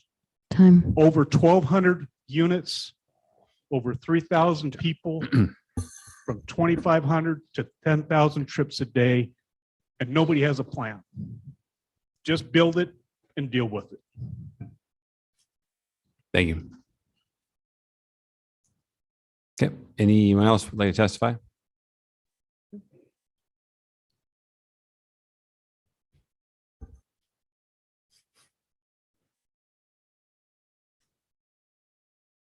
Pamela Zimmerman, and I'm with. You might need to pull that mic a little bit Oh, closer. I'm sorry. You're good. Thank you. Pamela Zimmerman, live at the same address as Gary Campbell. I wish you folks could come and drive down Victory. If you come from Vista, you short little block on Canal Street, you turn onto Victory. It makes a big turn, and that's where they pick up speed. It's supposed to be 25 miles an hour. The curve is 20 miles an hour. People fly down there. It's a blind corner. We live just past that curve, and that's where they pick up speed. Numerous animals have been killed on that road. Thank God it's not children. It's hard to pull out of our street because you don't know who's coming. from that curve, how fast they're going to be going. I just don't know how we can put that many people that are supposed to get out on a 2-lane road, and there's no room. They don't want to give up their room to build on. So, and there's no room to expand each outlet on each end of that road, certainly not at the top of the hill where the railroad track is. That's a scary crossing. And then to add that many people onto a 2-lane road, that's unconscionable. So we are begging you not to approve this giant, basically they would be, and you're urging them to move it closer to the street. So they would be peering right down into our porch and our kitchen window and our bedroom window. It's not a good prospect. Thank you. Thank you. Okay, anyone else in person? Okay, we'll go ahead and move to a couple folks online have their hands up. Start with Hunter Underwood, then move to Connor Johnson. Hello, my name's Hunter Underwood. I work at, I live at 3144 South Virginia Ave, just down the street from this development. I take Victory every day into work. I'll try not to let my thoughts ramble too much. One thing I'd like to add to the traffic that I don't think's been mentioned yet is that light at the corner of Canal and Vista, especially during traffic hour on the way into work, that is already backed up to the point that turning onto Canal from Victory is sometimes entirely blocked by cars already waiting at the stoplight. And I don't understand how you would add 2,652 more trips per day into that on a 2-lane road that, I mean, currently isn't even painted to divide the 2 lanes. So that's really all I kind of had to contribute here. I did want to thank Mia Russell for kind of representing our community here on the bench when there's a pretty monstrous development going in and all of us are kind of a little jittered about it. So yeah, that's all I had. Thank you for the time. Okay, thank you. Okay, up next, Connor Johnson. Hi there, my name is Connor Johnson. I live at 1515 West Victory Road. So I'm right on Victory. And this community, the developers have talked about how they wanted to support the goals of the neighborhood. And I think that everybody in our neighborhood has been expressing a very similar idea, which is that we do not have the infrastructure to safely and properly implement this enormous housing development. The train stop, while it's a half-mile away from the development site, is a major issue. It's one of the primary ways that people access Victory Road. People go through that, blow through that stop sign and go right down that straightaway, and they go back to Vista. There is, I mean, community members have already mentioned it. There is no sidewalk. There is no way for people to get across. People have to stop the car. I mean, I've had to stop and wait for people to walk across so that I can pass them safely. This is a 368 multifamily. I mean, that number's estimate that they're estimating, and they're providing for 463 parking spots. It is quoted that that is 1.29 parking spaces for each unit. So let's say that me and my girlfriend want to move in. I can not feasibly bring my car and her car because I do not have 0.29 of a car. I have a full car. And if these are multifamily unit houses, it is unreasonable for us to expect that this is not going to bleed over into the street as it already, we see a lot of street parking on our road as it is, which therefore limits the space that you can actually have. Victory Road is a busy road. Semis come down our residential street. I've seen them parked at the corner towards Canal. I've seen them come through, and the concerns about safety for speed should not go unheard. I mean, absolutely, it's commonplace to see people going 40 on our road, but I've seen multiple instances where there are people using this as a racetrack going 60 and up. My window for my room faces right outside to Victory Road, and I've seen it more times than I can count, more times than I care to recall. The development has been urged to move closer to the street. So I believe it was from 15 feet to 10 feet, cutting off even more space on this already enormously busy road. I think that if we go back to this is adverse to the interests of the community members who live here. This is not going to be good for us. This is not going to be good for our community. It's not going to be good for this road. We are already at capacity, as was already discussed earlier in this seminar.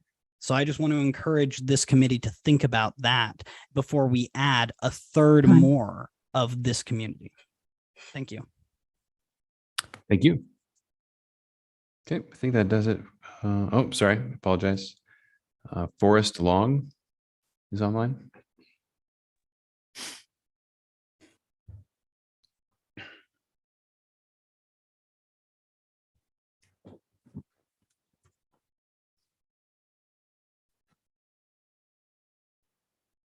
Forrest, you are unmuted. Forrest, can you hear us? Muted. You've muted there. Unmute. Okay. If you're speaking, Mr. Long, we cannot hear you.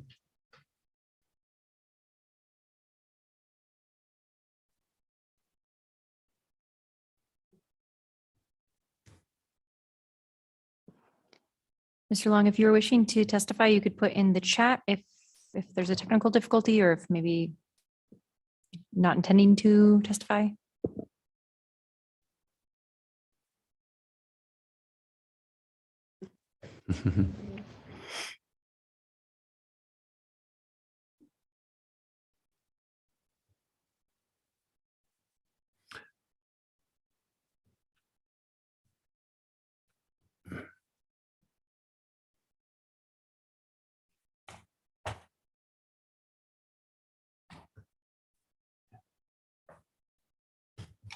You might try, yeah, you can try maybe the phone number, Crystal.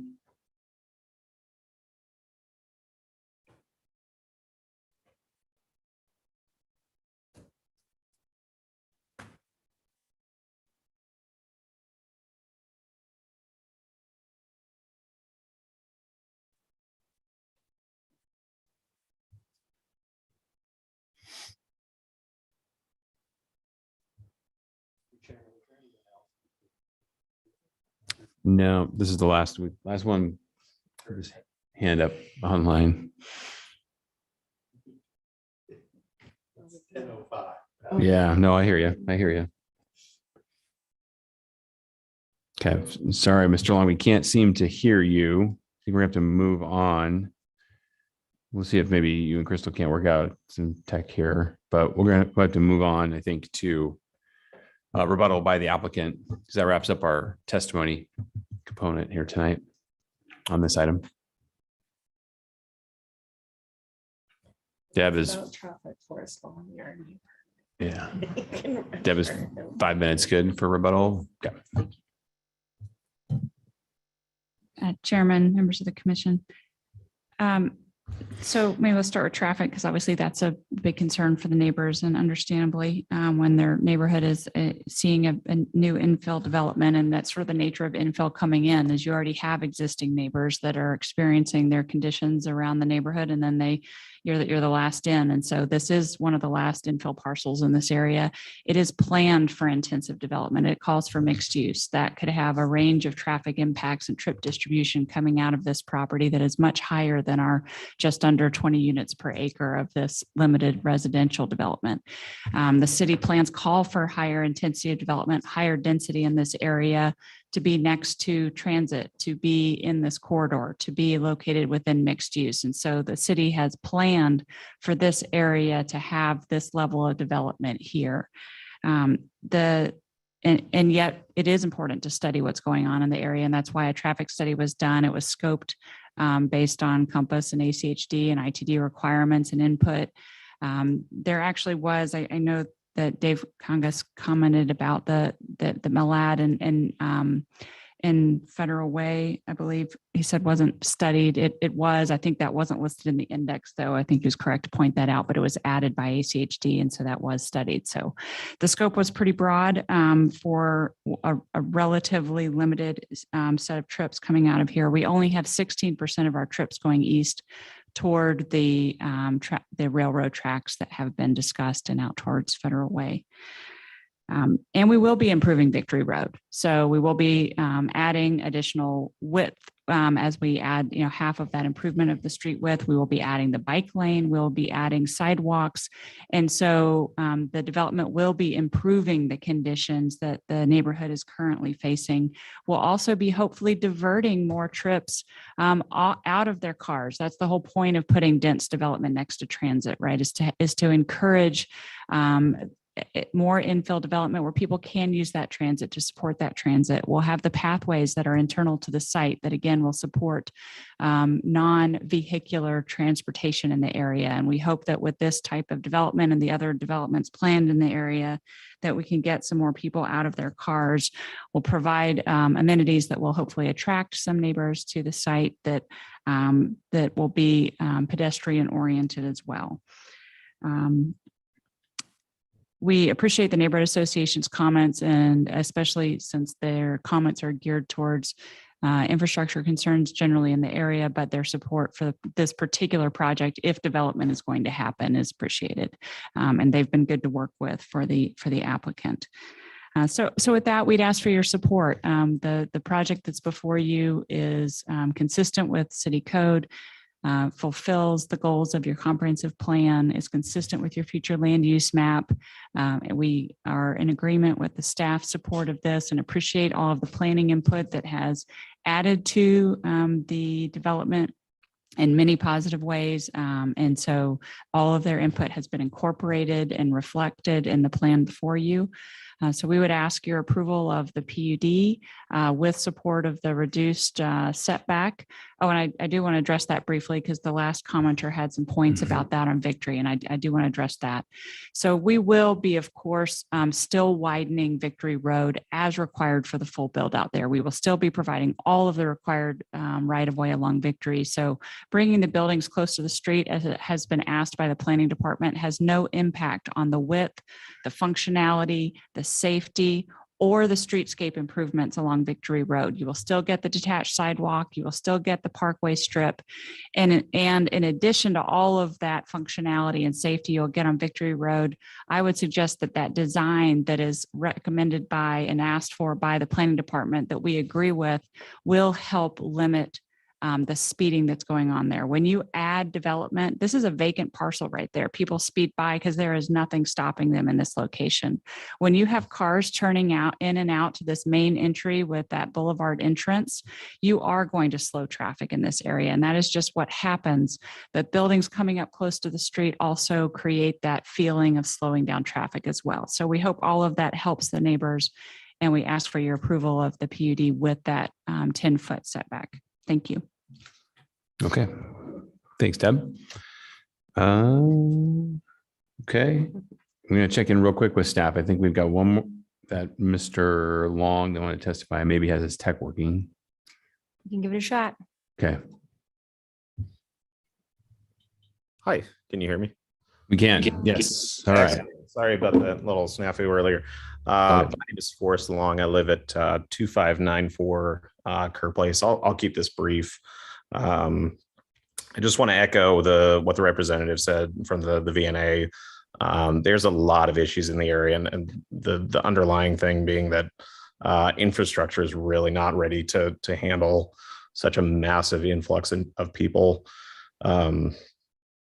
particularly with Victory. Like, I mean, that's just a really dangerous road. I run a lot, and because I live right off Malad, I can't take that all the way over to Federal, and so I have to get onto Victory to take that over. And it's already, like everybody's saying, you know, people are just flying down that road with reckless abandon, and it kind of crescendos once you get to the railroad and down at the end of the street where there's a stop sign. People ignore it, and as a runner, as a biker, like going up that little hill just really doesn't feel safe. It's not, there's no designated bike lane. There's no walking path going up and over it. Victory just really is not in a good place to add such a large influx of people. It really will just exacerbate a lot of problems in that area. That's all I have. Thank you.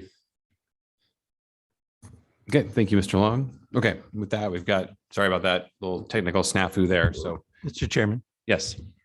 Perhaps we should just real quick ask the applicant if she would like to waive rebuttal based on those comments. Again. Okay, let the record show, thank you, Milton, and let the record show the applicant has waived any more rebuttal time here tonight. So with that, we'll go ahead and bring this item back before the commission to render a decision.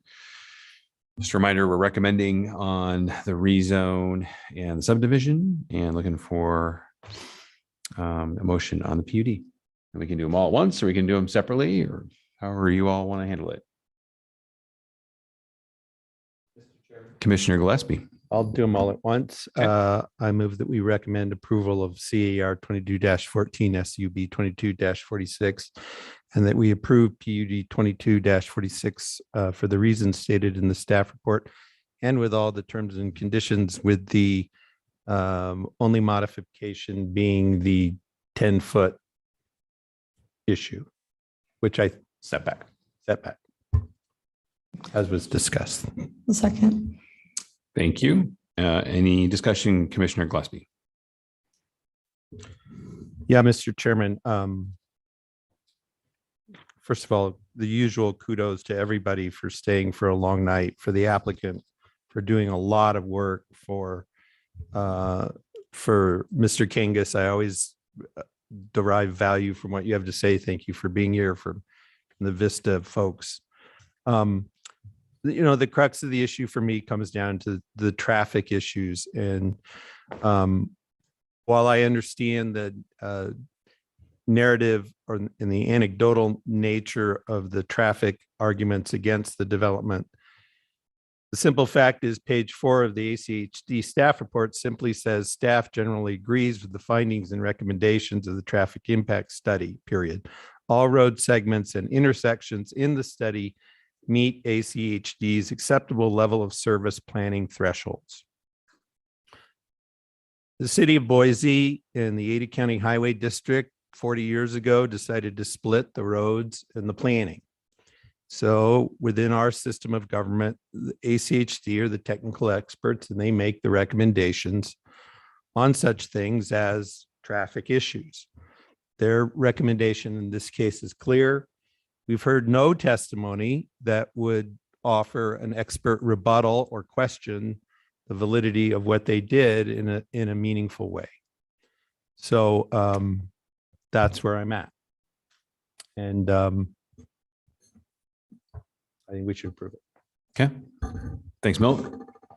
Mr. Chair. Commissioner Moore. And I'm in support of the motion, obviously. One thing, I know, obviously we're recommending approval for the rezone and the subdivision. So there is some time to maybe talk to ACHD about a crosswalk over near Helen. So it'd be exciting if you were able to kind of open up that conversation if it's not successful. Otherwise, I know it's not going to result in the ideal condition for Victory right now, but it is one piece of in the right direction. So while it's not the entire length of Victory and it doesn't handle the railroad, it does handle one small section. And as we kind of march down, it's another small section, all of a sudden Victory starts to get a little bit better. And I think that's important. And I think, these detached sidewalks and the things like that they're proposing will really make a difference, even if it's just that small bit. Thank you, Commissioner Moore. Any other thoughts, comments on the motion? Nothing. Mr. Chair, Commissioner Mooney. I'll be supporting the motion as well. And regarding the comments of transportation, ACHD, and Commissioner Gillespie's comments, I guess I would encourage our staff to be more aggressive with ACHD in the future.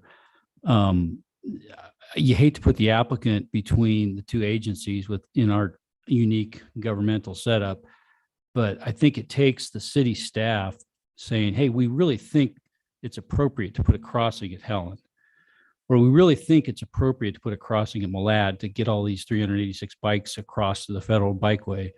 But it takes that staff to staff interaction. And that's what city attorney told us months ago, saying that's what the KMST case said, which is it takes close staff coordination. And I think that's the only way we're going to resolve these problems we're having with ACHD with densification of the core. Thank you, Commissioner Mooney. Mr. Chairman, Commissioner Danley. I will be supporting the rezone, and I will be supporting the preliminary plat. I will not be supporting the conditional use permit. By nature, conditional use permit requires us to now analyze mitigation. I think in this instance, the mitigation is necessary. While I completely agree that we, of course, have ACHD and we understand the role that they play, we also have a transportation plan, transportation planners, comp plans, transportation plans on State Street and others that get at this issue ad nauseum. And we do have a responsibility as per LUPA and KMST to weigh in when necessary. And in this case, I think it's absolutely necessary, and I'll explain why. First of all, I want to make sure that it's understood what the traffic study says and what it doesn't say. What it does say, and this is right on the staff report from ACHD on the top of page 5, that traffic counts on Victory, which were taken in February of this year, average about 2,500 a day. A 2-lane road at capacity is about 8,000 a day. So truthfully, there is capacity on this roadway. That's flat out math. The other part of this I want to make sure to understand is that when it says that this application is to generate 2,600 trips per day, that does not mean they're all going to be on Victory. That means that they will be dispersed throughout the system. Yes, they will begin and end off of Victory in this case, but they are system-wide. Here's what I think is going to happen, however. This is a very straight street. And ironically enough, when you're widening, when you're required to widen it, it will actually likely prompt faster travel speed because of the additional width. So what I see and what we talked about in the renderings that were provided and what I think is absolutely necessary is not only a crosswalk, the intersection, the main one we're talking about in this case, Helen, and I think 2 more in your future development, really ought to have raised intersections, 3 consecutive raised intersections with rapid flash beacons crossing those 3. That's the type of traffic calming that's going to be necessary to mitigate, which is again, conditional use permit, what we're required to do to slow the traffic down to a more appropriate neighborhood level and allow people to cross the street in a safer way, coming around that curve, et cetera. This traffic study has 300+ pages. Not a mention on how many pedestrians are going to be generated. Not one, right? It's all about how many cars at 20 intersections over and so on and so forth, as it's typical. Why? Because that's what's required of ACHD. So what we don't know, again, is because they don't require it, how many people are going to walk across the street? We know that's going to happen. And what's going to happen if we don't mitigate it is it's going to be on the burden's going to be on the pedestrian to prove that we need to have a flasher later on. That's exactly what happens all over the city. So that's why mitigation ahead of time, in my opinion, needs to happen. So for those reasons, I won't be supporting the conditional use permit. Okay. Thank you, Commissioner Danley. Any other comments? Okay, very good. I'm going to go ahead and call the roll then. We have a motion to recommend approval of CAR 2214 and SUB 2246 and a motion to approve PUD 22-46. The motion was made by Commissioner Gillespie. The second was by Commissioner Moore. Will the clerk please call the roll. Stead, Aye. Schaefer, Aye. Squires, Aye. Moore, Aye. Gillespie, Aye. Pinbrook, Aye. Stanley, No, because all three, right? So because of the one, okay, just making sure. No. Mooney, No.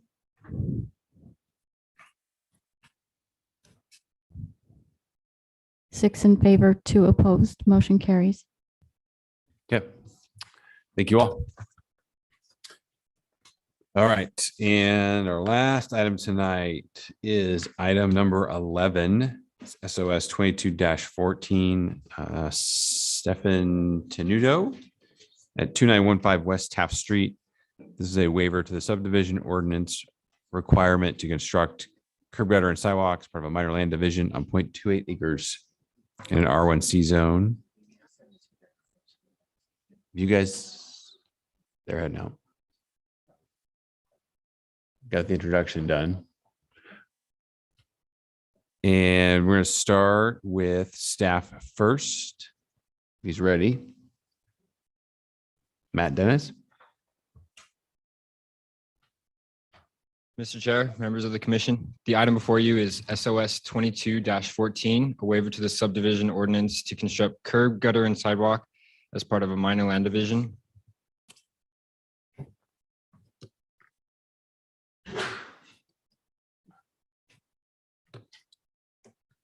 The subject property is located at 2915 West Taft Street within an R1C zone. There's currently one single-family home on the lot with access taken from Taft Street, approximately 55 feet east of the intersection of Taft and 30th. VRT bus route 10 runs along Taft and connects to Hill Road, a residential collector less than 800 feet to the east. There are currently 4 mature trees with crucial root zones within the public right-of-way, which is currently unimproved. There's existing curb, gutter, and sidewalk along 28th and slightly onto Taft Street, approximately 460 feet to the east of the subject property. The rest of the neighborhood has minimal street improvements, with some along Neff Street and Edgemore Lane that have recently developed as infill projects. The subject property was recently granted an administrative approval for a minor land division to create 2 buildable parcels and included a standard condition to install curb, gutter, and sidewalk.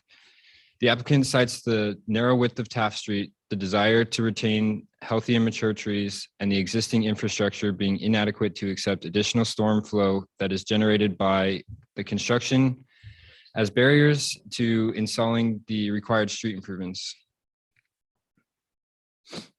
Different design techniques were considered for this proposal, but ultimately this waiver request assumes that the installation of sidewalk would cause significant damage to the tree's root system that would result in the tree's health to decline, and that the installation of curb and gutter would exceed the existing drainage system's capacity to accept additional storm flows.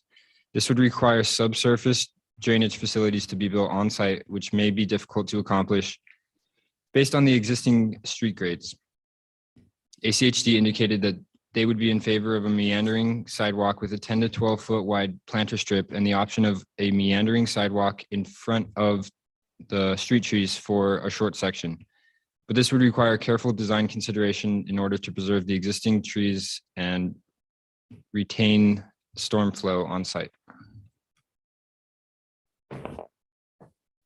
The planning team received late correspondence from a neighbor of the subject property voicing their support of the waiver to the required installation of street improvements, and they're concerned that doing so would result in the removal of trees, healthy and mature trees. This condition may be waived when a parcel is of unusual shape or size, or if the condition would result in substantial hardship or inequity. Although there are 4 mature trees along the subject's property, this is not a unique hardship as this is common throughout the city. In conclusion, the planning team recommends denial of the waiver to the subdivision ordinance requirement to construct curb, gutter, and sidewalk as part of a minor land division. A motion is needed. Okay, thank you, Matt. Next, we'll hear from the applicant.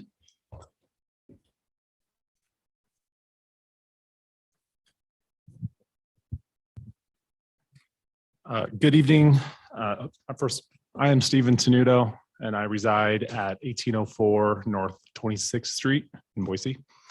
Good evening, Mr. Chair and members of the commission. I just want to thank planning staff and Matt for his help with this project so far.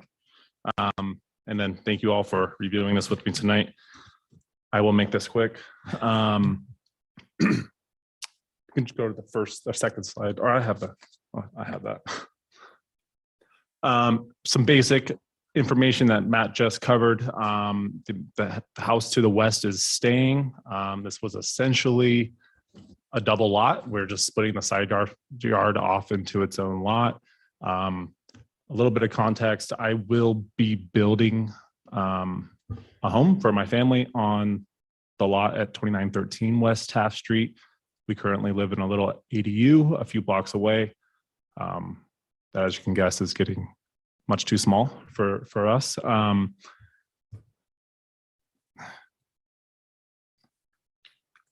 So there are a few reasons I'm asking for the waiver to be upheld, or the first would be the greenhouse that's in the back that would need to be removed. It's a very substantial greenhouse with concrete foundation, drainage, gas into it, and I was told it was about the previous owner spent about $30,000 on it. The property line, it's better pictures in the staff report, but the property line does run directly to the center of that tree. So if you extend that down, it's about 7 feet from the west wall you see there of the house. Because of the required street section width that ACHD would require, it's my estimation that the back of the sidewalk would be about 7 feet from that home on 30th Street. Now, and then if you, next one, as you can see, the property line just goes directly right down these two mature trees. We do have some correspondence from Community Forestry, an email in the packet that states these trees are indeed healthy and they would indeed need to be removed with the installation of the required street improvements. Now, I kind of want to hone in on hardship, because I do know that is a requirement for you to make a decision such as this. I'm not an engineer, but when you start adding concrete to a site surface, you have a high need for proper drainage solution. I had Bill Gall, a development review supervisor down at ACHD, review the site for his take on installing the required street improvements. And he sent an email that's also in the staff report. But the line right here is what stood out to me, that he stated that this system includes several undersized pipes downstream of the catch basin and cannot accept additional storm flows. He went on to say that we would need to install on-site drainage, and with a brief conversation with an engineer, that would be by way of a very large seepage bed, which, as you can guess, is extremely expensive. And with high water tables in the area, he's estimating around 8.5 feet. They're not all that effective.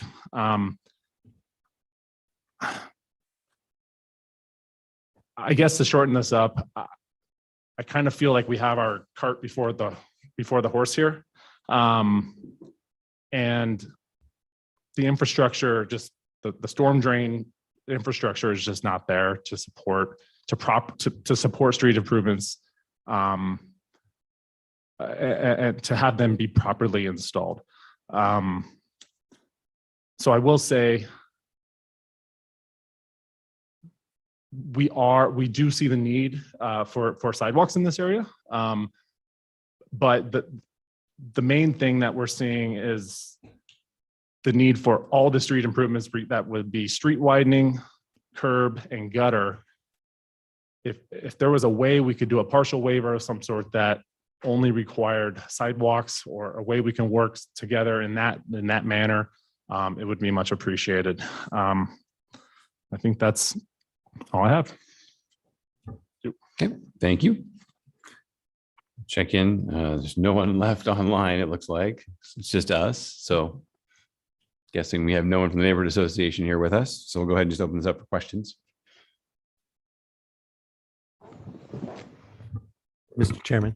Commissioner Gillespie. So I may have missed this in your opening comments and I apologize. So is there a way to put in a sidewalk, forget about the curb and gutter, but just a sidewalk and still preserve all these great trees?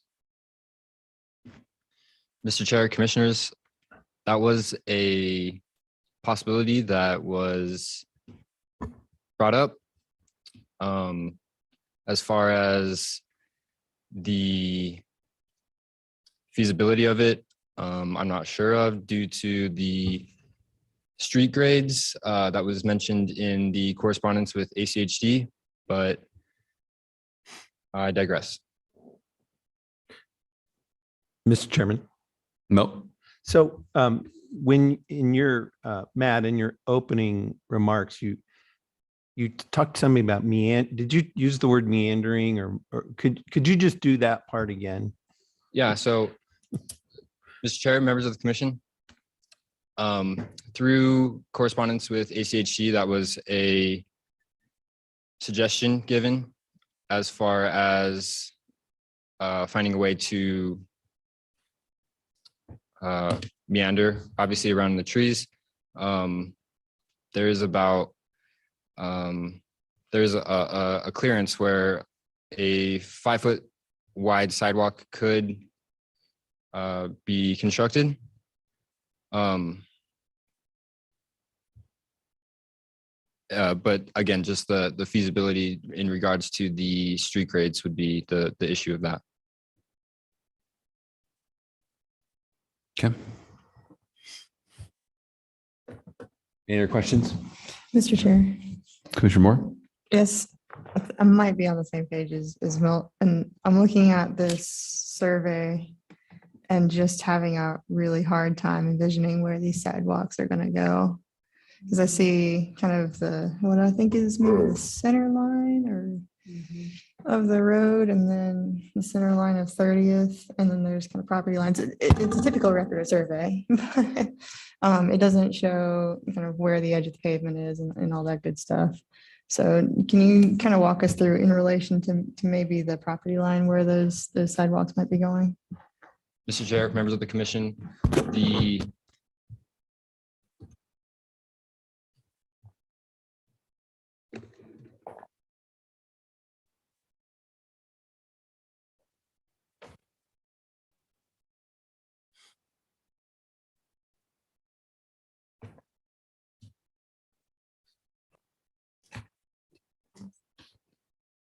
Mr. Chair, members of the commission, the width of the unimproved right-of-way along 30th Street is 18 feet wide, and that would be 18 feet from edge of pavement to property line. And same goes for Taft, that would be 12 feet.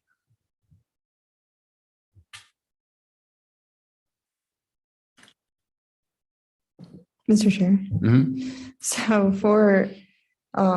so I'll start at 30th. So for 30th Street, where in that 18 feet is the 5-foot attached sidewalk? Is it going on the left, the plan west side of the sheet, or the plan east side of that little blue? Mr. Chair, members of the commission, the exact location and type of sidewalk, whether that be attached or detached, is not considered in the standard condition of approval, and that leaves some leeway for site-specific conditions like this. In this case, there wasn't a specific location for the proposed sidewalk. The planning team was intending on leaving the exact location up to interpretation of the commission. Mr. Chair. Mhm. So potentially, if it was a 5-foot attached sidewalk, it could be all the way on plan west of 30th Street and pretty clear of that one big tree. Okay. And then, so if we move up to Taft, same condition, it could be pretty close to Plan North, and it would just be conflicting with it would just be getting kind of close to that one tree. Okay. Got it. Makes sense. Thank you. You got it. You got it. You're good. Matt, can you go back one? Is that one slide? Just show us where the, yeah, thank you.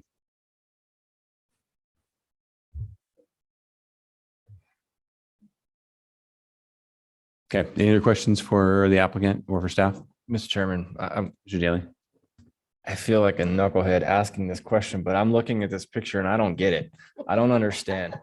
I'm looking at the picture of 30th Street, I think, and the fence and this pink, I think it's just an add-on to the image, right? So is it my interpretation that this fence is way over the property line? Okay, that makes me feel not as dumb. And the tree is pretty much almost on or close to the property line. And the greenhouse was also built, at least a portion of it, on the property line. So then no matter what, it seems like this fence is going to be pulled out. And so is the old dryer line and everything else. So the fence line is going to really move in, because I would assume that the sidewalk is on the exterior of the fence line. Boy, what a mess, right? Okay, that doesn't help, but it helps. So, okay, just processing. Thank you. Just making sure. Good. Any follow-up if I can? Yeah, go ahead. Sorry. You go, Chris. Yeah. This pink line. What is it? Well, yeah, is this pink line like the center of this 5-foot sidewalk? Is it the internal part of the 5-foot sidewalk, or the external part of the 5-foot sidewalk? I think it's the Or is it just the property? I think it's the property But line. it's not even the sidewalk. So I think that's what they're getting at, like with the exhibit they just showed us, is Got there's it. the purple zone is the no man's land between pavement and property line. We Got have it. trees in that zone. Right. Got it, because of the easement. I Got think it. So it can definitely go, okay, it can go around there. So, Mr. Chairman, Milt, yes. just a process check. Like, I really don't want to cut out the trees. They'll shock all of you that I think the trees are kind of like a big old rock or a crick. And so I give the trees some street cred in terms of the hardship designation like that. But I also want the sidewalk to go in. I don't really care so much about the curb and cutter. So I feel like telling the applicant and the city and the forestry person to go out, figure out where to put the sidewalk or a sidewalk that is the best we can do while preserving the trees. So I don't know if we should defer or just make that as the motion, and then these folks go forth and do their thing. But that's what I would Gotcha. do. Because I think once you get away from the curb and gutter, which requires that tight tie into the asphalt, that hopefully we can save these trees, right? By, not digging up their giant root ball and messing up the drainage on the street. Because these trees are, benefiting from the water flowing off the street and just pooling in that little swale. Totally. So that'd be my preference, would be to I believe what make a motion Matt, and be done with it. But can the city, can you wrap your head around that? If we just make a motion to put in a sidewalk and go figure out where to keep the trees. And if it doesn't work, come back. okay, they're nodding yes. Let the record show that the staff are nodding yes, we can do that. So I'm done with questions. okay. I think we're still in questions right now, right? Yeah. Okay. It's getting a little late. Okay. Any other questions? No, very good. Okay. I know there's no one left. So Just call for public. I'm going to call for testimony. Anybody want to testify? Neighbor association, no one's here. So Mr. Tenuto, would you like to, any final words? If we move to rebuttal, are you good? Okay, let the record show we have no one in attendance for testimony, and the applicant has waived his rebuttal time. We're going to bring this back before the commission to render a decision, SOS 22-14. I'll entertain a motion. Mr. Chairman, Commissioner Gillespie. I move we, this is always the weird part. Yeah. I move that we in part grant the waiver to SOS 12-14 and not require curb and gutter. We do require a sidewalk, and we ask the applicant work with the city and the tree people at the city to figure out where to put it in order to preserve the trees. Second. Excellent. We got a motion to partially approve and a second. The motion was by Commissioner Gillespie, the second by Commissioner Finbrock. Any further discussion? To the applicant, thank you for your patience tonight. It's been a long night. Thanks for hanging around and getting through this with us. Okay. Go ahead and call the roll. Again, a motion to partially approve by Commissioner Gillespie and a second by Commissioner Finbrock.